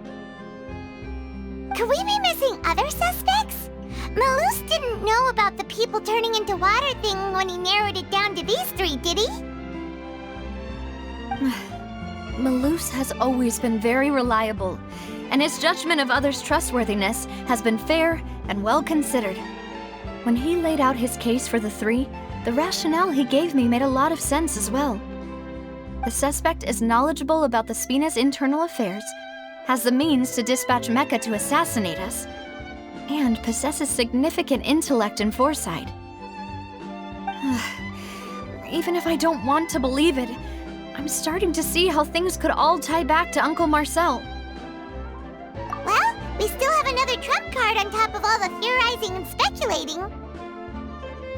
Yes, Malus did say that charging straight in there would be extremely risky, but we don't have any other options right now. We need far more solid proof before we can hope to go charging in on our enemy. Nauvia, here you are. Oh, I've been looking for you. Huh? Aren't you the guy from the guards? Did something happen? Yeah. News came from Irenaeus just after you left. We've got another trial on our hands. Wasn't that place built specifically for holding trials? What's so newsworthy about this one?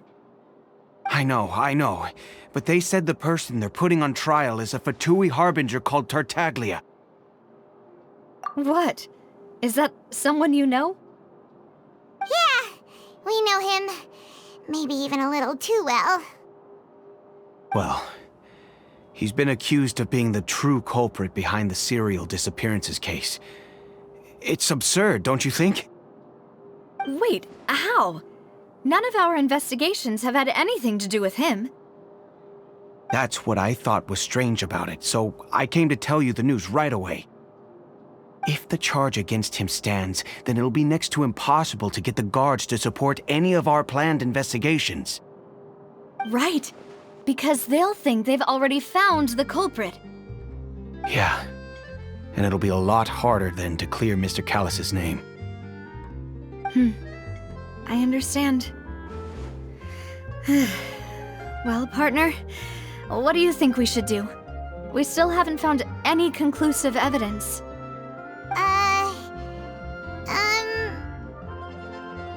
Huh?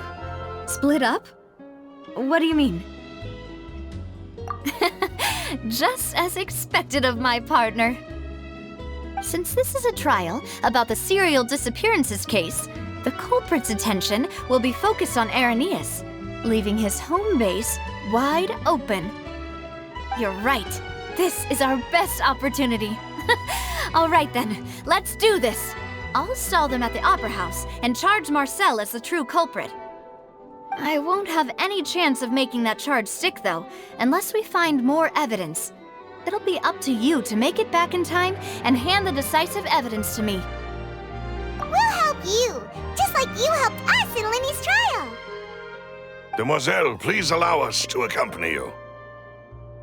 I'm ready. Ah, Malou, Silver, when did you two get here? We heard that you'll be leaving Poisson and figured that you might require our assistance. It's our hope that your confidence will be bolstered with the two of us by your side. Thank you so much. Then, let's make haste for Irenaeus. Paimon, Traveler, I'll see you at the Opera House. See you then!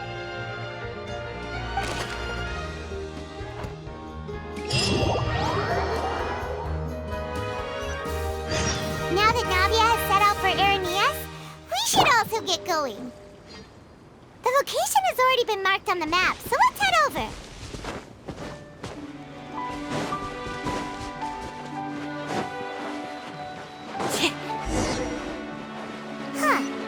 According to Malusa's info, the synth production base is underwater. Let's go and try to find the entrance.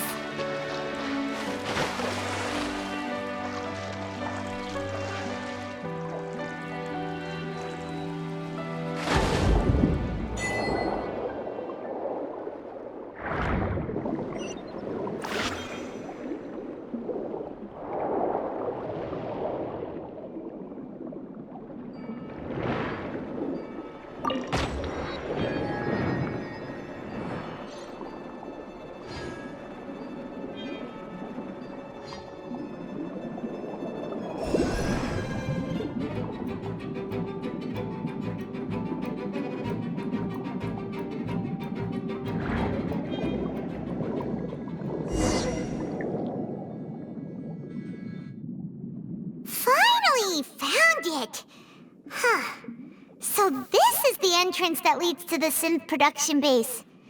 It sure doesn't seem out of the ordinary at all. Ah, you're right. An important place like this is bound to have a ton of protective measures and mechanisms. Navia's probably arguing up a storm right now to stall for us.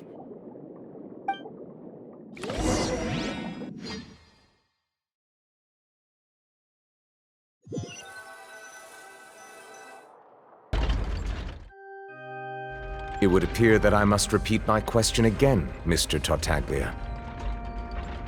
Do you accept the charge that you are the true culprit behind the serial disappearances case? To be perfectly honest, I don't understand your country's complicated court system, or the reason why I'm being charged with something I've never even heard of. However, I did hear that people who have been charged can choose to participate in a duel to clear their name. Is that right? In which case, as long as I accept the charge, I can have an all-out fight with that champion duelist Clorinde, right? I've got to admit, that's one of the most enticing offers I've ever received. When I privately sparred with her last time, she was obviously holding back. Real disappointing. Hey! Don't you understand? You're currently the prime suspect for a major case. This isn't the place for you to be looking for fights. Oh? Sounds like the Hydro Archon wants to lecture me on the ways of the Opera House. Then why don't you duel me too? I'm the kind of student that learns best in the heat of battle. No. That's not what I meant. Alas, it would appear that communication with the defendant is going poorly, and we have made very little progress. In that case, let me explain everything from the very beginning again. The goal of this trial is to determine the culprit behind the serial disappearances case. That case had nothing to do with him! You've got the wrong man! Huh? What's going on? Why is she interjecting again? I told you it couldn't be one of the Fatui harbingers. Miss Navia, this is the second time you've interrupted the court proceedings. I only tolerated your behavior last time because you were able to provide the court with a key eyewitness. But that was an exception rather than standard court protocol. I can very well charge you with contempt of court for your interjections. Oh, please. Did you ever think I had any respect for this place's pointless theatrics? We can put that discussion aside for now. I'm not here to argue with you. I'm here to charge the true culprit behind the serial disappearances case. And if my charges prove true, then Tartaglia here will be proven innocent by default, correct? Oh, a young lady has charged in and offered to clear my name. How fascinating. Well, I'd gotten half bored to death by all these rules and procedures anyway, so I'll take you up on that offer. So, Your Honor, is there nothing else for me to do now? You may take a seat for now in the audience, but that doesn't mean the suspicions against you have been lifted. Now then, Miss Navia, who is the person you would like to charge instead? That person is...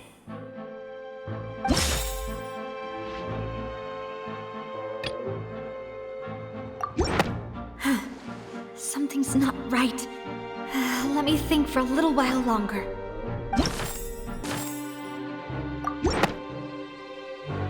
Marcel, the head of Confrérie of Cabrières! Huh? What confrérie? Never heard of them in my life. I've heard of them, but weren't they Spina di Rosula's sister organization?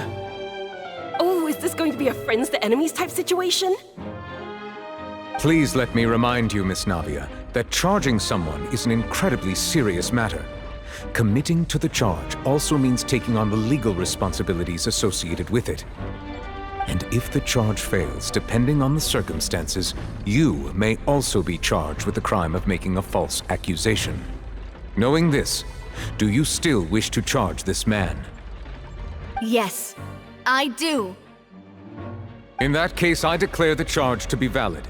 Miss Navia and attorneys, please take your places on the court. Members of the guards, please contact Mr. Marcel right away so that he may stand trial.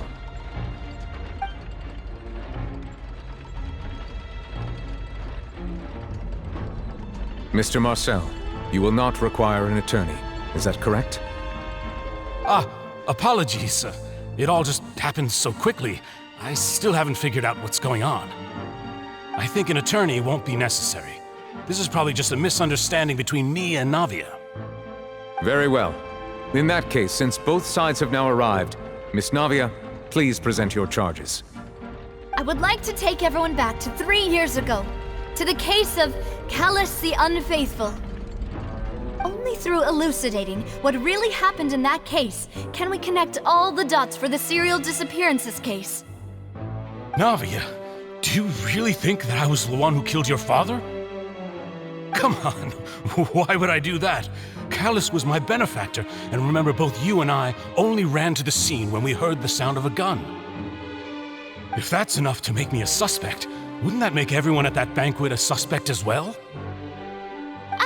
I think there's no point in getting into the specifics right now. The audience doesn't even have the big picture yet. Even I'm struggling to remember some details of that case. Exactly correct, Your Honor. I must refresh everyone's memory about that case before I can explain my charge and reasoning. I see. In which case, I will recount the findings about that case as originally recorded by Maison Gardiennage.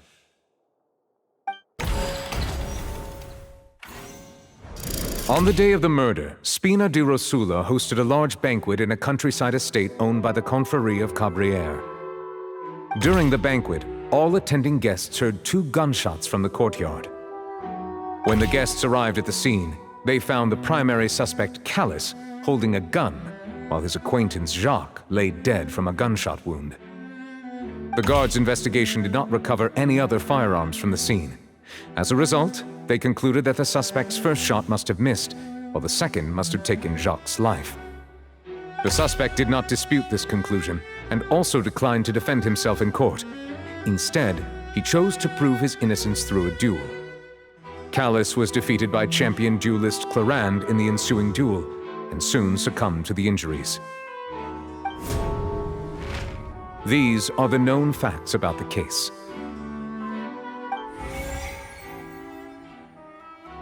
The one with the motive to kill was Jacques, not my father. And even so, Jacques still had no reason to pull the trigger. In truth, the third person shot Jacques first, and was shot in turn by my father when my father seized the gun from him. After that, the true culprit turned the third person into water, erasing all traces of him from the scene. Thank you for the summary, Your Honor. Of course, the guard's conclusion appeared quite sensible to us at the time. However, we should revisit the case now that we've gained new information about the abilities of water from the primordial sea.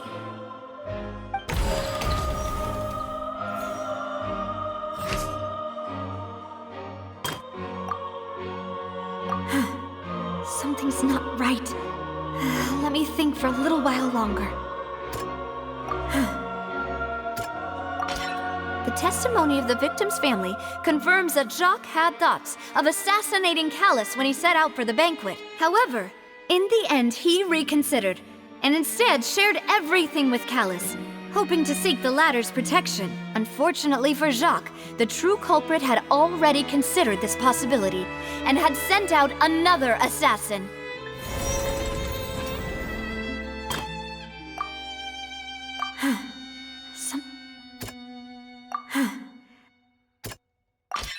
This assassin first shot Jacques, then turned to shoot Callus, only for Callus to wrestle the gun from him and kill him instead.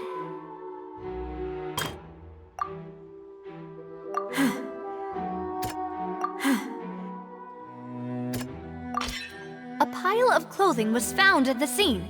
The guards once believed they were used by Jacques as a costume to disguise himself. But now, it is clear that the clothes were proof that there was a third person at the scene, and that they were turned into water after committing the murder. Since it was raining that day, the culprit was confident that they could use the rain to wash away all traces of their dissolved accomplice. Realizing this, the true culprit caused the hired assassin to dissolve into water, leading everyone to believe Callus was responsible for Jacques' murder. This is the true version of events.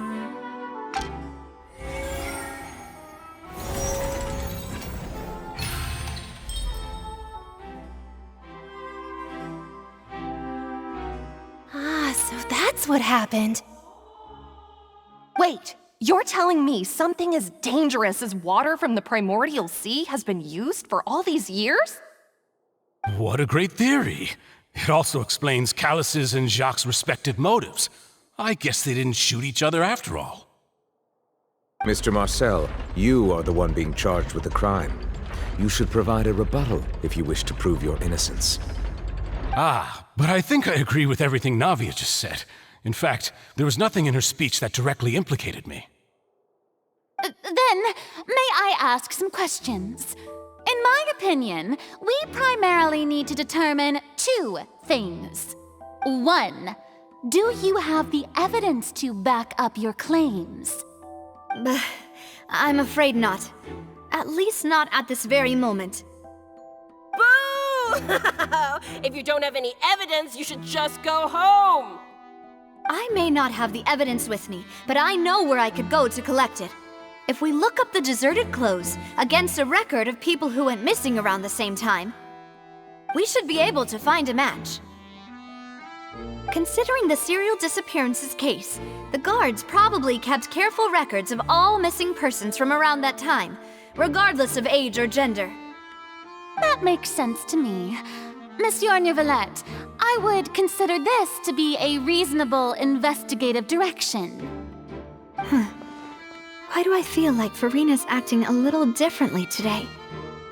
Maybe she's scared of embarrassing herself again?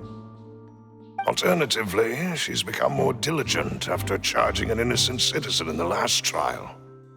My second question has to do with the ensuing duel. If the truth is indeed as you described, then why didn't Mr. Callis explain himself in court? If he had testified that a person had been dissolved, he could have at least mounted a defense. I thought about this too, and the answer is actually pretty simple. He felt there were things that were more important to him. The dissolving power of water from the primordial sea is an important secret for the true culprit of the serial disappearances case. My father could have exposed it for all to see, but he chose to take it to the grave. At that time, Spina di Rosula was in dire straits, and his reputation had already been shattered. He had no guarantee that going forward with the truth would allow the culprit to be brought to justice. What was certain, however, was that it would paint a gigantic target on my back.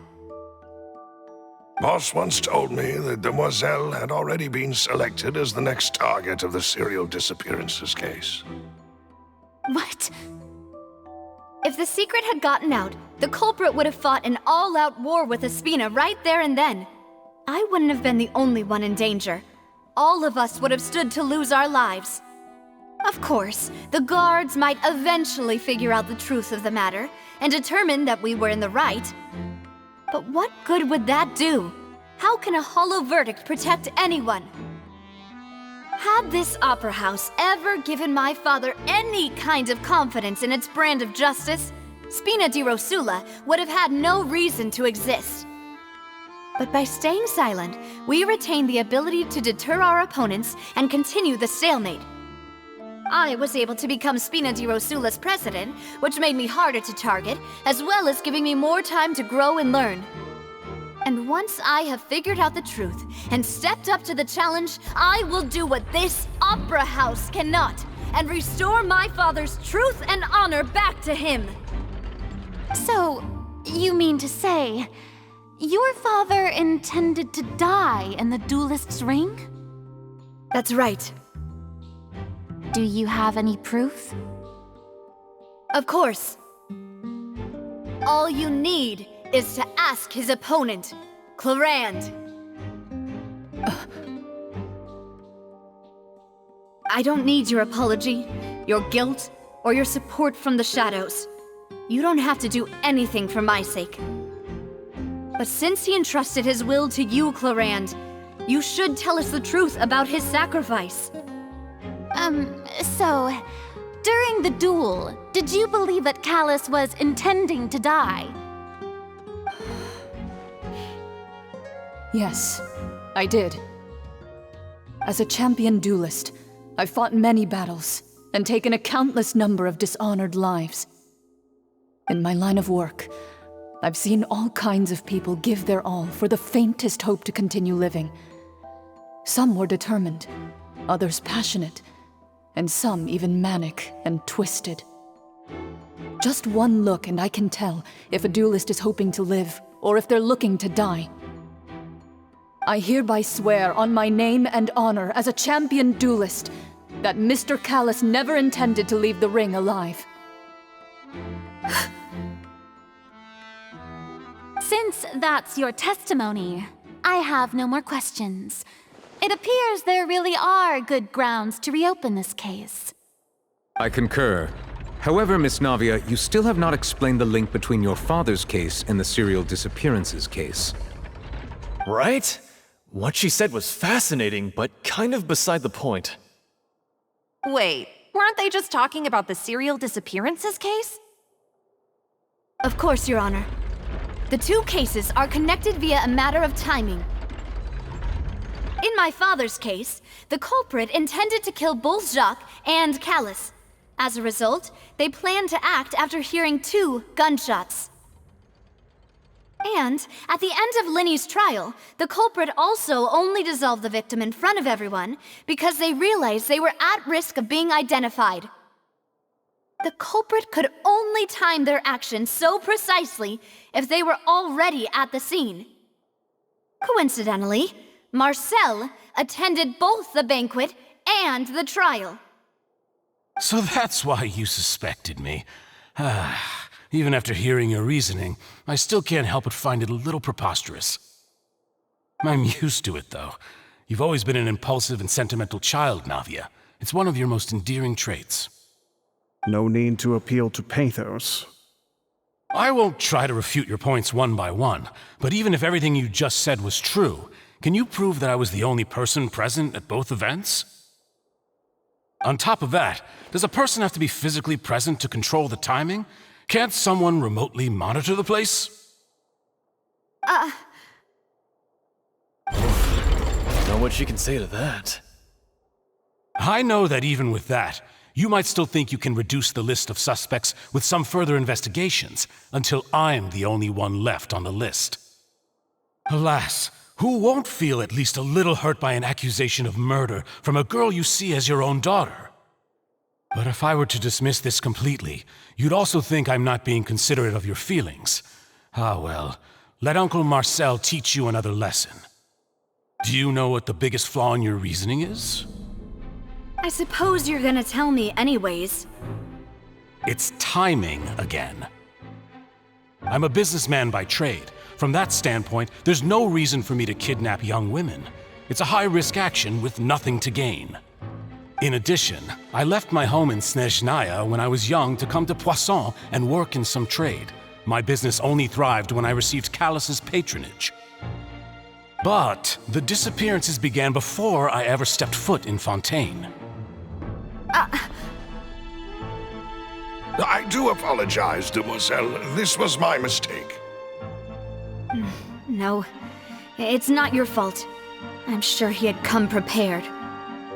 Is there anything else you'd like to say? Would you like to check the date of my first business license against the first known case of the serial disappearances? You can also take a look at my border entry records, or ask my friends and family when I left Snezhnaya for the first time. Could those records and testimonies do something to appease the unspeakable anguish in your heart?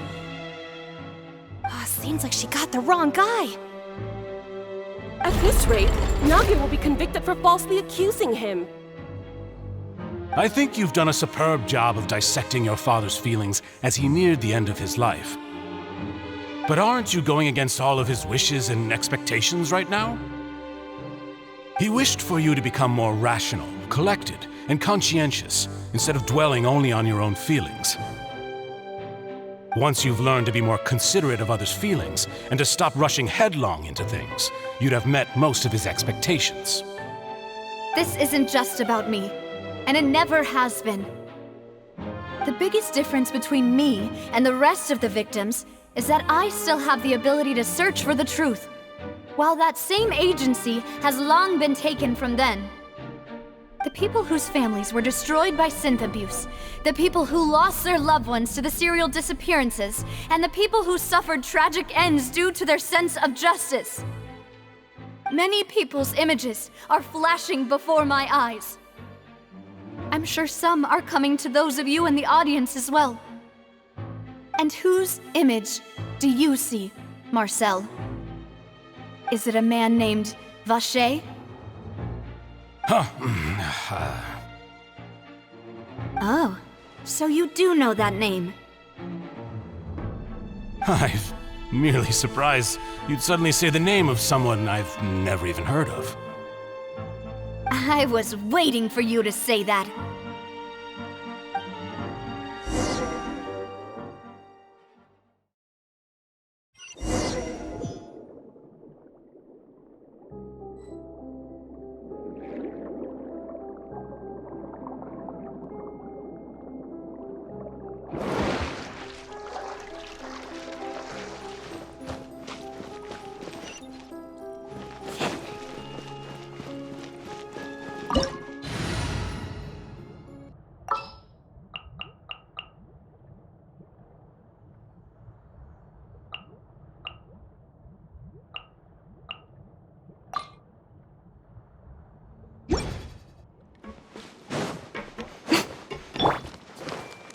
Everyone hold hands!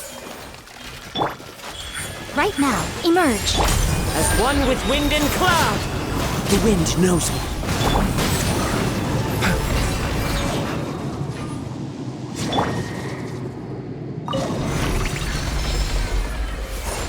Whoa! The floor is going up! Is it because of this mechanism in the middle? That guy really prepared a lot of stuff for this place.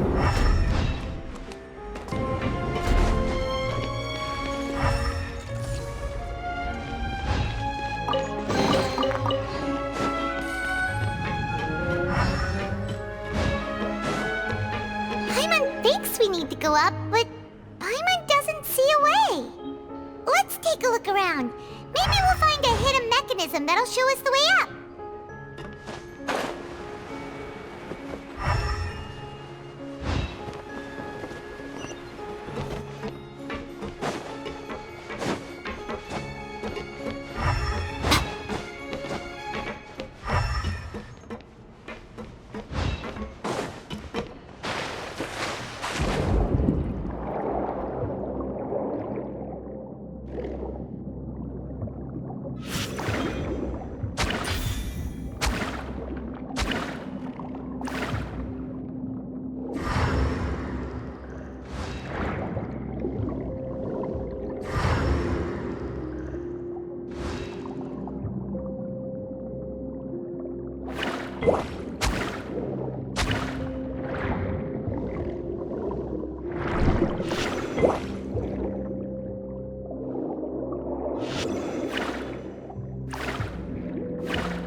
The water level is rising!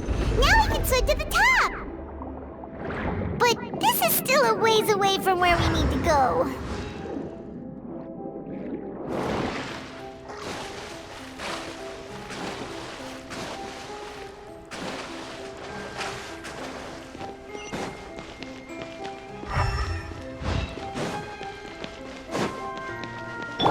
Hey!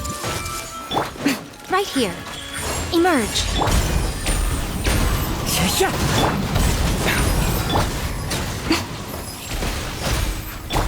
I see everything. One with nature. Right here.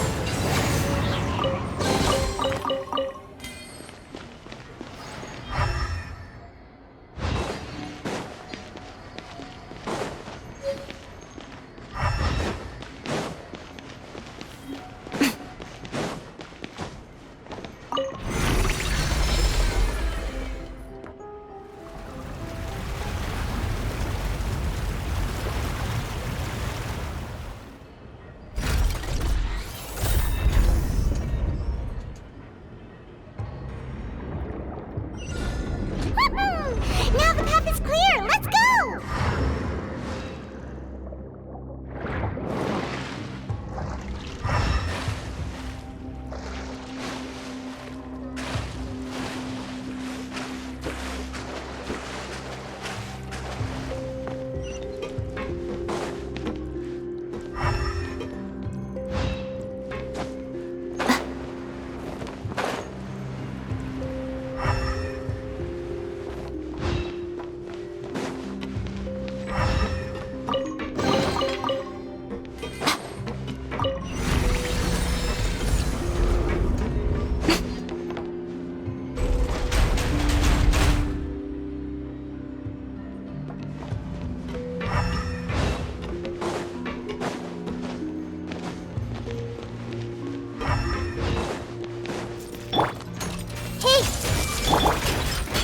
Right now, emerge. This The doctor will see me. Seems like an emergency. I see everything. The Temple of Wisdom. Clouds hide. The birds call.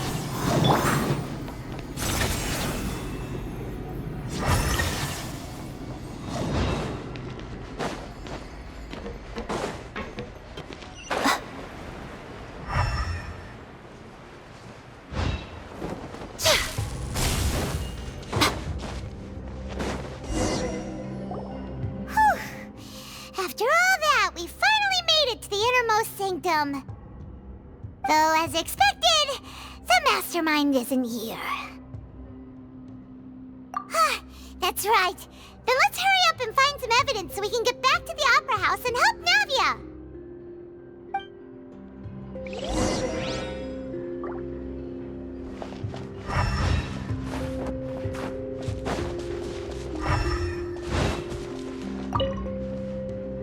Let's see what's written here. Nothing escapes Detective Paimon's eyes. Callus. Navia's father. Oh, this seems to be an investigation report on him.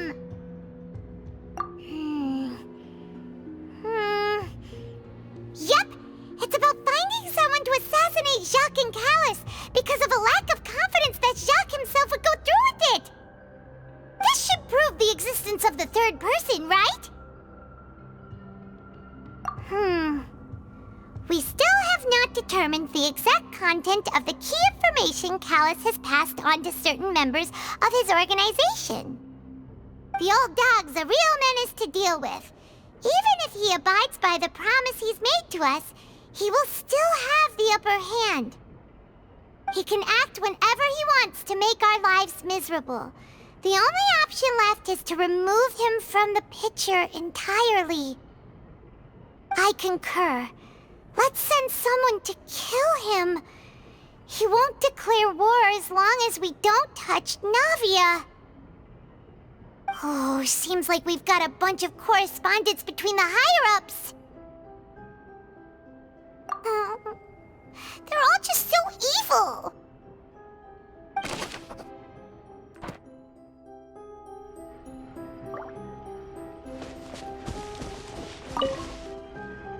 Oh, look! There's an important-looking basin over here, and it's full of water. That means this is where they make all the synth, and that special water is the main ingredient. If you dilute it with normal water, you'll get synth, but the pure stuff can dissolve a human. Paimon will take notes on this incriminating evidence.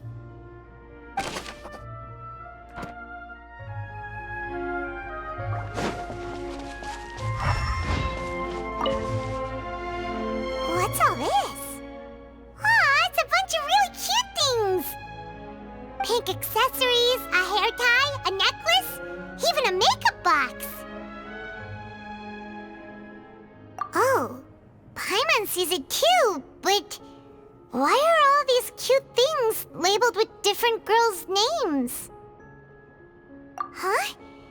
You mean the girls from the serial disappearances? They were brought here? And then they were turned into water. And all the boxes of things, these names. That means... Oh, this is terrible.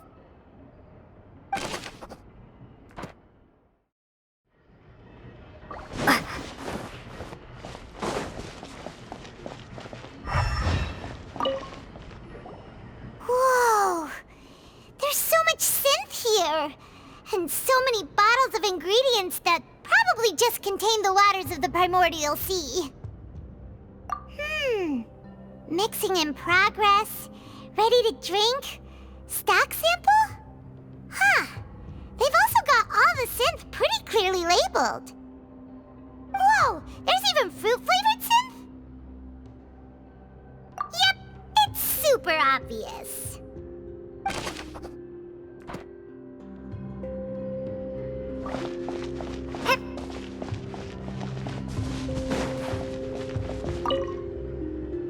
What's this over here?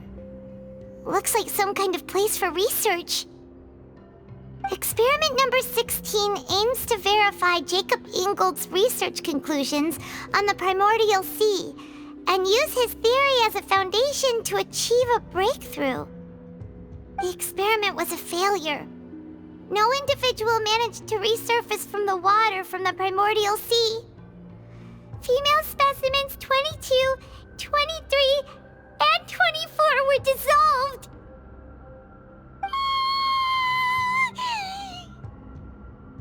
Sorry, Traveler. Paimon will try her best. It's just that Paimon's never read something so scary before. How can someone write something that terrible in such a matter-of-fact tone? You read the rest. Paimon's too scared to keep going. So that's why he did all of these experiments. Wait, did he really think he'd be able to find a way just by dissolving people over and over? That's just insane! Huh? Isn't that the name you heard by the fountain? Paimon thought he was an eyewitness in the serial disappearances case. Ah, you mean Vacher is the one who did all of these... experiments? So that's it! Vacher was no victim, but personally took his lover and... No, that's not it either! If that's the case, why would he want people to resurface from the water? In any case, Paimon will write it all down.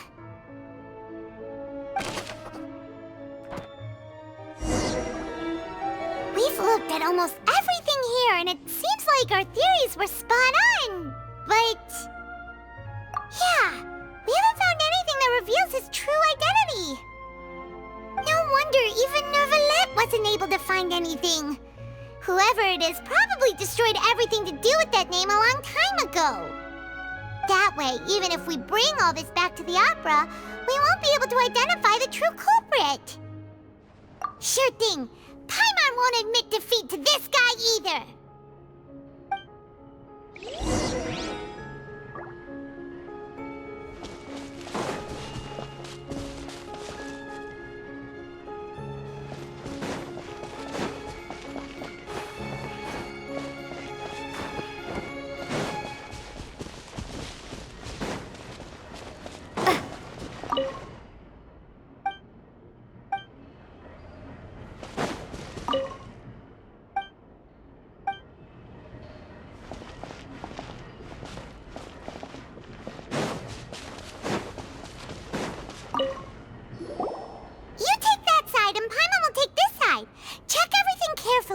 We'll find something for sure.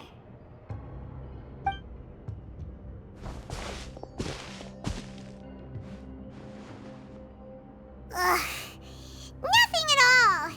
And Paimon can't even find snacks either. Whoa, really? Let Paimon see. Vinier. Isn't that Vacher's lover's name? Then you found her diary. Let's see. Aw, it's just a normal diary chronicling their love story. She was so sweet, too.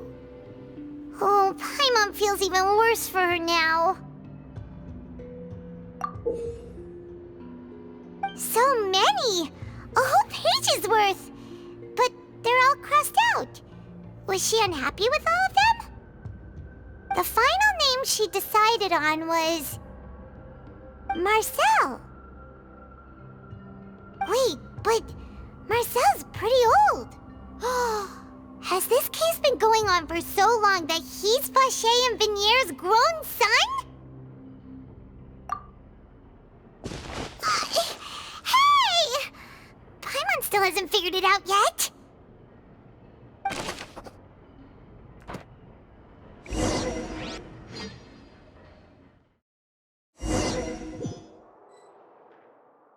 And whose image do you see, Marcel?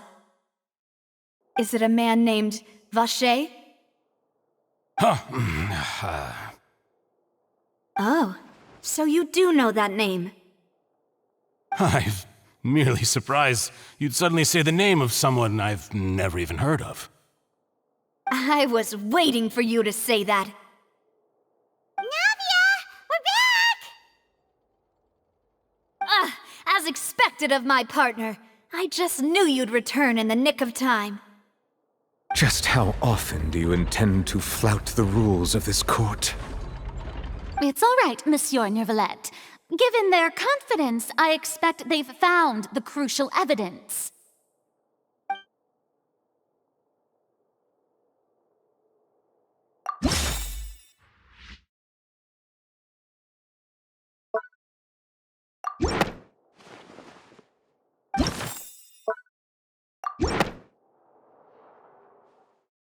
But the truth of it, Marcel, is that you've always been Vacher.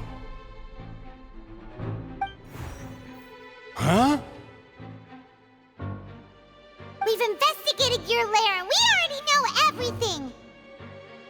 After your lover, Venier, was dissolved, you kept abducting young women to experiment on the hopes of bringing her back to you!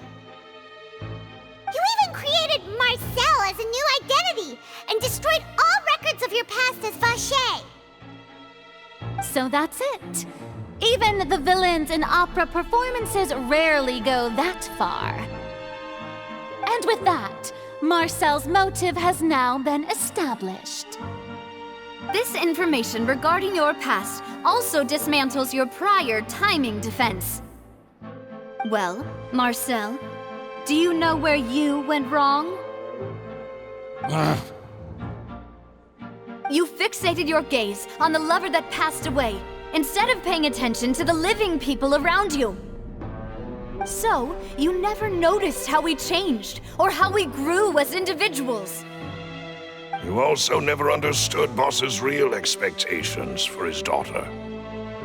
Or our determination to see things through. Your determination. Mr. Marcel, please speak up now if you would like to defend yourself. Otherwise, the trial will move on to the next stage.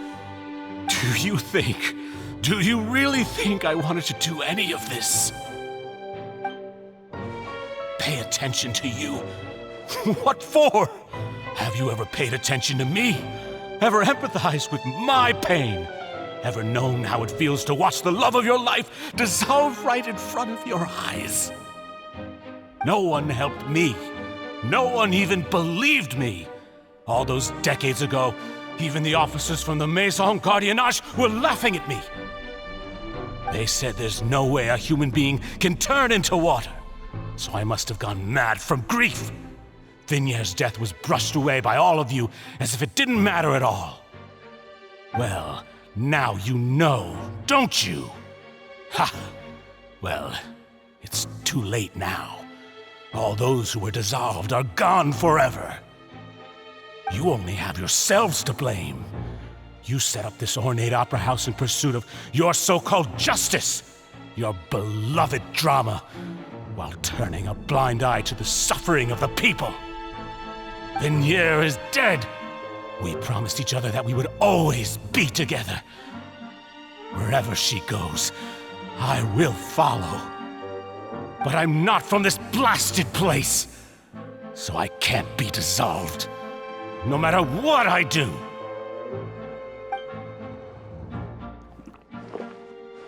Hey, is that water from the primordial sea that he's drinking?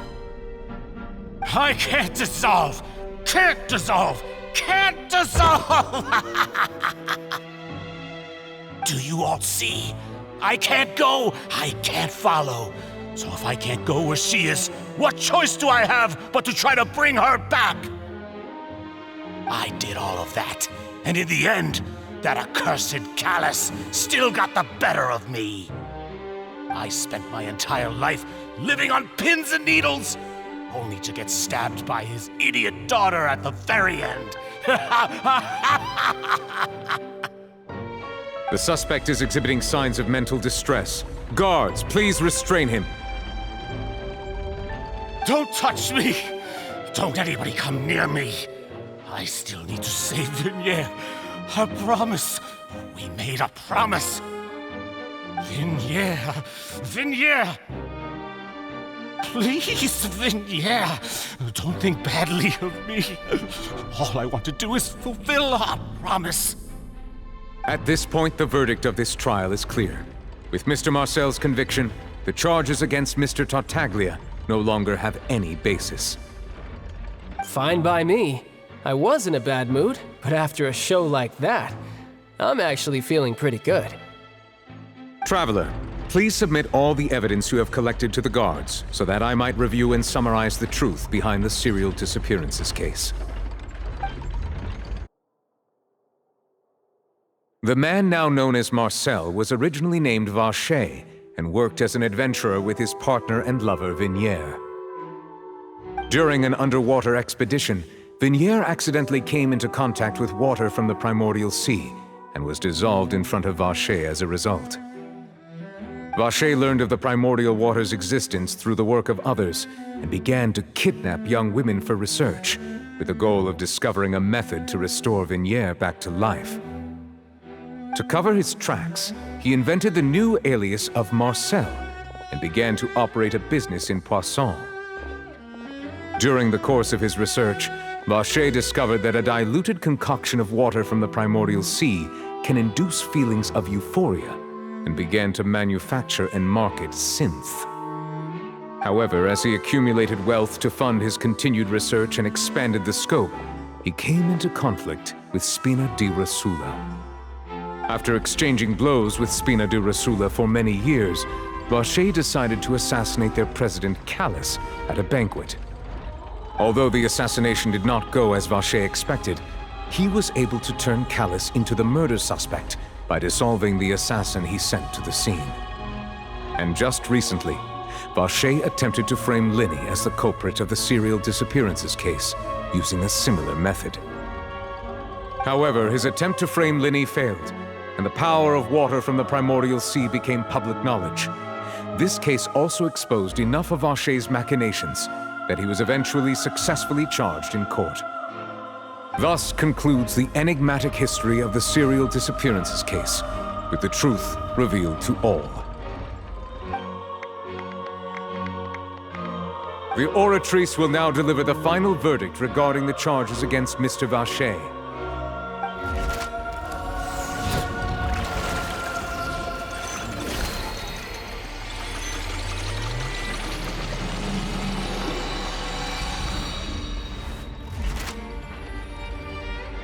According to the judgment of the Oratrice Mécanique d'Analyse Cardinale, Mr. Vacher is guilty. Guards! Take Vacher away. Good. It's what he deserves. With that, the serial disappearances case is over now. We really just witnessed history. Who would have thought the true culprit would be such a polite and well-spoken guy? Yippee! We helped Navia bring the bad guy to justice! He's hurt so many innocent people and now he's finally getting what he deserves! Huh? Are you okay? Demoiselle, you were absolutely brilliant. The day our late boss had always hoped for has finally come. You can rest easy now, knowing justice has been served. Yeah. It's finally over. It's all thanks to you guys. And my partner. See, Papa? Spina di Rosula's still doing well with me at the helm. Well now, hasn't this been a most delicious piece of drama? The villain has been caught, justice has been served, past wrongs have been righted, and it's a big ol' happy ending. Since it's been such a great show, I'll just let the false accusations against me slide. Either way, I've still got some business to attend to, so if you'll excuse me... Please wait just one moment, Mr. Tartaglia. What now? None of this has anything to do with me. According to court protocol, since this trial was initiated due to a charge against you, a verdict must also be made regarding the initial charge before the trial can conclude. Oh, come on. Is this really necessary? Haven't you already caught the real criminal? Isn't it time for side characters like me to exit stage left? Please respect the laws of Fontaine. This has always been the rule. All right, but this sure is a lot of hassle. All I need to do is stand over there, right? Let's just get this over with. Through evidence presented in the public trial that was just held, it has been established that Mr. Tartaglia has no direct connection to the serial disappearances case. The guilty party has been identified, and thus it is logical to suppose Mr. Tartaglia is innocent of the charges. We now turn to the Oratrice Mécanique d'Analyse Cardinale to render the final verdict on the charges.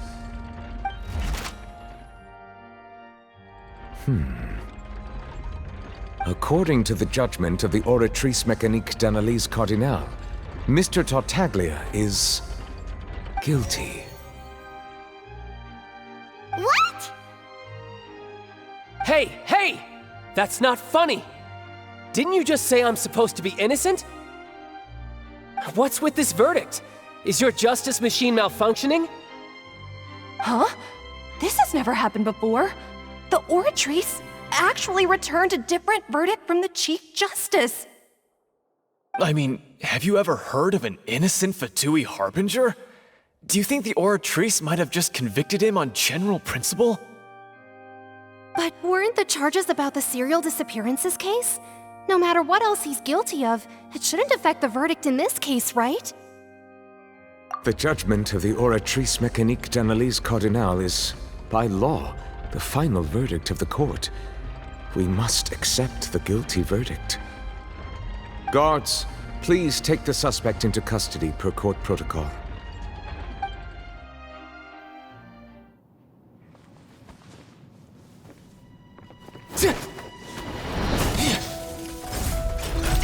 So this is how justice is done in Fontaine. What a joke.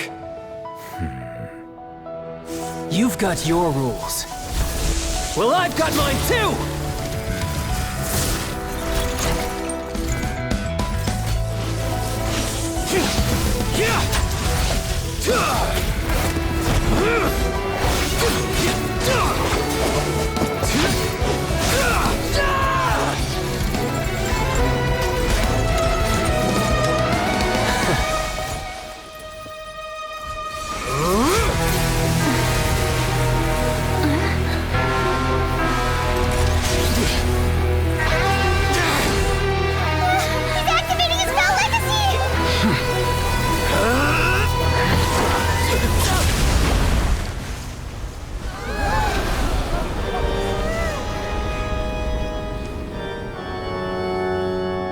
I am sorry. If you have been wronged, we will find the truth. But the rules of the court must be upheld.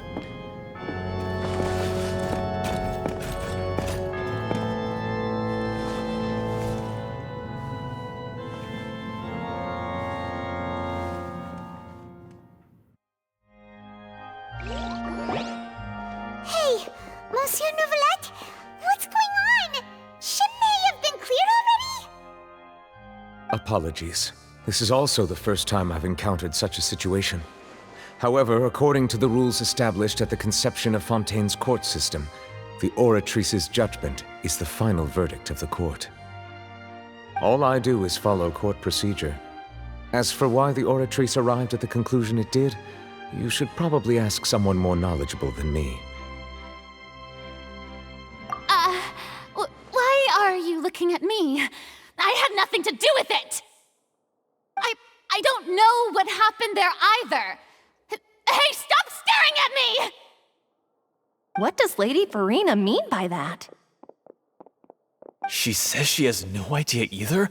But that's impossible. Didn't she create the Oratrice herself? Yeah, so are the verdicts reliable or not? Can results like this really be called justice?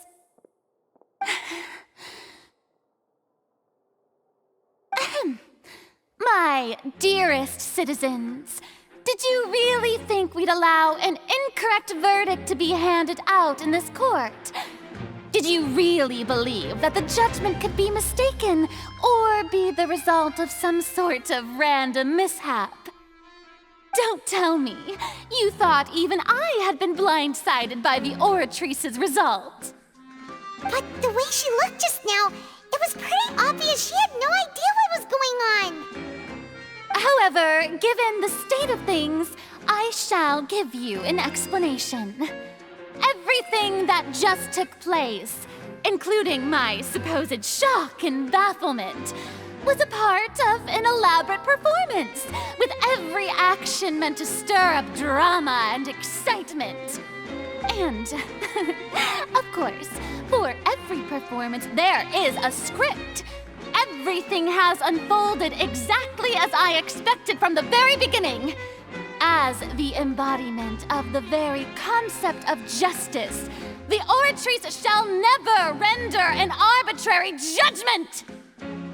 If you thought Childe had nothing to do with the serial disappearances case, it is only because you've been blinded by the superficial appearance of innocence. Everything he's done, not to mention the danger he poses, are beyond ordinary comprehension and completely unforgivable! All shall be revealed in time. You will come to understand my noble intentions, as well as the absolute correctness of the Oratrice's verdict.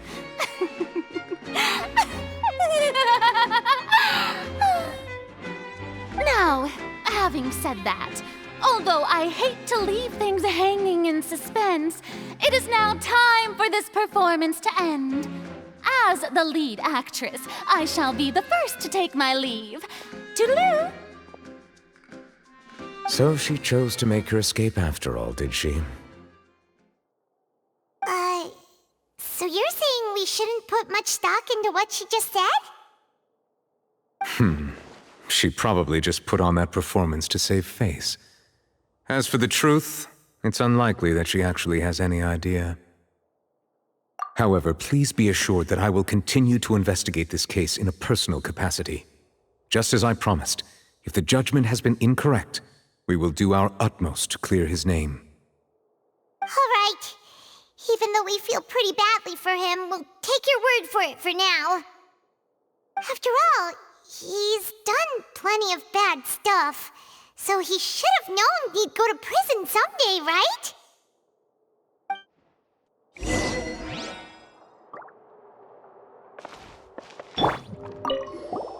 Oh, Monsieur Neuvillette! That power you showed when you took him down. Who are you really? I'm the Chief Justice of Fontaine, of course. If officers of the law lack the strength and capability to enforce it, then it makes a mockery of justice.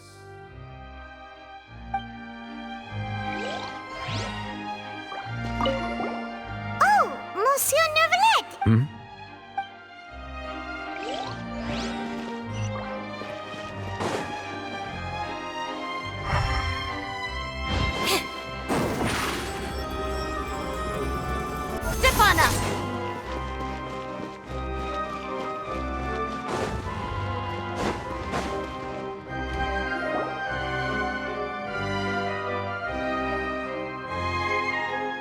Hey, what are you doing? Quick, stop him! Traveler! Hey! Traveler! Marcel! What are you doing over here? Stop resisting arrest! Cease, or we'll add another charge to the list! No, wait! I just want to ask the Traveler something. I'm not looking to run away. Please, just let me ask this one small thing. Go on. Thank you. I was being led away when I finally realized something. Where did you first hear the name Vacher? I erased all records of that name. So, unless... Are you still trying to prove your innocence? Give it up. You've already been convicted. Really? You did? You're sure? You met her? But how could that be? How did you manage to do it? The Fountain of Lucine? Then she's been so close to me all along. And I just never... Please give me a chance to talk to her again. Just let the Traveler take me to the fountain to see her one last time. This is the last request I'll ever make in my life. You can do whatever you want to me afterwards. I don't care. What? Give an inch and you want to take a mile? Do you think serial killers get to make requests like that? Paimon agrees. Why should we give him what he wants when he's only done a ton of super terrible things? This request, is it worth as much to you as your life? Of course! Wait, no. It's worth even more than my life. Humans. Will they betray the instinct to live just to satisfy spiritual needs? Very well.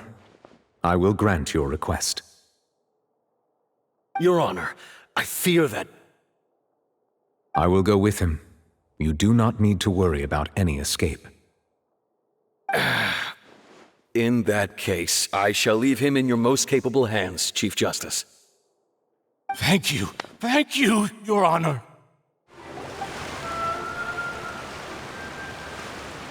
Is this the place? You said she's here, but what do I need to do to see her? Yeah, and even Paimon could hear her after drinking that thing. Didn't you just drink a lot of it on the stage as well? Oh, in that case... Vache! Ah! Yes, that's it! So you heard it too! Vinier, it's me! It's me, Vache! Vache? Vache! I'm here! Where are you, Vinier? I'm coming for you. I'm finally here for you. Hey, wait! Be careful! Hey, wait! Vinier, is that you? It's me, Vache! Vinier! Vache?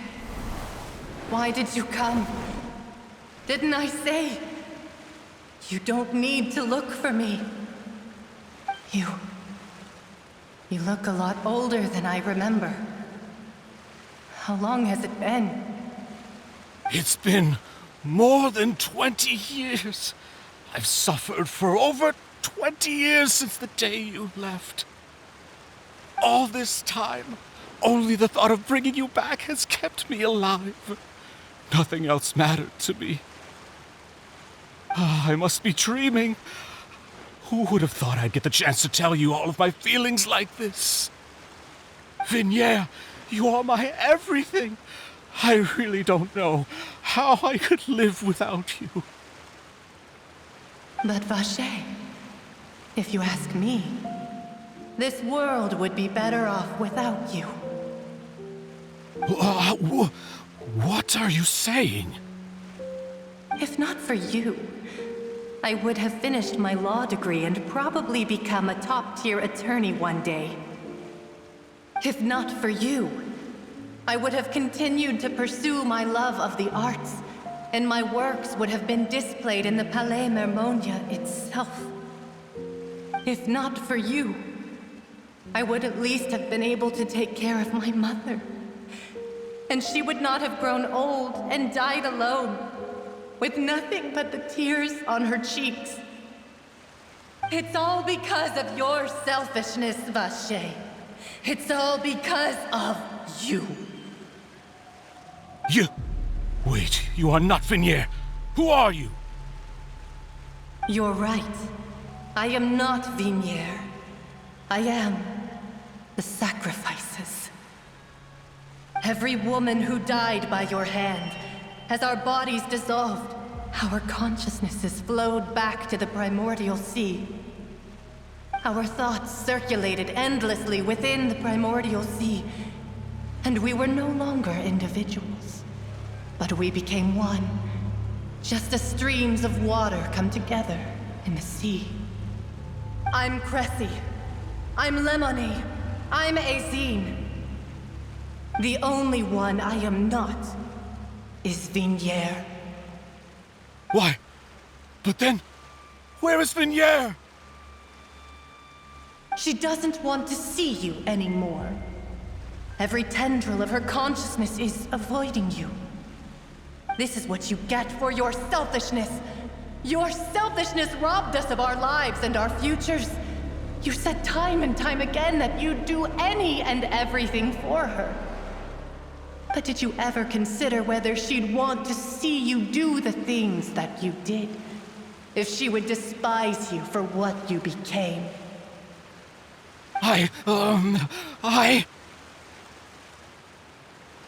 You are a liar, a heartless murderer, and a cowardly narcissist. The only thing you are not is Vignere's beloved.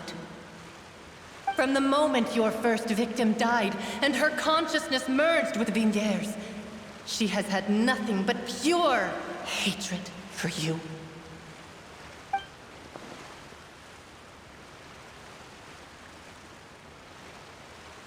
No! Vignere! She can't hate me. Let me see her, please. Have mercy. You still don't understand. When I said don't look for me, that came from the real Vignere. She really doesn't want to see you anymore. But on top of that, she also said that because it's her final drop of pity for you. She said that because she knew that if you did come here, we will show no mercy to you. Vache. Vache? Vache? Vache. Vache. Vache. Vache. Drown.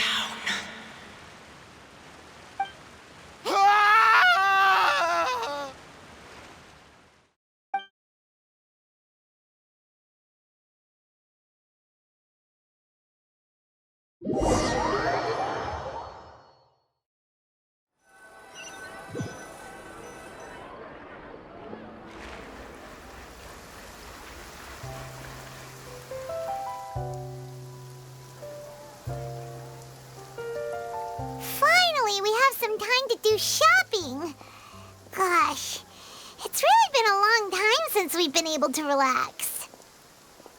Ah, well met, partner. I knew something great was going to happen when I woke up in such a good mood today. Even this weather can't put a damper on the demoiselle's mood. It's a pleasure to see you both again. Oh, hey, Navia! It's been a few days. Paimon's already started to miss you. Oh, now that I believe. I'm easy to work with and always bring home the bacon. Who wouldn't treasure having a partner like me? Sounds like you're really enjoying life these days, Navia. What have you been busy with since the trial? It's just been one thing after the other. I've been making non-stop trips between Poisson and the courts in Sen. Everyone from Spina di Rosula organized a memorial for my father. We never held a memorial when he first died, since everyone knew that even if we held one back then, no one was going to come. This time, though, everyone in Poisson, and even many people from the court, all attended.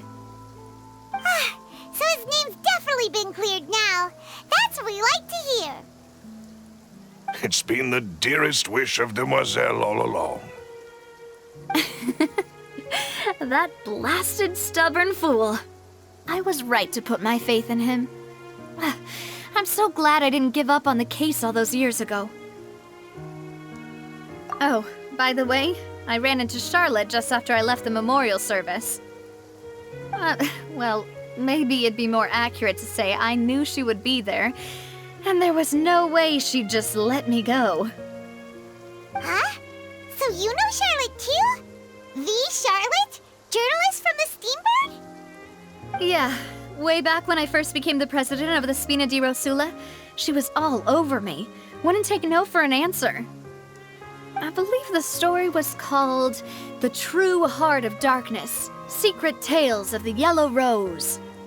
To be fair, though, it was a really flattering feature. So, we've been on pretty good terms ever since. She was trying to lean on our friendship to get me to do an exclusive piece on the serial disappearances case. Oh yeah, she told us about that.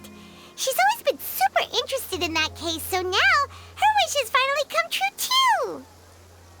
Anyway, I told her to make sure that when she writes about you guys entering the opera house with the critical evidence, that you both sound really cool.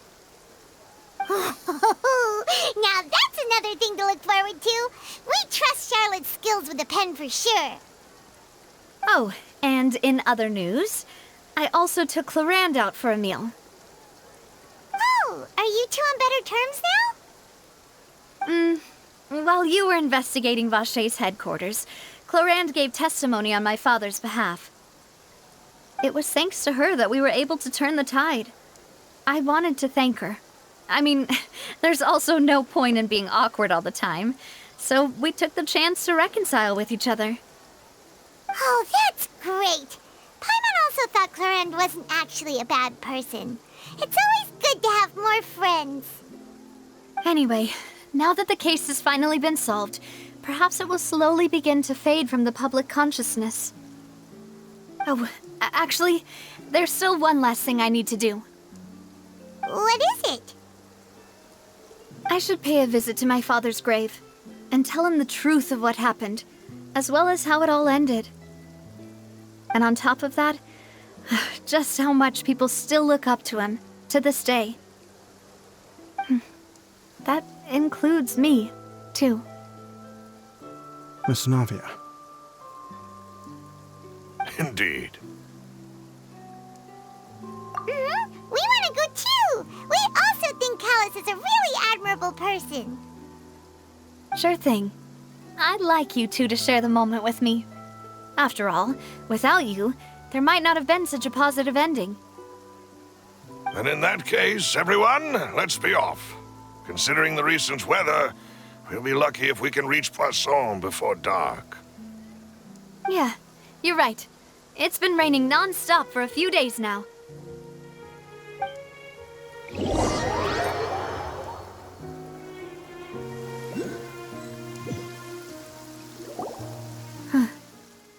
This is where my father's grave is. To be perfectly honest, even I haven't been back here for a long time. Huh? There's someone there already. Wait, that figure. It can't be... Isn't that Neuvillette? Why would the Chief Justice be here? Huh? Navia?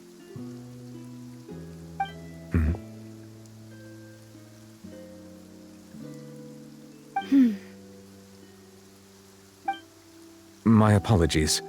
I should have asked before coming to pay my respects. Don't say that. Sorry about that. Oh, I was trying to say there's no need for you to apologize.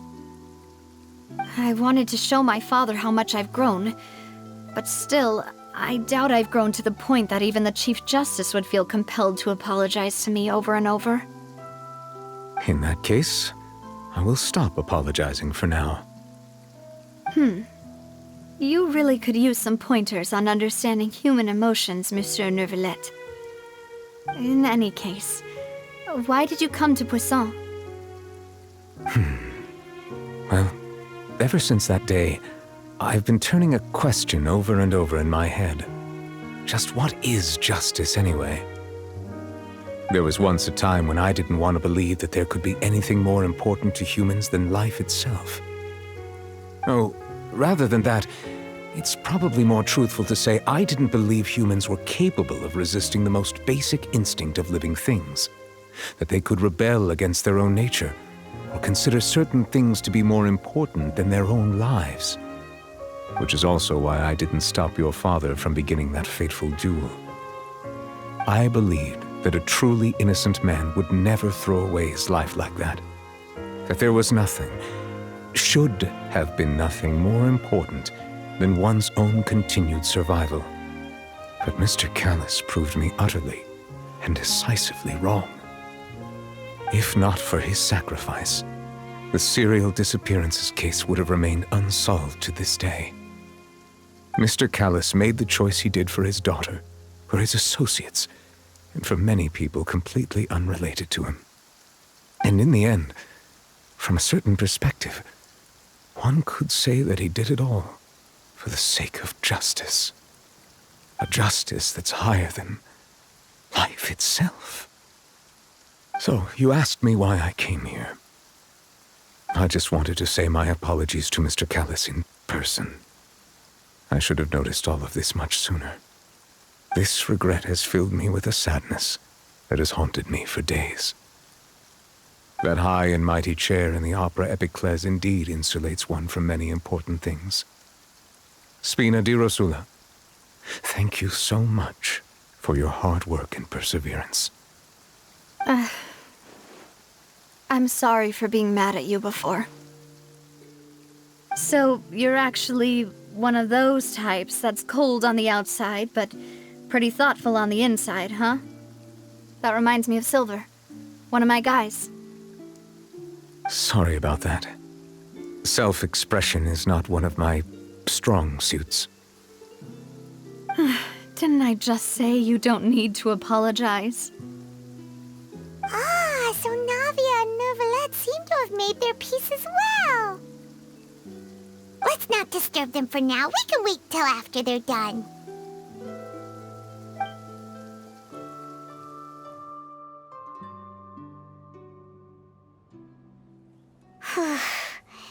Paimon's never paid respects at someone's grave before. Did Paimon do anything rude there? Huh? Oh, Paimon didn't know that was a thing.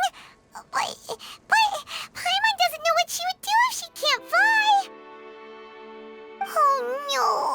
Paimon hopes Miss Navia won't be too mad. Anyway, Neuvillette is still standing around there. It's not often that we can catch him alone like this, so why don't we go talk to him for a bit? If we can't talk to Lady Furina, we can at least talk to him, right?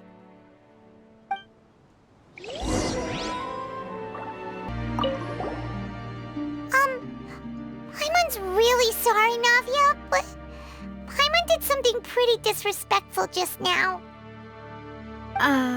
What are you saying, Paimon? I don't think I get it. Well, aren't you not supposed to fly around someone's grave? Huh? Who told you that? Hey, Traveler! Why did you mess with Paimon again?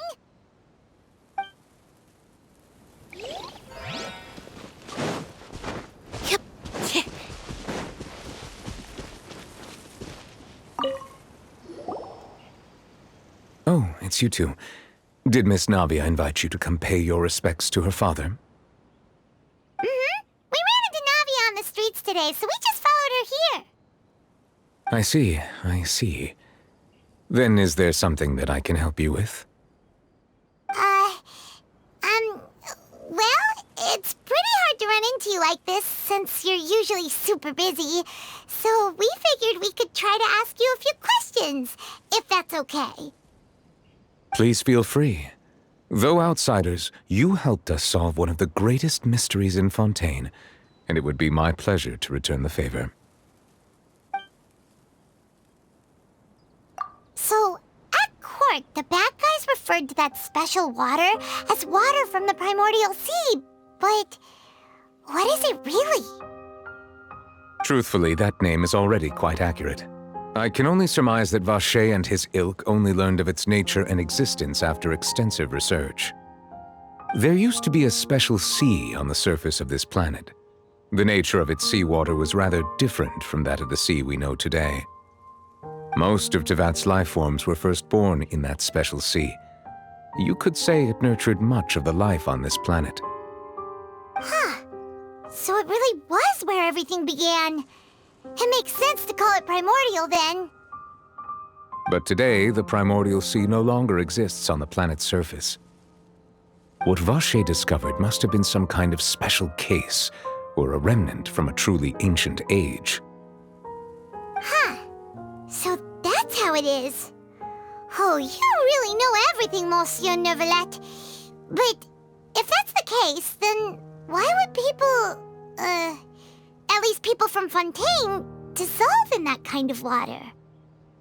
Indeed. Why would the primordial sea, which was known to engender and nurture life, suddenly reverse itself and devour life instead?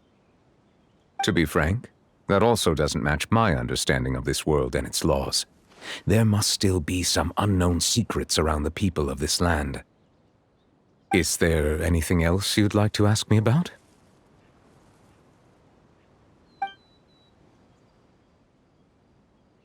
That the sea levels will rise and everyone will be dissolved in water, leaving Furina crying alone on her throne, but the sins of the people will be finally washed away for good. Does that appropriately summarize the version you've heard? That's right! It was Linny that told us back then. And that about covers all the main points. Yes, up to the present, I think we reached a point where we have no choice but to confront this prophecy directly. Rumors have it that this prophecy is rooted in the last words the former Hydro Archon left to the world before she passed away. A prophecy? Of the former Hydro Archon? Wow. This is the first time that we've ever heard of it. 2 parts of the prophecy have already proven correct. The rising sea levels and the ability of the people of Fontaine to be dissolved. We should be more vigilant and stay on the watch for further signs. Speaking of the prophecy, Furina has also always taken it quite seriously. Indeed, she has been collecting information and intelligence from across Tevat for this purpose. If the rumors were true, then perhaps this prophecy is the conundrum left to Furina by her predecessor. But with Furina being the way she is, can we really trust her to solve it? Is there anything else you'd like to ask me about? My apologies. My investigation has still not reached its conclusion. However, I still believe the judgment of the Oratrice was not rendered arbitrarily. Huh? But you also said you thought he was innocent. For many years, I have been quite aware that the Oratrice does not simply mechanically repeat the verdict that I give on each case. As a divinely created mechanism, the people's unified faith in the concept of justice is integrated into it. Not only can it produce the incredible power of indemnitium, but it likely also possesses other traits, such as self-awareness. Which is all to say, I have been prepared for a situation like this for a long time. Huh. So when Linny told us that he heard a human voice from the room where the Oratrice's core is stored... I was not aware such a thing had occurred. Perhaps that could serve to prove my conjecture. I will add that to the list of items to investigate. In any case, I am inclined to believe that the Oratrice does have a methodology all its own. We just do not have enough information. Based on Furina's reaction, I doubt even she had any idea what was going on. She managed to bluff her way through it, though, with her time-tested twin tricks of bravado and drama.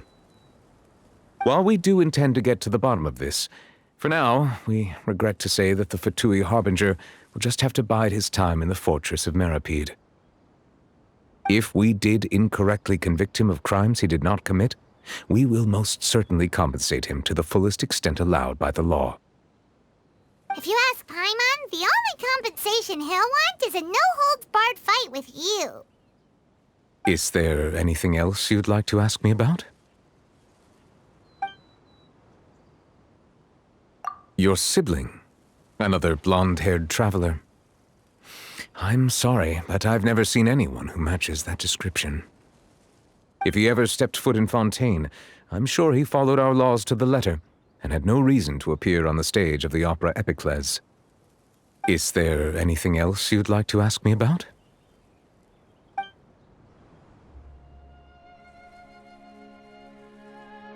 Very well. It was my honor to provide you with what answers I could. I very much enjoyed conversing with you. It will soon be time for me to leave this blissful tranquility behind and return to Palais Memornia. You really are super busy, Monsieur Neuvillette. Paimon thought you only came here to pay your respects today because you had the day off. Crime and villainy do not have the day off, and so justice must work around the clock as well. This is merely the nature of a justice's work. All right, you've got a point. Huh? Paimon just noticed that the rain has stopped.